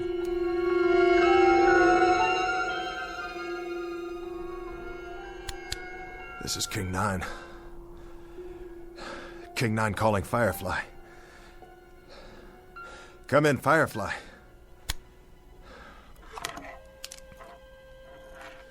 Let me tell you something, Firefly, if you're still out there. Now listen up. You better respond before the batteries run out, because I might not be here when you fly over. I might not even be here now. For all I know, I'm already dying out there. Lying in the sand with a fractured skull. This is all going on inside my brain-damaged head. For all I know, this whole thing is one big hallucination. Sure. Think about it. If I see something, or if I only think I see something, how can I tell the difference? How could I be sure? Could you? You ever have a nightmare, Firefly? Huh? Really bad nightmare? Well, you were scared, weren't you? Just the same as if it really happened. Sure you were. Yeah. Your eyes moved around and you were breathing fast and your heart was beating a mile a minute. So what's the difference? I mean, really, what's the answer? The only way you ever found out was when you woke up. This whole time, I could be sleeping, having a dream. Maybe I'll wake up and I'll be back at the base, or I tied one on and I'm in a booth right now with a girl I met in a bar someplace. Oh, wouldn't that tear it? Wouldn't that really, truly tear it? When the medics get a hold of me, they'll never let loose. They'll put me in a straitjacket and send me on tour like a freak. If they ever let me out of the loony bin, that is. But for now, I think I'll just take that chair Jimenez was sitting in and carry it outside and keep the fire burning. Because that's the only thing I can do till wake up.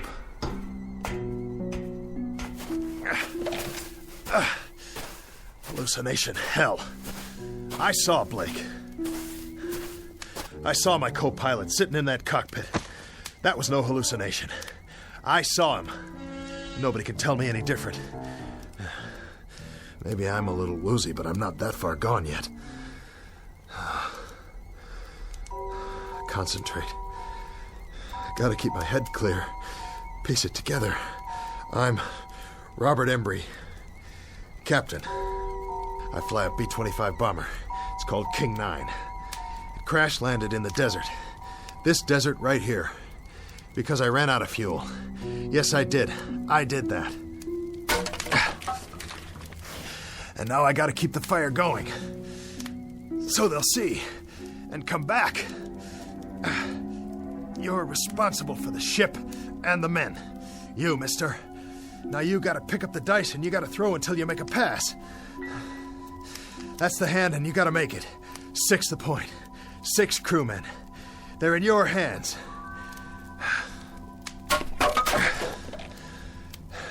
So what do you do first? You build the fire up. The chair will burn a long time soon as it catches. Here's some more newspaper from the base this morning. What's it say on the front page? Can't make it out. Picture of a plane.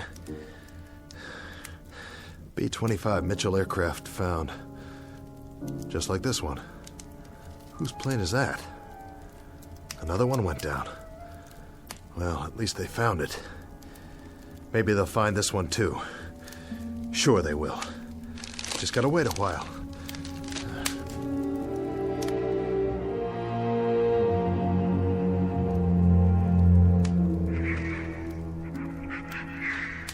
Embry, Robert, 24 years old.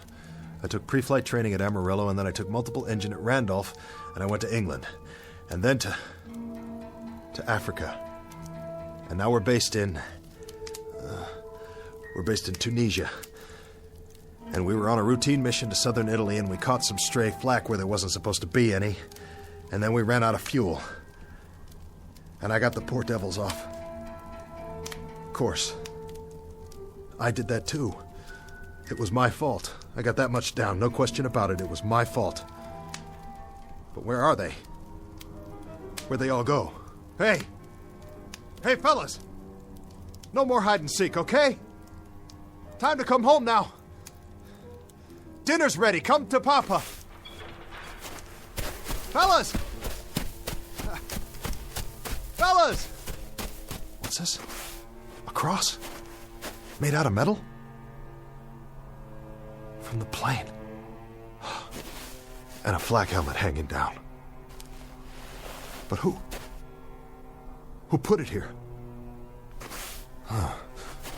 Somebody wrote something. Tech Sergeant William F. Klein died of wounds received in crash April 5th, 1943. Rest in peace, buddy. The crew. Oh, Klein, I didn't know. I didn't know. I'm sorry. I had no idea. Rest in peace, kid. Rest in peace. Captain! Huh. Who goes there? Blake! Is that you, Blake? Captain M. Connors? Hello, Captain. Kransky! It's you, and who's that? Here, sir. Jimenez! And the man next to you, what's the matter with his face? Is that blood? All present and accounted for, sir. Klein, I don't believe it. You're not dead. Well, neither am I. Neither am I. I'm here, fellas. We're all here. We can do it. Whatever it takes. Come on. Plane's over here. I'll show you. See? It's kind of banged up and the aft fuel tank's definitely shot, but the other engine looks okay. And some of the instrumentation's haywire. Of course, we'll have to get our wheels down. We'll have to raise the ship and get under there. Because we're not going to walk out of here, that's for sure. That's a definite. Can't walk out, so we're going to have to fly. But I'll get her up, boys. You can trust me. I'll get her back up. How does that... Hey! Hey, where'd you go? You hiding behind that sand dune again? What do you want to do that for, huh? Hey, guys. Where are you? Listen to me. We can do it. I can do it. You'll see. All we have to do is get this propeller out of the sand and free it up.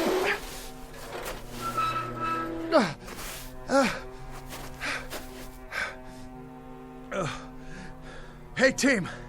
You can talk, you know. Talk to me. Yell at me if you want. Tell me off. But say something. Where are you? Where are you? Where are you? It doesn't matter. You were never here. You were never here. You're illusions. Mirages. That's all you are. You don't even exist. But there are no mirages at night. Only during the day, when the heat waves come off the sand. So either I'm dead, or out of my mind, or I'm off in limbo someplace. I'm unconscious. I'm sick. That's it. I'm cracked up in an army ward, or I'm down in the drink somewhere, drowning. Or I don't even exist any more than you do. There isn't a thing here, not a single thing that's real. Oh, God. Oh, God, you gotta tell me what's happening here. You gotta tell me. Please. You gotta give me a sign. What? What is that? Aircraft. I can see their lights. Yes! But they're moving too fast. I've never seen planes like that before. I've never even seen jets. I couldn't have, not yet. Jets. Jet aircraft. What do I know about jet aircraft? It's 1943. There's no such thing as jets yet, but I know about them. F-106s, F-105s, B-47s, B-52s, B-58s. I know all about them. I am Captain Robert Embry, United States Army Air Force. I'm the pilot of this bomber right here. We went to Italy this morning because it's World War II, and it's not over yet, and I'm right in the middle of it. Hey, crew! We've got to get out of here! We got to get out of here! We got to get out of here! Because if we stay here, I'll have to dig more graves and bury you all with my bare hands. Don't you worry, I'll take care of it because it's my responsibility. Yes. Yes. And I'll dig one more while I'm at it. One for your captain. One for me, too.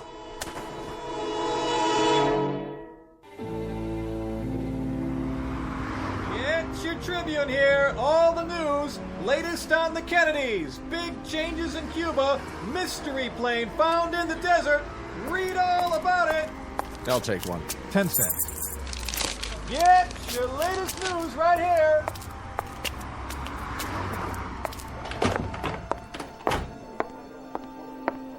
Paging Dr. Benway.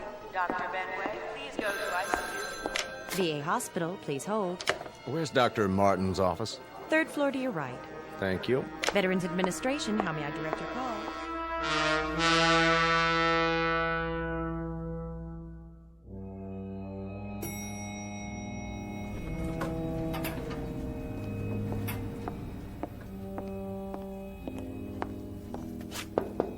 Come in. Dr. Martin. Yes? Stephen Markham. Oh, thanks for coming over on such short notice. Not a problem. Your patient, Embry, is that his name? Robert Embry, age 41. He was admitted a few hours ago. May I see his chart? It happened this morning. He went by a newsstand, looked at a paper, and went into shock. When the ambulance got there, he was almost catatonic. This newspaper? Yes, that's the one. And that's what set him off, the front page? That's why I thought we should have a psychiatrist in on it. Odd. I thought so, too. So after he came around and told me the story, I spent the day digging into the fellow's background. I checked with the Pentagon in Washington. It's all confirmed. The information's in the file. He was a captain in the Air Force. Flew a B-25, Africa and Italy. 37 missions. Discharged in August 1943. Recurrent fevers. Any trouble since? Nothing. But if you look back at his original record, there is some suggestion of a psychological disturbance early on. He was discharged before they could find out much about it. It was all brought out in a Squadron MO's report just before his discharge. And this was his plane? That's the one. B-25 Mitchell bomber found. World War II bomber found intact in the desert. Lies 17 years in sand. Remains of crew not yet located. Hard to believe, isn't it? His plane and his crew, the King of Hearts. They took off for Italy on what was supposed to be a routine bombing mission. They'd done it many times before. But Embry never went on that last mission. He reported to sickbay that morning, and someone else flew the plane for him, his co-pilot, Blake. It never returned. And for 17 years, he's known that and carried it around with him buried deep in his gut. Not deep enough. When he saw the picture of his plane on the front page, he wasn't able to keep himself from letting out one scream, and then going into shock. The mind is a very delicate thing. Sometimes there's an infinitely fragile balance. We never know how fragile until something sets it off and tips the balance one way or the other. Something like this, completely out of left field. How's he doing? I was just going to check on him again. Why don't you come along?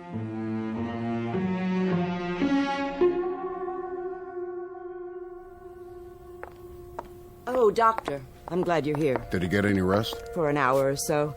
He still seems agitated and disoriented. Thank you, nurse. Dr. Markham here would like a word with him. Of course. How are you feeling, Mr. Embry? Sorry, I don't know what's wrong with me. That's what we're here for. To get you back on your feet. That's our job. Crazy dream. Crazy. Was it? I went back. Where? The desert. Take it easy, Mr. Embry. You don't have to go over it again. Go ahead. You went back, and then what? Back to the ship. I tried to find the guys. I looked for them, looked all over, I swear. But they were gone. I thought I saw Blake and then the others, but it wasn't real. A mirage. Yeah, a mirage. An illusion, that's all. He wasn't there. None of them were. It was an illusion, Mr. Embry. You know that now, don't you? I guess so. I guess so. It seemed so real. It's over now. All that's behind you. Is it? I should have been on that plane. I should have gone on that mission. I chickened out. You didn't chicken out. And you had no way of knowing that the plane would never come back. You'll realize that as time goes on, and you'll feel better for it, Mr. Embry. It's out in the open now. You don't have to keep it buried inside you. That's what's been hurting all these years. How did you know? You've been carrying around one gigantic guilt complex for something that wasn't your fault. Buried. Yeah. Buried. I found Klein's grave. Did I tell you that? He was killed in the crash. Take it easy. But then I saw him. And I saw the others, too. I thought I did. I thought I did for a moment. The whole crew. I would have buried them, you know. The last thing I dreamed, I was digging graves for them in the sand so they could be buried just like he was. You need to get some sleep now. I'll ask the nurse to give you a sedative. As soon as you're ready, you can get back to your life, but there's no hurry about that. What you need right now is rest. Another crazy thing. Another part of the dream, whatever it was. I was standing in the desert, and I asked for a sign.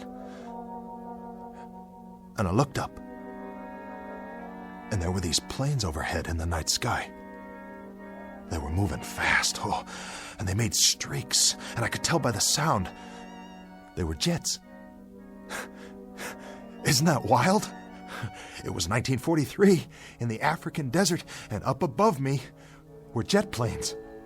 F-105s and 106s. Just as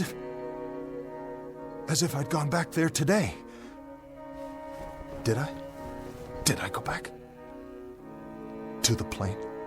Is that possible? Of course it is. In your mind. That's how you went back, Mr. Embry. In your mind. The greatest time machine of all. Go to sleep, Captain Embry. You're entitled. You're going to be all right. Thank you, Doctor.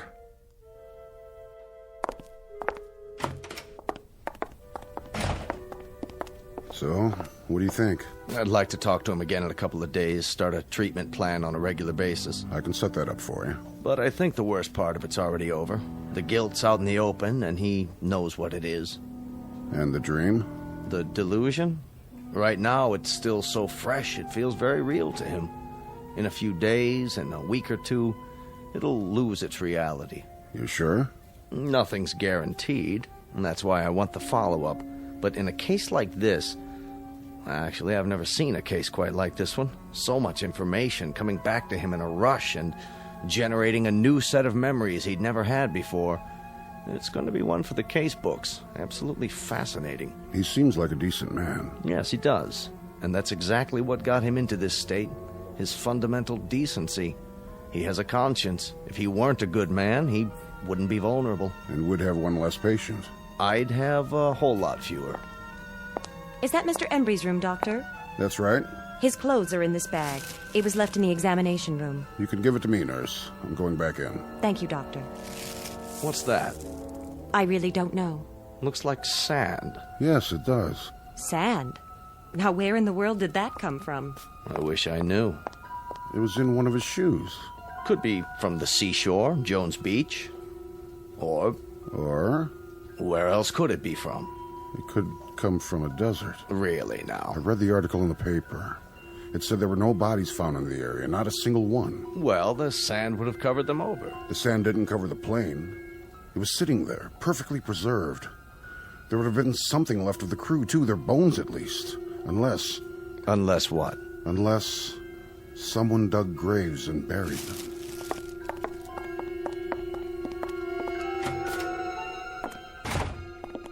Mr. Embry. Looks like he finally dozed off. Good. Good for him. I'll just leave his things. Shirt, trousers, jacket, and shoes. Complete with several ounces of white sand. Where do you suppose it's from? Maybe a fishing trip he took recently? Very recently. Or from a plane. From a B-25 called the King of Hearts. Wherever it's from. Rest easy, Mr. Embry. You've had a long journey back. Very long. Now you can rest. Meanwhile, I'll leave your shoes by the bed. You'll need them when you're back on your feet, which will be soon.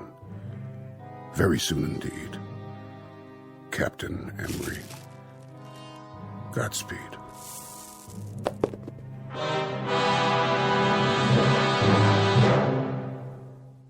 Portrait of an enigma buried in the sand. A question mark with broken wings that lies in silent grace. A marker in a distant desert shrine. Odd how the real consorts with the shadows. How the present fuses with the past. How could it happen? The question is on file in a barren desert. And the answer? The answer is waiting for us in the Twilight Zone.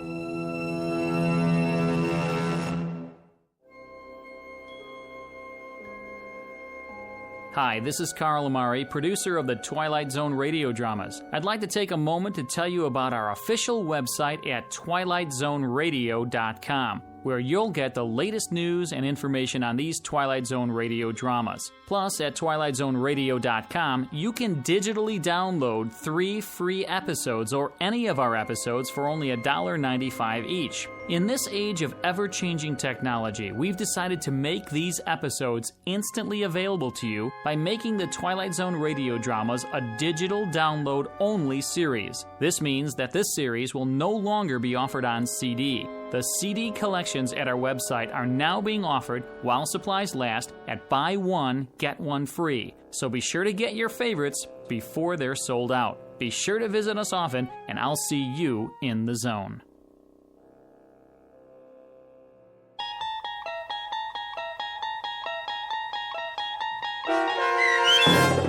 King 9 Will Not Return, starring Adam Baldwin with Stacy Keach as your narrator, was adapted for radio by Dennis Etchison and based on a script by Rod Serling. Heard in the cast were Rich Kominick, Christian Stolte, Craig Wickman, Doug James, Linda Ryder, Michelle Graff, Paul Patch, Carl Amari, Roger Wolski, and Vince Amari. To learn more about the Twilight Zone radio dramas and to obtain audio cassettes and CDs of these programs, visit our website at twilightzoneradio.com. This copyrighted radio series is produced and directed by Carl Amari and Roger Wolski for Falcon Picture Group. Doug James speaking.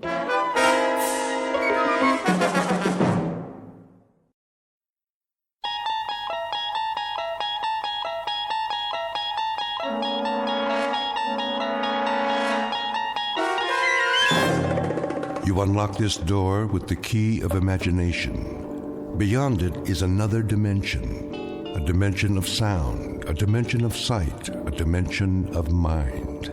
You're moving into a land of both shadow and substance, of things and ideas. You've just crossed over into the Twilight Zone.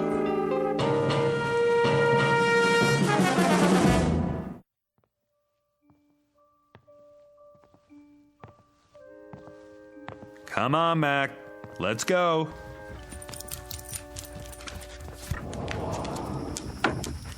Out in the backyard.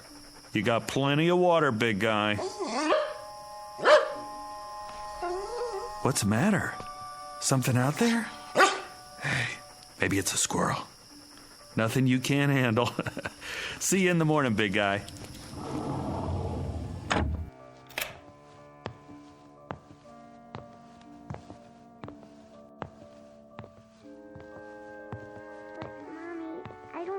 To sleep by myself. I know, honey. It'll be all right, I promise.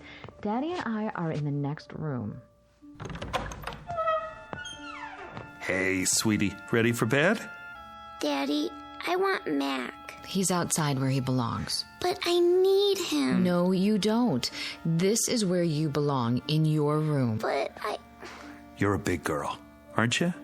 Yes. A very big girl. And big girls have their own rooms.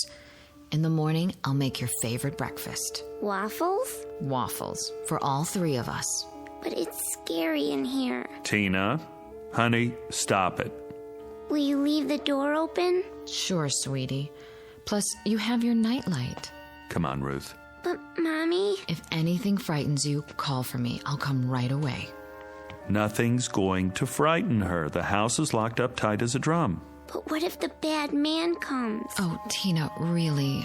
Hey, then Mac'll get him. He's a good dog, isn't he? Yes. Go to sleep now. Can I have a drink of water? Of course. Night-night, sweetheart. Night. Don't let the bed bugs bite.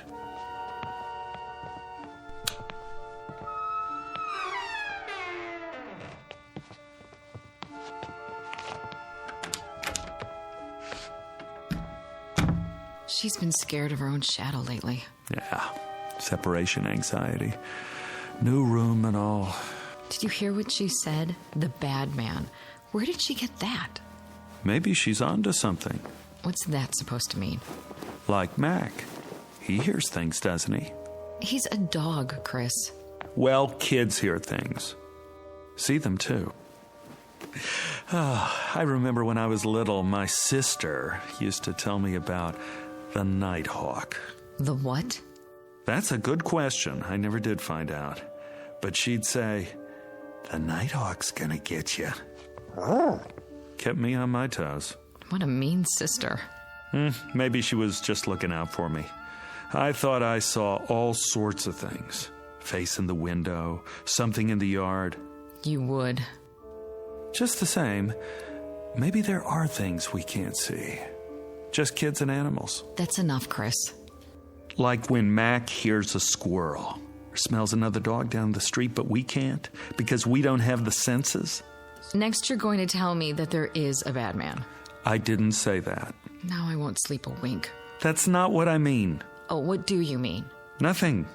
I don't know what I'm talking about. No, you don't. Come to bed. Sorry. You should have been a science fiction writer. Visible world. Nice. Makes me feel all safe and secure. I said I'm sorry. Well, this is the real world. Remember that. I'm turning out the light.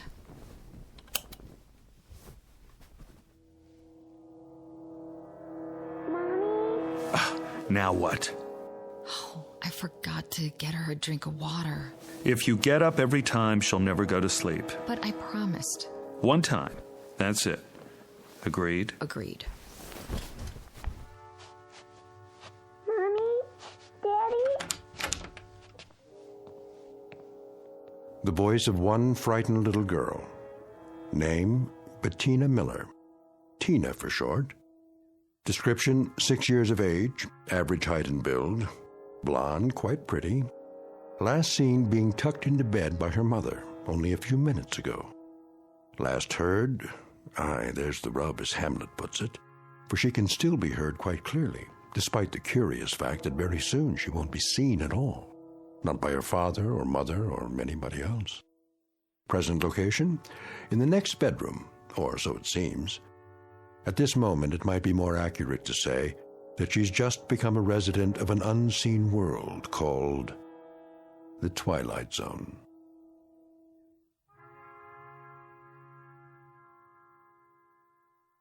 And now, The Twilight Zone and our story, Little Girl Lost, starring Stephen Tobolowsky, with Stacy Keach as your narrator.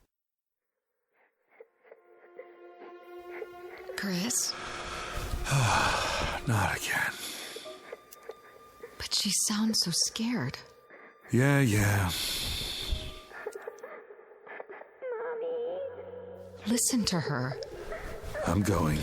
Where are my slippers? I don't know what's wrong now. Yeah. I'll talk to her. One last time.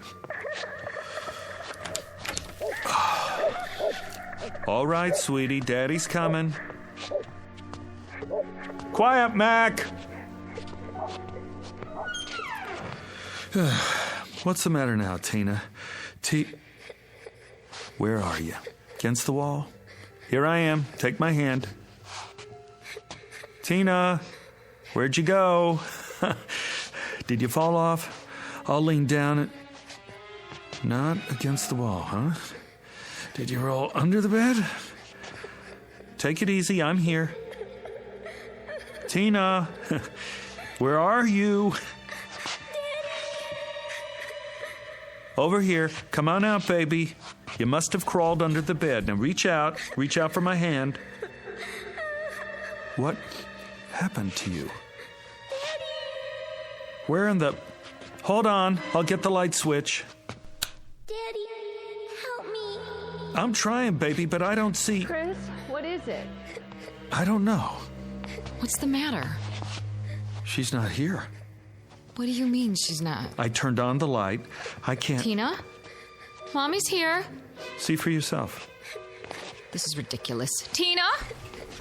Tina! I already looked under the bed. All the way to the wall. It's clear. There's nothing. Mommy, pick me up. I'm trying, baby. Chris? Where is she? I don't know. But I can hear her right in front of me. I can too. It doesn't make sense. I'm looking under the bed. The floor's clear. It's absolutely empty. I don't see anything. Honey, I don't know what to tell you. What are we gonna do? Quiet, Mac! Listen, what's happening to her? Where is she? I'm tired, Mommy. Going to sleep now.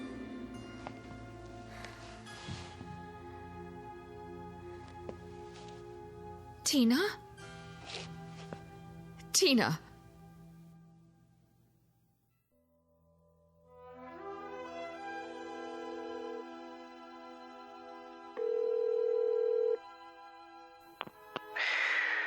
Hello?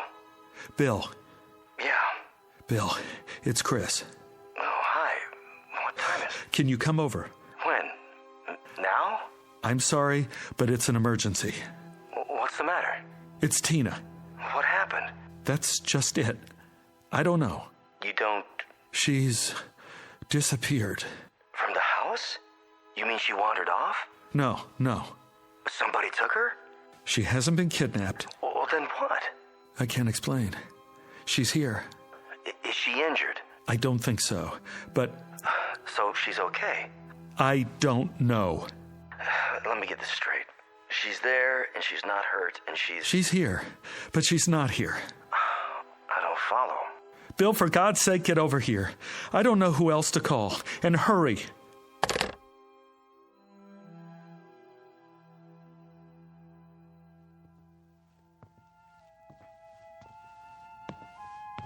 She's still asleep.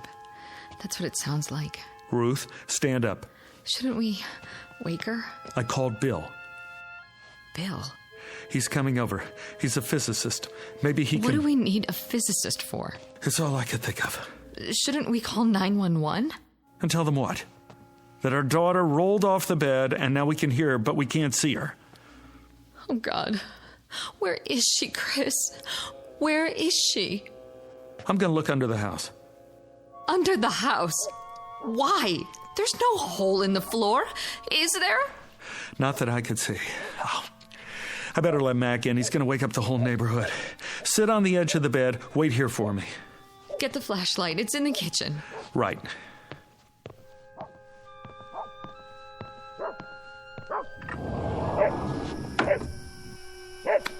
Come here, boy. Mac, where are you going? Mac! What's wrong with him? He's after something. Like he's got a scent. He's trying to get under the bed. Grab him! I can't! Where did he go? I don't know. Step back. He's got to be under there. Mac! Come on out, boy. Here, Mac! He's not, is he? Now, don't jump to conclusions. He's with Tina.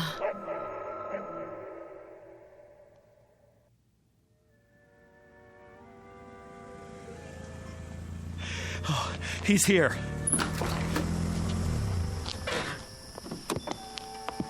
Bill. I got here as fast as I could. Thanks. What's up? I'd tell you if I could, but you wouldn't believe it. Try me. I wouldn't know where to start. You better see for yourself. See what? They're in the bedroom. You remember Bill, honey? From work? Ruth? She's still asleep. Listen. Where's your daughter? Under there? Take a look. I don't see anything. Neither do we. Do you have a flashlight? Here. You were right. About what? Don't believe it. Let's move the bed. Bill, where is she? I'm about to lose my mind. Well, at least she's breathing normally. So she must be okay. Take the other end. Got it. Wait. It's not that heavy. We'd better mark where the legs were. Why? Do what he says. Anything will work. You know, those books in the corner. Put one on the floor here and here. I don't see. Thanks. Now, from the front, lift. Right. Two more under this end. Here? Perfect. Now, lift it away from the wall just a few feet. There. All right, now set it down. Okay. You can still hear it. That's her breathing? Yes. And these 4 books mark where the bed was. The sound of her voice is inside the rectangle. The dog was too a while ago. Dog? Mac. I let him in the house and he ran straight for this spot, dove under the bed, and poof. He was gone too. But we could still hear him. Not now, though. Not now. You felt the entire area? All over, several times. And? Nothing. Okay. What are you doing? Stepping very, very carefully into the rectangle. Looking for... the opening, maybe. I want to cover everything between here and the wall. The opening to what? I don't know yet, Ruth. Quiet. There. Do you hear? I hear. You're moving as if you're afraid you're going to step on her. But there's no hole in the floor. You can see that. Yes. Why are you moving your hands? To cover the air above the floor as well. I did that. We both did. Well, maybe not every inch, but... All right, take it easy. I'm almost at the wall. I don't get it. Get what? It's not in front of the wall. So that means it must be... Bill! Look out! Your hand's going into the wall. Pull out! Pull out! I guess I found it. Found what? Bill, what was that? Your whole hand disappeared into the wall. It did. I saw it. So did I. This must be it. What is? The opening. To where? I'm not sure. But off the top of my head, I'd say... to another dimension.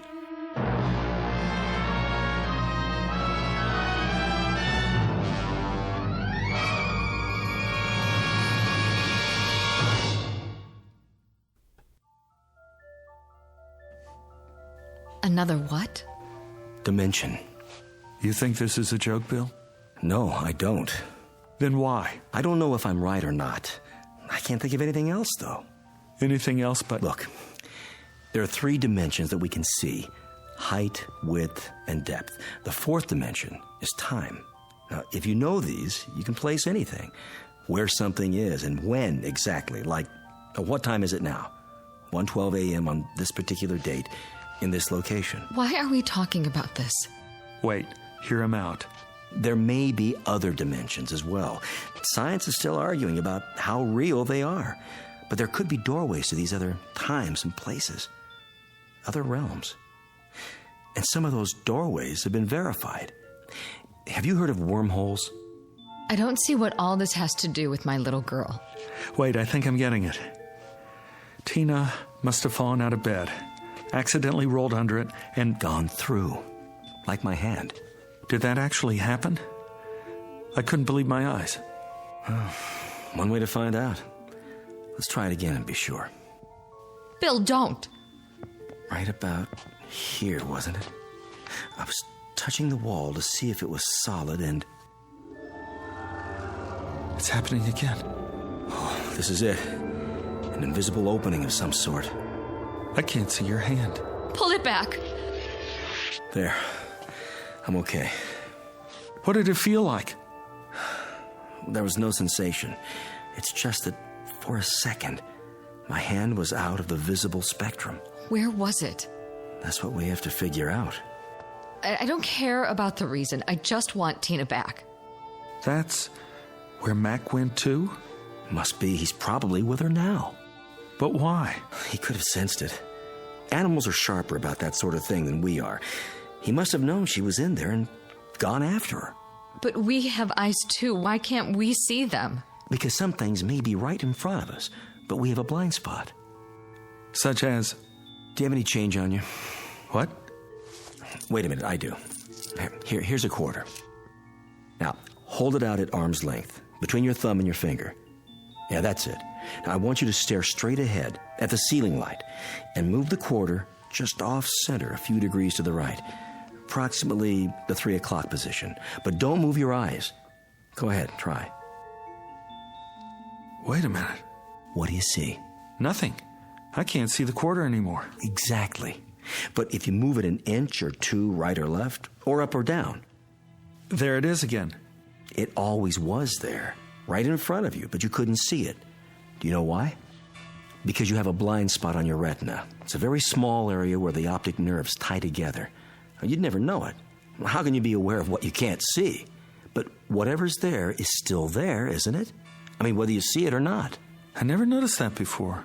You could go your whole life and never notice it, unless there was some reason to. But it's been there all along, invisible, like the quarter.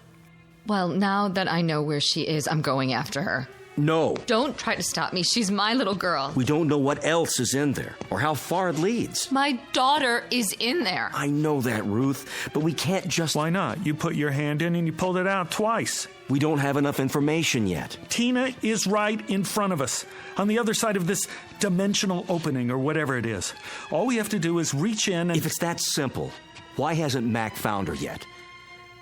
If I'm right, and this is a kind of gap or blind spot, an opening to another dimension, it wouldn't be laid out the same as our world, would it, Chris? There must be something we can do. Listen to the man, honey. You got a pencil? Anything to write with? Check Tina's drawer. Only crayons. That'll do. A black one. Here. Now, let's see just how big this thing is. I'll have to mark up your wall. Go ahead. This is solid. And this. And this.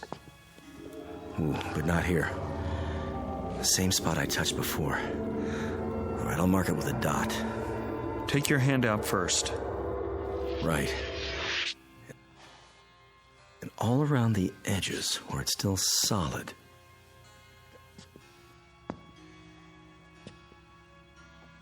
There. These marks form a rough outline of the opening. And you're saying it's always been there? Oh, my God. That's why she didn't want to sleep in here. She knew somehow. She could have fallen through at any time. Oh, I doubt it. Why not? Because locations are in space and time. The fourth dimension, remember? Lord knows, I'm no expert on this, but, well, it's still pretty theoretical. But for now, I can connect the dots in at least 2 of those dimensions.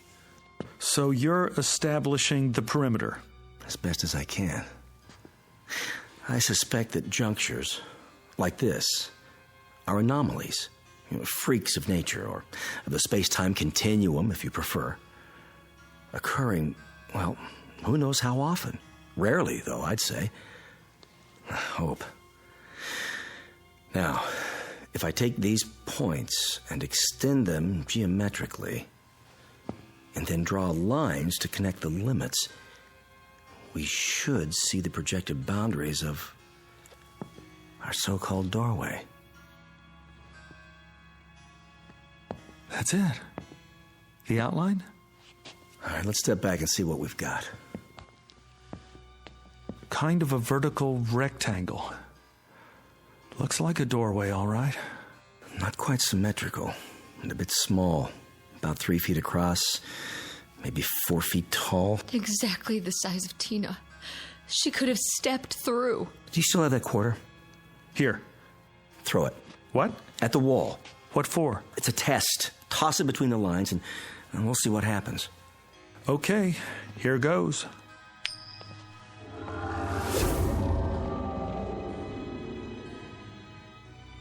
Where is it? It went through. The quarter's in. The other place. Wherever that is. Now what? Well... What are you doing? Shh. This is where I heard her. Where the bed was. The sound was the loudest just off the floor, but now... I can't hear her anymore. Chris! Let me try. Put your head down as low as you can. She's right. I can't even hear Tina's breathing. No. Tina? Answer me, sweetheart. Where are you? Tina? What's happened? The temporal dimension may be shifting. In that case, she could be anywhere. Tina! Tina! Hold it down. You hear anything at all? No. She's gone. Get up, Ruth. Move around, both of you, and keep listening. What's the point? It's a chance. Do it.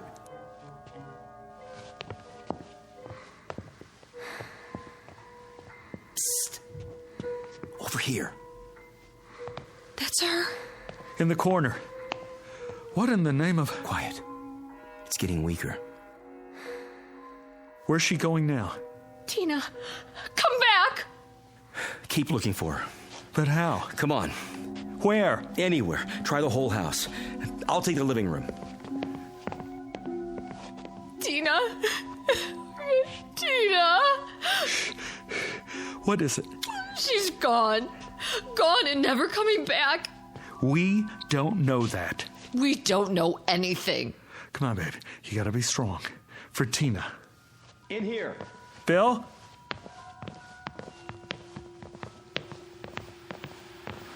What are you doing by the television set? Put your ear next to mine. Daddy, I want my dolly. Tina? I'm here. Mommy, I can't see you. What is this? First, she was in the bedroom, now she's in here. I've told you what I think, Chris. But she went into this other dimension in the bedroom. What's she doing here? If I could tell you, I would. You've got to think rationally. How can we think rationally about an irrational situation? One step at a time. We try every possibility. Cross off the ones that don't work. I'm not going to wait. Neither am I. We can't get ahead of ourselves. My daughter needs me. I've got to go to her somehow, some way. Mommy? Daddy, help me. Help me now.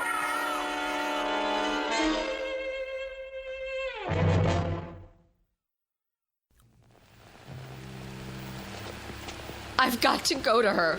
I'm afraid it's not that simple. Get out of my way. Slow down. Let's think it through first. We have to do something. I know, but what? She could be somewhere else entirely now. Are you saying it's hopeless? Chris, if she's beyond our world, everything's different where she is. The normal rules don't apply. The slightest movement on her part might seem, to us, to be all over the place, but she might just be turning over in her sleep. Then what do we do? I have an idea. Call him. Who? The dog. Call him. Hurry. Mac! Here, boy! That's it. Here, that's a boy. There she is. I hear her. Where are you taking me, Mac? I don't want to go. Stop it! Tell her to go with him. Tina! She hears you. She hears you. Go with Mac, baby. Please, go with him. Where are you? Here, baby. I'm here. Just tell her to go with the dog. Sweetie, go with Mac. Right now, baby. Where is he taking me? Where we are. You want to be with Mommy and Daddy, don't you? Yes. Then go. Will he take me to you? Yes, baby. He will. All right, Mommy. Hurry, Mac. Let's go. The dog should go back to the place where he entered. Yes.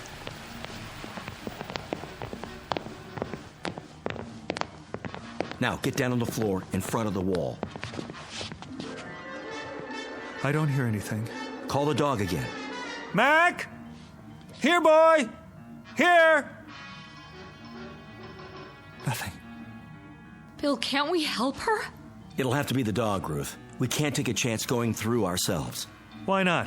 If Mac could do it. Mac has a better sense of smell and hearing. He might be able to find his way.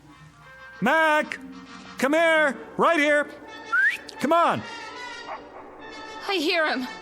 He's doing it! Man! What a mutt! They're not getting any closer. This way, Mac! Come! Tina? Mommy. I can hear him. But they're not coming through the wall. They can't see the opening where they are. Come to me, Mac! To me! Daddy?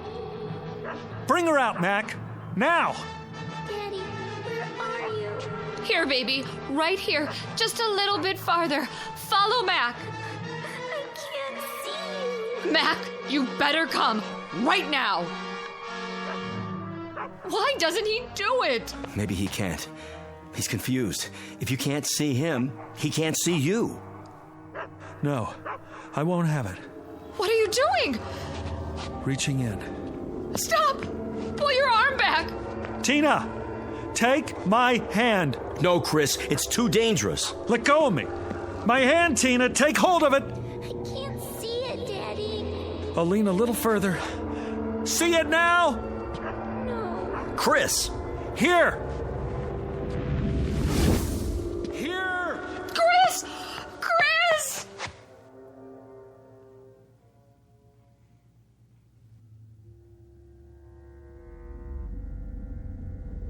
Chris? Yes! You all right? I'm okay. I got through. Can you hear me? We hear you, pal. Don't move. But I have to. Don't move an inch, or you'll never find your way out. But I'm just here, on the other side of the wall. What do you see? I'm not sure. It's dark. There are lights, millions of them. Like stars. Some of them are flashing, moving past. And there's some kind of mist. I can't make out anything else yet. Don't even try. Stay where you are. I've got to find her. Let her come to you, Chris. Call her. Yes, call her. Tina! Daddy? I can hear her. She's close. Where are you? Come to the sound of my voice. I don't know which way. I gotta help her.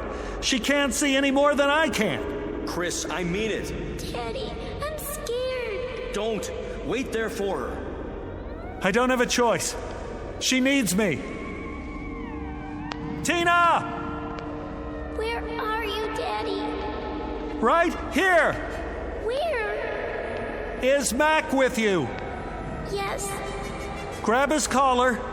Can you see his collar? I think so. Put your fingers under it. Mac, where are you going? I'm coming, honey. Chris, don't go after her. I have to. Tina? Where did you go? Tina! Tina! I'm over here, Daddy. Stand still. I don't like this place. Don't be afraid. I'll get you out. Where's Mommy? Waiting for you at home. In your room. She's waiting for us.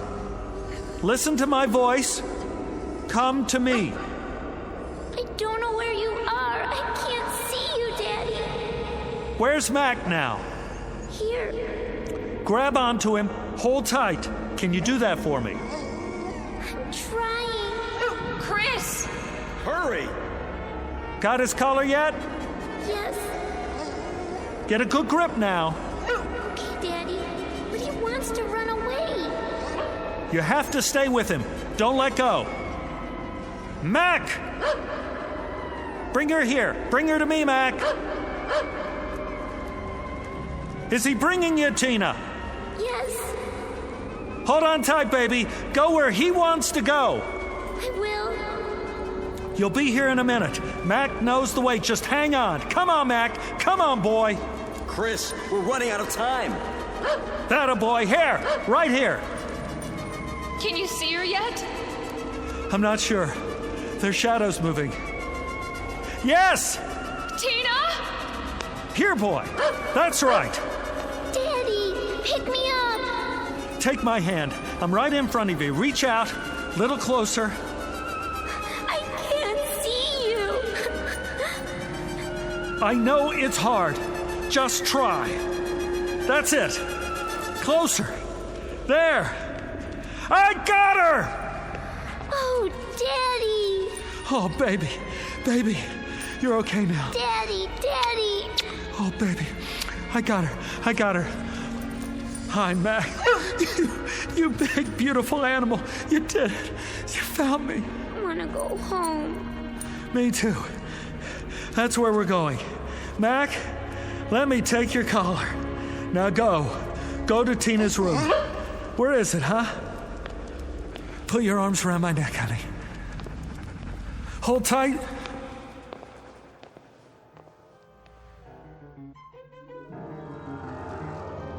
Here they are. Tina! Mommy! Take her. I've got his legs. I'm pulling as hard as I can.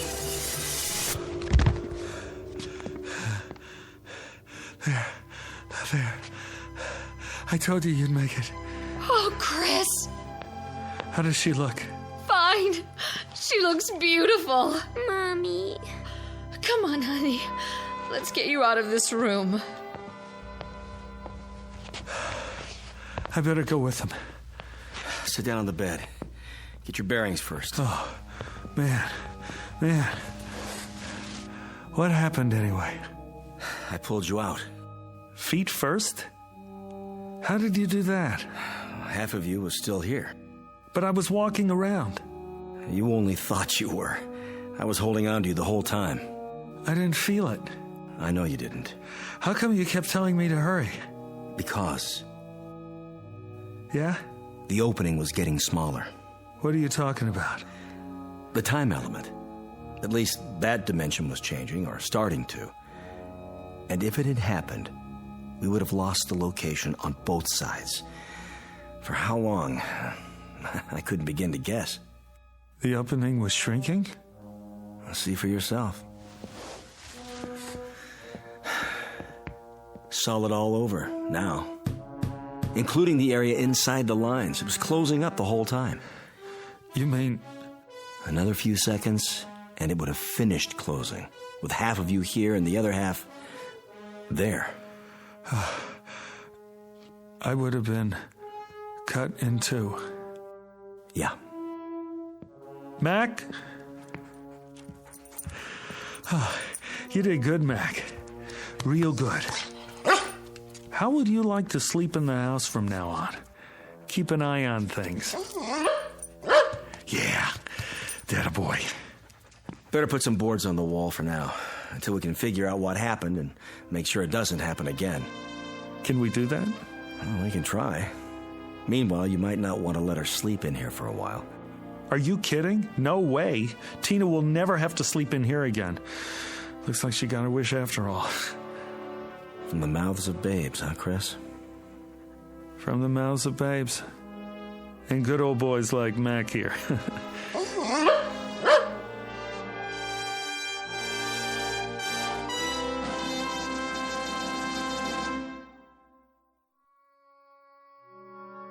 A brief journey into another dimension, perhaps.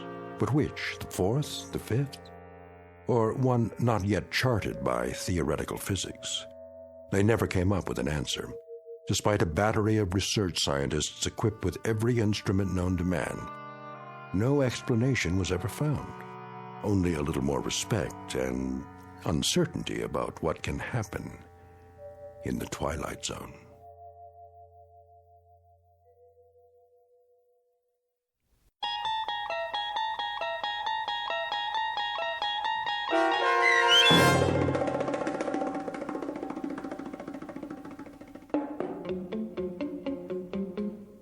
Little Girl Lost, starring Stephen Tobolowsky with Stacy Keach as your narrator, was adapted for radio by Dennis Etchison and written for The Twilight Zone by Richard Matheson.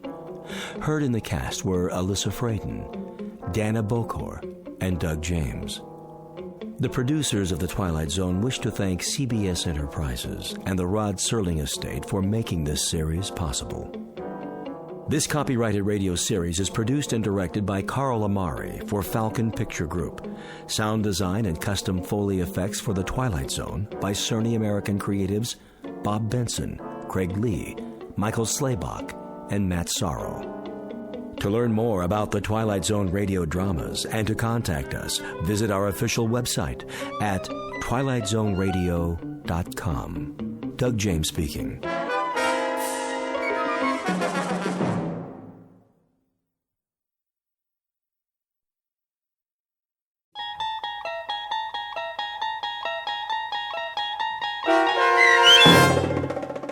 Long Distance Call, starring Hal Sparks with Stacy Keach as your narrator, was adapted for radio by Dennis Etchison and written for The Twilight Zone by Charles Beaumont and William Idelson.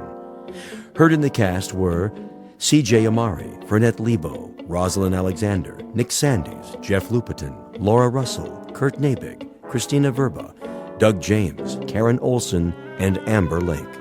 This copyrighted radio series is produced and directed by Carl Amari and Jason Mallow for Falcon Picture Group. Doug James speaking.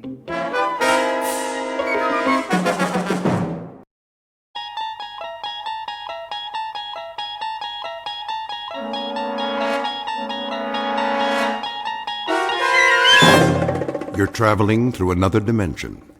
A dimension not only of sight and sound, but of mind. A journey into a wondrous land whose boundaries are those of imagination. Your next stop, the Twilight Zone.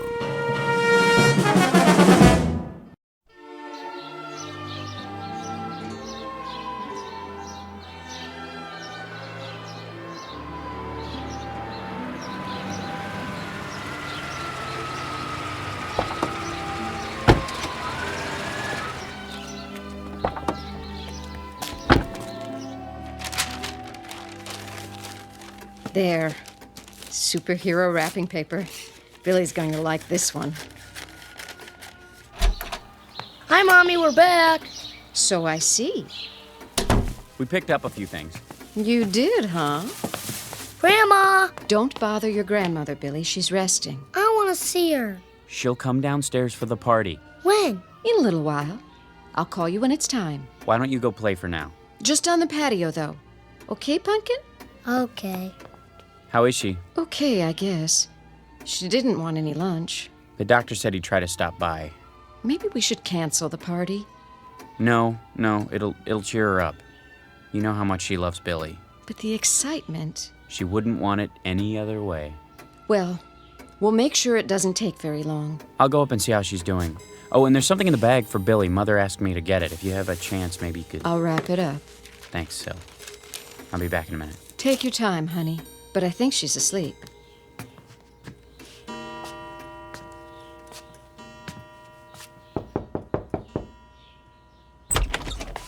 Mother?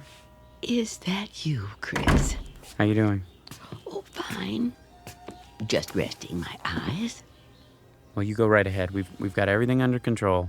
Where's Billy? In the yard, playing. Oh, such a big boy. And today, another birthday. I can hardly believe it.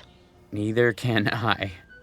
Did you get him a present for me? I sure did. The one you asked for. Sil's wrapping it up. Good. Take the money from my purse. No, don't worry about that. It's all taken care of. I insist. And I insist that you relax. Dr. Unger's coming in a little while. You want to look pretty for him, don't you? Oh, Chris, you're such a teaser. Well, who do you think I learned it from, Mama? Just like Billy. He's so much like you, in so many ways. Oh, I don't know about that. He's got Sylvia's nose and mouth. And your eyes.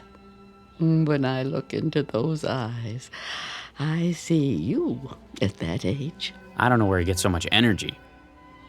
From his daddy, of course. Now, hold on. I was the quiet type. Oh, you were a ball of fire. Running this way and that, full of curiosity. I find that hard to believe. But it's true. Billy's the spitting image of you. If you say so, Mother. Take your nap now. Can I get you anything? Nothing at all. Just remember to call me when it's time for Billy's party. He can come upstairs if you like. Oh, nonsense. I wouldn't miss it for the world. All right, Mother, you win. Just don't try to walk on your own. I'll let you know when it's time. You do that, dear. Tell Billy I'll be there. I will. Now get some rest.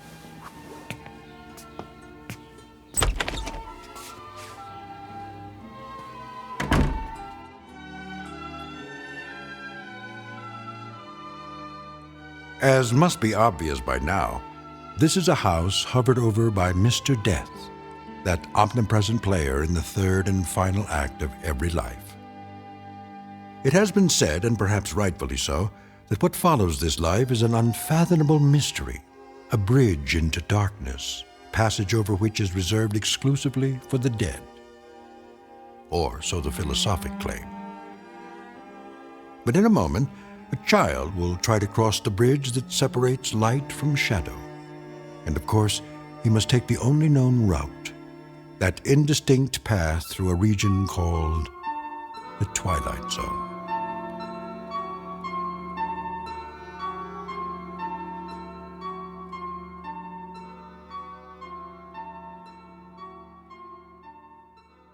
And now, The Twilight Zone and our story, Long Distance Call, starring Hal Sparks, with Stacy Keach as your narrator. That's enough for now, Billy. I like the way it sounds. Can you help me set the table for dessert? Is it time yet? Almost. Where's Grandma? Well, you know, she wanted to come down, but she's awfully tired. You understand, don't you? You're a big boy now. But I want to see her. Maybe in a few minutes. Daddy's just gone up to... There she is. Chris, watch your step, honey. Why is Daddy carrying you, Grandma? Because she's light as a feather. I've got your chair ready. You go to so much trouble. Mother, you've got to follow the rules of the house. And today, the rule is, the moment Billy opens his presents, you're going back upstairs. That's fine, Chris. I always follow the rules. Except when I don't agree with them. Hi, Grandma. There's my little angel. Mother, the doctor told you not to exert yourself. I don't exert. Billy is a feather to me. Everybody get ready. Time for the candles. I'll turn off the light. Happy birthday to you. Happy birthday to you. Happy birthday, dear Billy.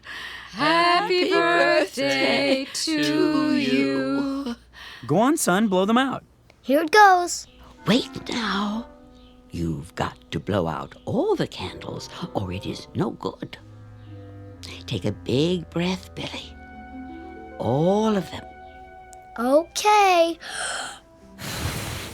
You did it! Did you make a wish? Yes. What was it? I can only tell Grandma. Well, then, tell me. I wish for is... Don't you think we should all hear your wish? That's not the way it works, honey. You know that. It is a secret between the two of us. Isn't that so, Billy? Mm-hmm. And now we cut the cake. Mother, let Syl do that. What? You think I'm too old to hold the knife? He didn't mean it that way. When I am that old, you get the shovel and dig a hole. I have a shovel and a pail. Billy. Yes, my angel. I know you do. To play with. We had some good times at the beach, didn't we, Mama? All of us together? Lovely times. Like tonight. I'm so happy. My heart is so full. I would like to say something. May I? Sure. Oh, my little Billy. My wonderful little boy. He gave me life again. An old woman, good for nothing but to complain. He held out his hands to me and made me alive. Why are you crying, Grandma? I don't know, Angel. You don't? Baby, it is because I won't be here with you for very long. Now, Mama. Why not? I am going away. Where? No, please. Don't lie to him. Tell him the truth. I will be gone. But where? Come on, Billy. Grandma's tired. I want a piece of cake. Good idea. After we open the presents, let's go into the living room. Yeah, presents. Is anything wrong, Gran? No, a little short of breath. That's all. Take my arm. It's not necessary. You go. I can walk. We'll go together, all right? Look at that, son. A real cowboy gun. Bang, bang. Sit here, Mama. Open this one next. Okay. Wait. Billy, do you want to see what Grandma got you? Yeah. Which one is it? Right here, I think. Yes. Wow, cool. Well, you know what it is? Yeah, telephone. Why, that's a nice toy, isn't it? Grandma picked it out for you. For us, Billy. For you and me. So you can always talk to Grandma. Anytime. Even when she is not here. Can you say thank you? Thanks. See, Mama, he loves it. I'm so glad. I want to talk to Grandma now. You may. You know how to work it, son? Yeah. Hello? Hello? Who is it, please? Yes. Is there someone who wants to talk to Grandma? Yes. What is his name? It's me. And who are you? Billy. Oh, Billy. It's so good to talk to you. What's the matter, Mama? You'd better take me upstairs. Now, Chris. Of course. Don't you want to play? I want to, Billy. In a little while. When? Whenever you like. You talk on the phone. I will hear you. Come on, up you go. Don't hurt yourself, Chris. Not a chance. I'm not a little boy anymore. I think I could carry my mother upstairs. Can I call now? Not yet, Billy. I have a message for her. Hello? This is me. Grandma, please don't be sick. Don't be sick, Grandma. Can you hear me? I don't want you to be sick anymore.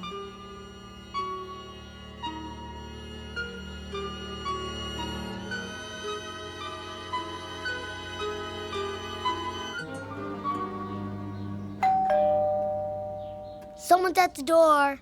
I'll get it. You stay with Mom. Come sit next to me, Billy. Dr. Unger, Chris, thanks for coming by. how is she? The same. Sylvia, Hello, Doctor. how are you holding up? Oh, don't worry about me. Grandma? Billy, stay here. Is Grandma okay? Of course she is. I'll just look in on her. Let me walk you upstairs. I know the way. Can I go too? Later, Billy. Sit here with us. But I want to tell her something. Oh, darling, we can't see her right now. Why not? She's not feeling very well. Is she gonna get better? I hope so, sweetie. I really do.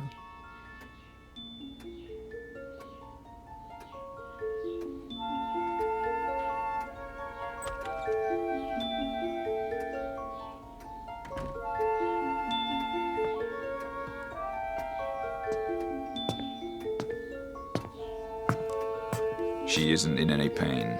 Can we see her? I wouldn't advise it. Not that it would hurt her, but, well, I doubt that she would recognize you. Oh. We'd recognize her.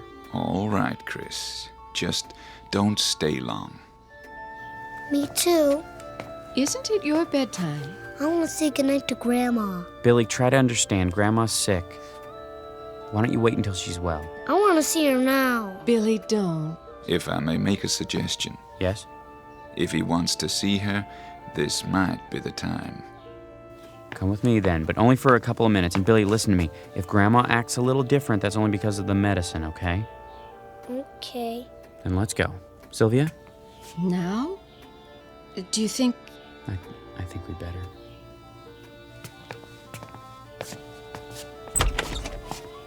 Mrs. Bales, Yes, I have some people here who would like to see you. you do? Go on in. I'll wait in the hall. Hi, Mama. What? Grandma, Angel. are you sick, Grandma? Not anymore. Then why don't you get up? Billy. How you doing, Mama? Who are you? Who am I? I don't know you.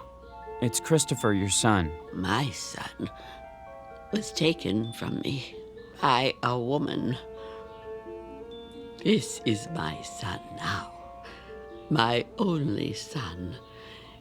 Little Billy. Does it hurt, Grandma? No. There is no pain. Then what's the matter? It will be so lonely. Oh, Billy. I wish you could go with Grandma. Go where? Away. Far away. Together. The two of us, Billy. I want to go. You and me, Billy. No one else. Just you and me. Grandma? Grandma? Grandma? Oh, Mama. Goodbye, Gertrude. Goodbye. I want Grandma. I want to talk to her. I have to. I need her. I want to talk to her.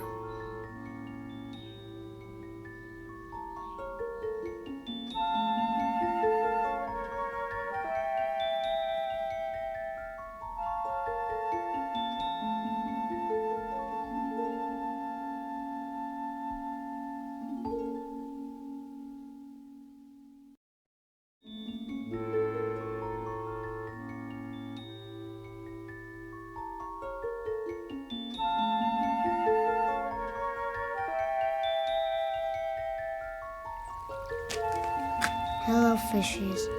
Do you want to play with me? Billy? Billy, where are you? There you are. Didn't you hear me calling you? No. You know you're not supposed to be playing out here all alone. Why not? I don't want you so close to the pond. What were you doing? Nothing. Billy? Looking at the fishies. It's getting cold. No, it's not. I think you'd better come in now. Don't you want some lunch? I'll make you a cheese sandwich and some hot soup. Come on. I want a hot dog. All right. A hot dog, then. Why don't you wait in the dining room? I go upstairs. Why? I want to go in my room. Okay. I'll call you when it's ready. Oh, Chris. What's the matter? Billy. I heard you calling him. Where is he? In his room. You all right? I hope so. What do you mean? He's been walking around in a trance all day. He misses her already. You know how close they were. Yes, I do. Why do you say it like that? Like what? Come on, Sil. Well, why don't you admit it? They were too close. She was his grandmother. You and I know that. But you heard what she said. What? She called him her son. Her son, Chris. She didn't mean it. Didn't she? No, of course not. For heaven's sake, Sylvia. She was full of sedatives. She was dying. I'm sorry, darling. I'm sure you're right. It's just that... I guess we're all upset. We'll get over it. I know you will. Because you're strong. I do understand how hard it must be for you. I don't have a choice. But... how strong is Billy?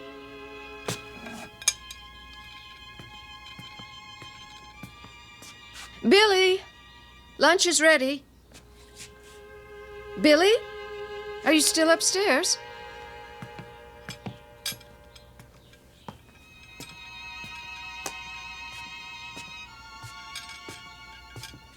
Hey, Grandma.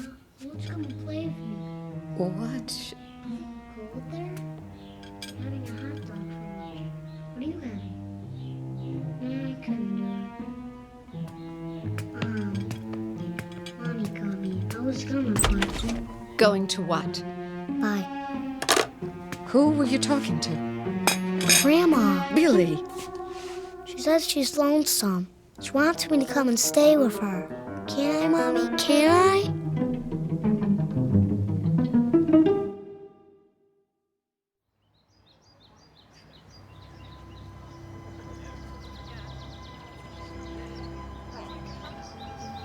I just wanted to say, well, how much we all liked your mother. She was a fine woman. Thank you, John. If there's anything we can do, anything at all. I appreciate your coming. A wonderful woman, Mr. Bales. She was, Mr. Pennington.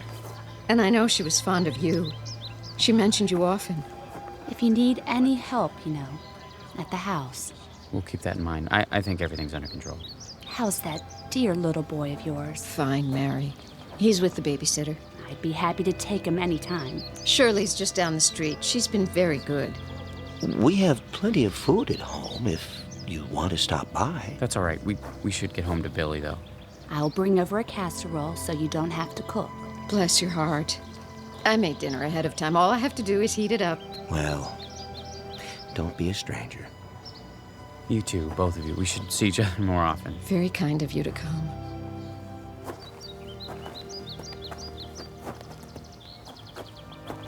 I'm glad that's over. She had so many friends. It was a lovely service, don't you think? You know what I really think? Funerals stink. I know. But it's a way of remembering her. I wanted to remember her the way she was, you know, the way she used to be when she was healthy. Now I'll always think of her like this. How she was at the end. Come on, honey. Let's go home. Billy needs us. Yes, he does. More than ever.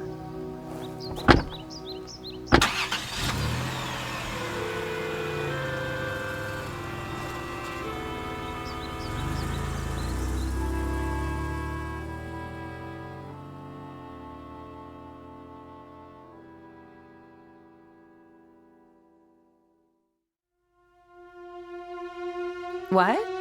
I'm not sure. They went to the funeral. I don't know when they'll be back. Yeah, I'll call you. No, don't come by. I told you I don't know. Oh, he's a good kid. Kind of depressed with his grandmother dying and all. Doesn't want to play or anything. And oh, wait a minute. Hey, Billy boy. Where you going? Outside. Is that okay with your mom? Yeah. You sure? What are you gonna do out there? Play. Oh, yeah? Well, that's good. That's real good. How come you decided to play? Somebody wants me to. Wants you to what? Go outside. All right, just don't go out of the yard, okay? Okay. Oh, nothing. He's just going out to play. It's the first time he wanted to do that today. No, I don't have to watch him. He's a good boy. He never wanders very far. He just sits and plays by himself. It's sad. I don't... Wait, what was that? Something's happened. I gotta go.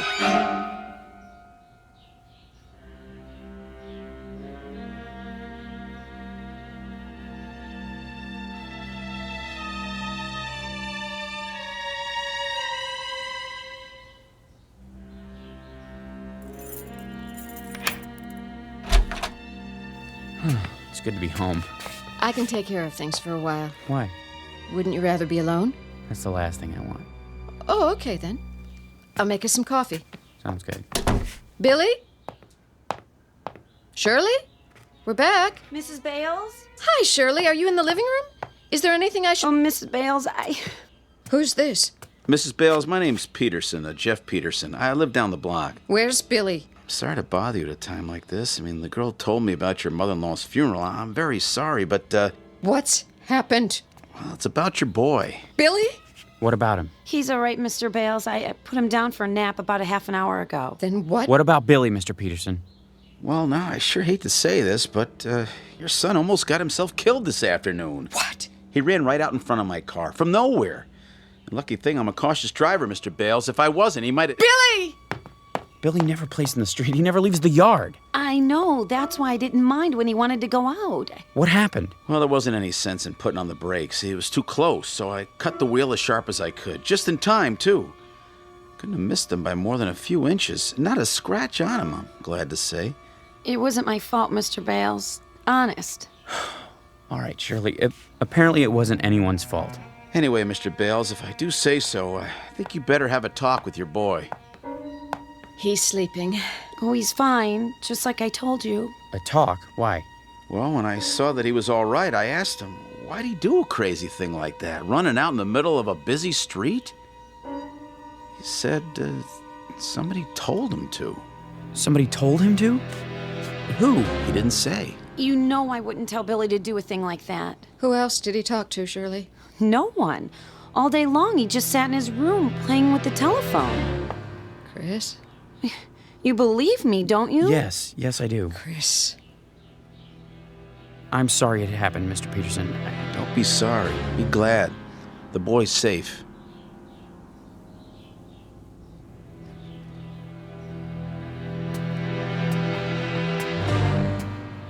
What is it? You'll see.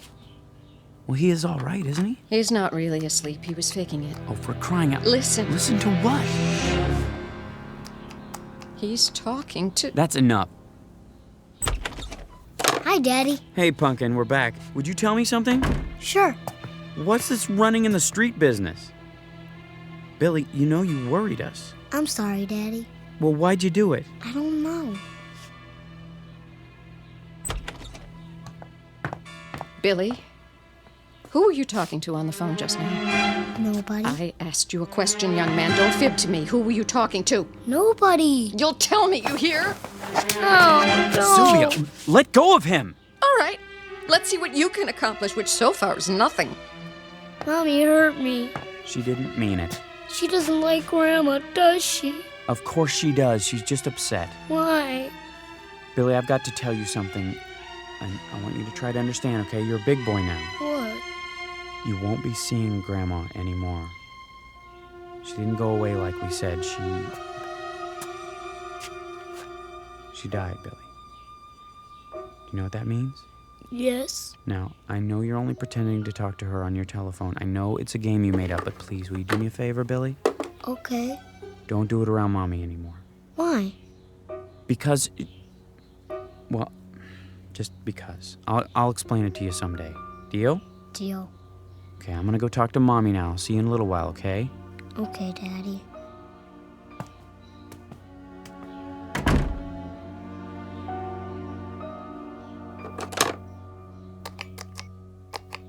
I am back.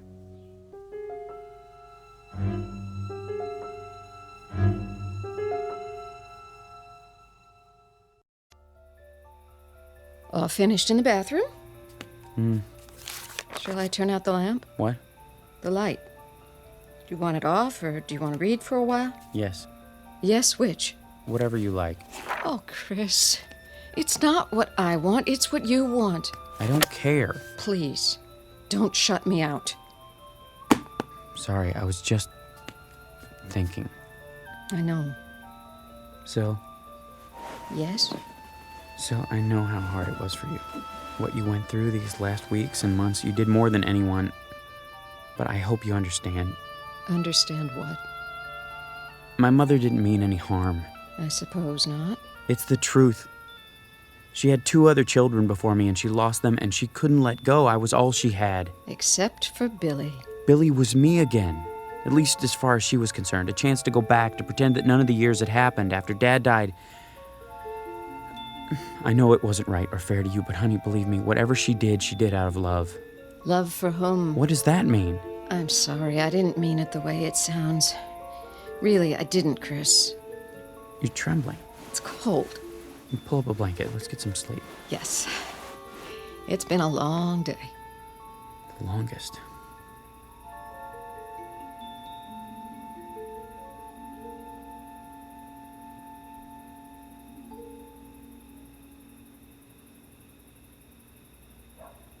Hi. Yeah. Me too. Is it cold there? Billy? You give me an ice cream bar? Oh, that would be cool. How about some candy?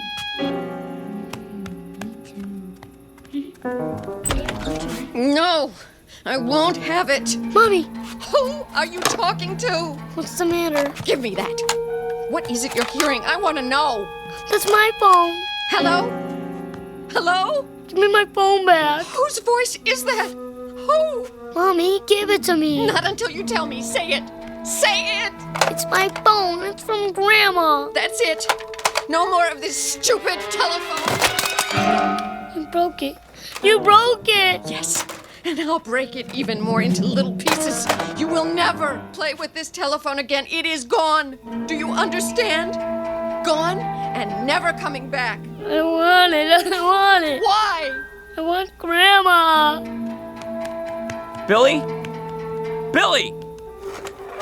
What did you do? What did I do? What happened here? It was that stupid toy. I woke up and... I'm sorry, Chris. I lost my temper again, but... Why did you break it? I heard her. Heard who? Who do you think? What are you saying, Sil? She was there.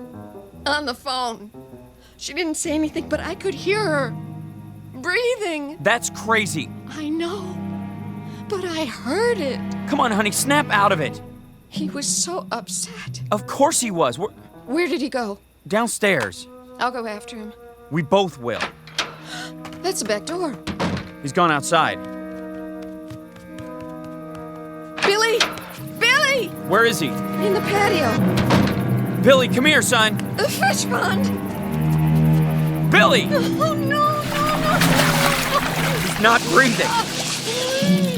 I'll give him CPR. Go inside and call 911. Dr. Unger, too, now!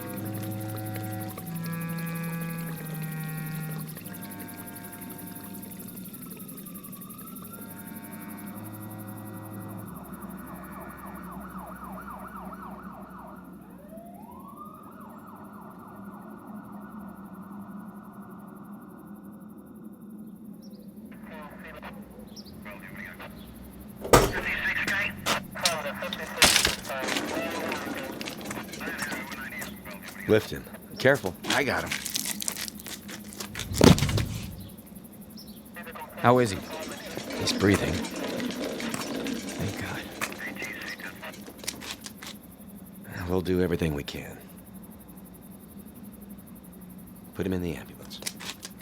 If we had gotten here a few minutes earlier... I'm going with you. Billy. Oh, my Billy.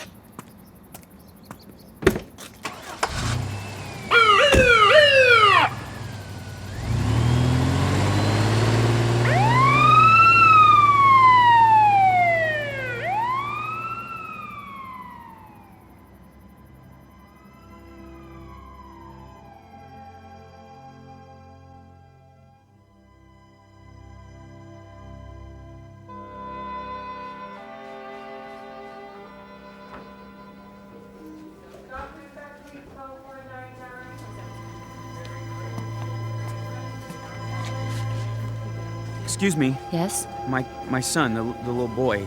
Oh, yes, Mr. Bales. How is he? He's out of IC. They're moving him to a private room. Is he conscious yet? I'm afraid not. I brought some of his things. He's gonna come out of it, isn't he? We're doing everything we can. My wife's having a hard time. The doctor will be here in a minute. He'll give her something. Please tell him to hurry. Now, if you'll wait over there. Yes, of course.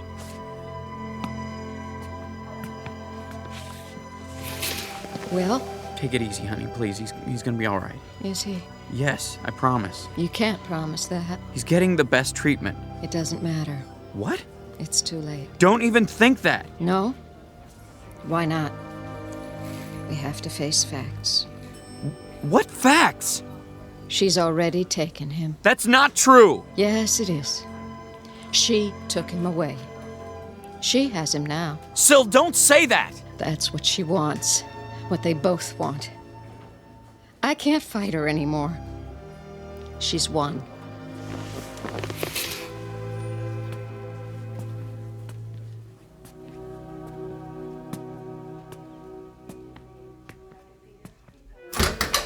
Just a minute, sir. Is this room 511? Yes, but no visitors are allowed. I'm his father. I brought some of his things. You can leave him with me. Give me a minute with him. Well, just a minute, until Dr. Unger gets here. Hi, Pumpkin. It's Daddy's. Can you hear me? You're gonna be all right, you know. I swear you are. Why did you do such a crazy thing? Going in the fishing pond. Mommy and I will take care of you from now on, you'll see.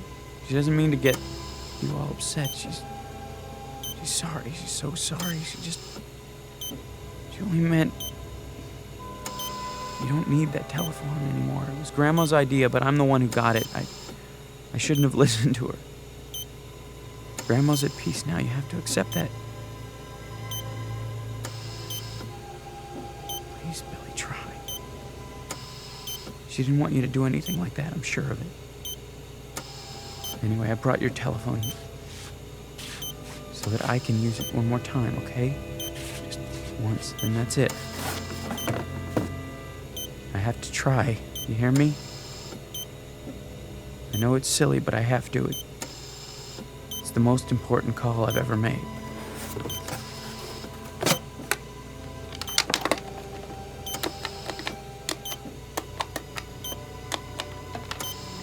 Mother, if you can hear me, by some miracle you can hear me at all, please listen to me now. You said you loved Billy, remember? On his birthday, you picked him up on your lap and hugged him and said that he gave you life again. I know you meant it. You did, didn't you, Mama? Well, if you did, if you really meant it, I'm asking you now to prove it. Give him back to us. He's 5 years old. Do you know how young that is? He hasn't even started. He doesn't know anything about school or girlfriends or wearing long pants or pitching a baseball. He doesn't know anything yet. He hasn't been anywhere. He's hardly been out of our house. There's a whole world he hasn't seen or heard or tasted or smelled or touched. Remember what you said. You said Billy gave you life again. Well, now you can give him life. If you really love him, let him live. Give him back, Mama. Give him back!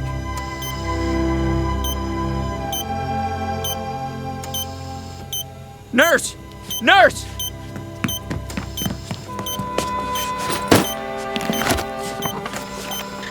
What's happened here? I don't know, Doctor. His heart! It's not stopping after all. It's stronger. And his breathing. Blood pressure's rising. Heart rate's up. Thank you. Something's happened here. What? His vital signs are stabilizing, Doctor. Take a deep breath, Mr. Bales. Then go tell your wife. He's come back to us. I don't know how or why, but we've got him. He's going to be okay.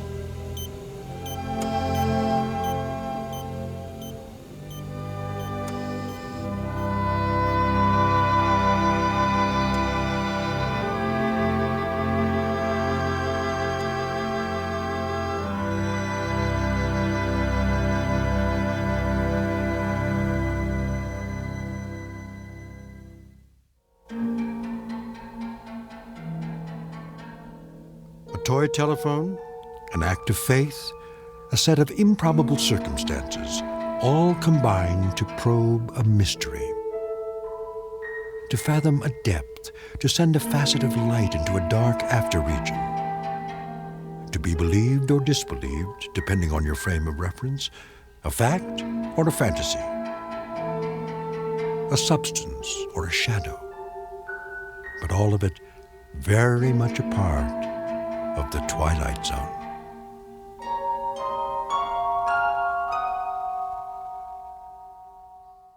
We'll return to the Twilight Zone in just a moment. You are about to enter another dimension. A dimension not only of sight and sound, but of mind. A journey into a wondrous land of imagination. Next stop, the Twilight Zone. Hi, this is Stacy Keach. I'd like to take a moment to tell you about our Twilight Zone website at twilightzoneradio.com. At twilightzoneradio.com, you'll find the latest information on these Twilight Zone radio dramas, including behind-the-scenes photographs, plus the newest product releases, trivia contests, ways to contact us, other Twilight Zone-related info and merchandise, plus links to other fascinating websites. So make your next stop twilightzoneradio.com. Visit twilightzoneradio.com to purchase these Twilight Zone radio dramas on cassette and CD, or call toll-free 1-866-989-ZONE. That's 1-866-989-9663.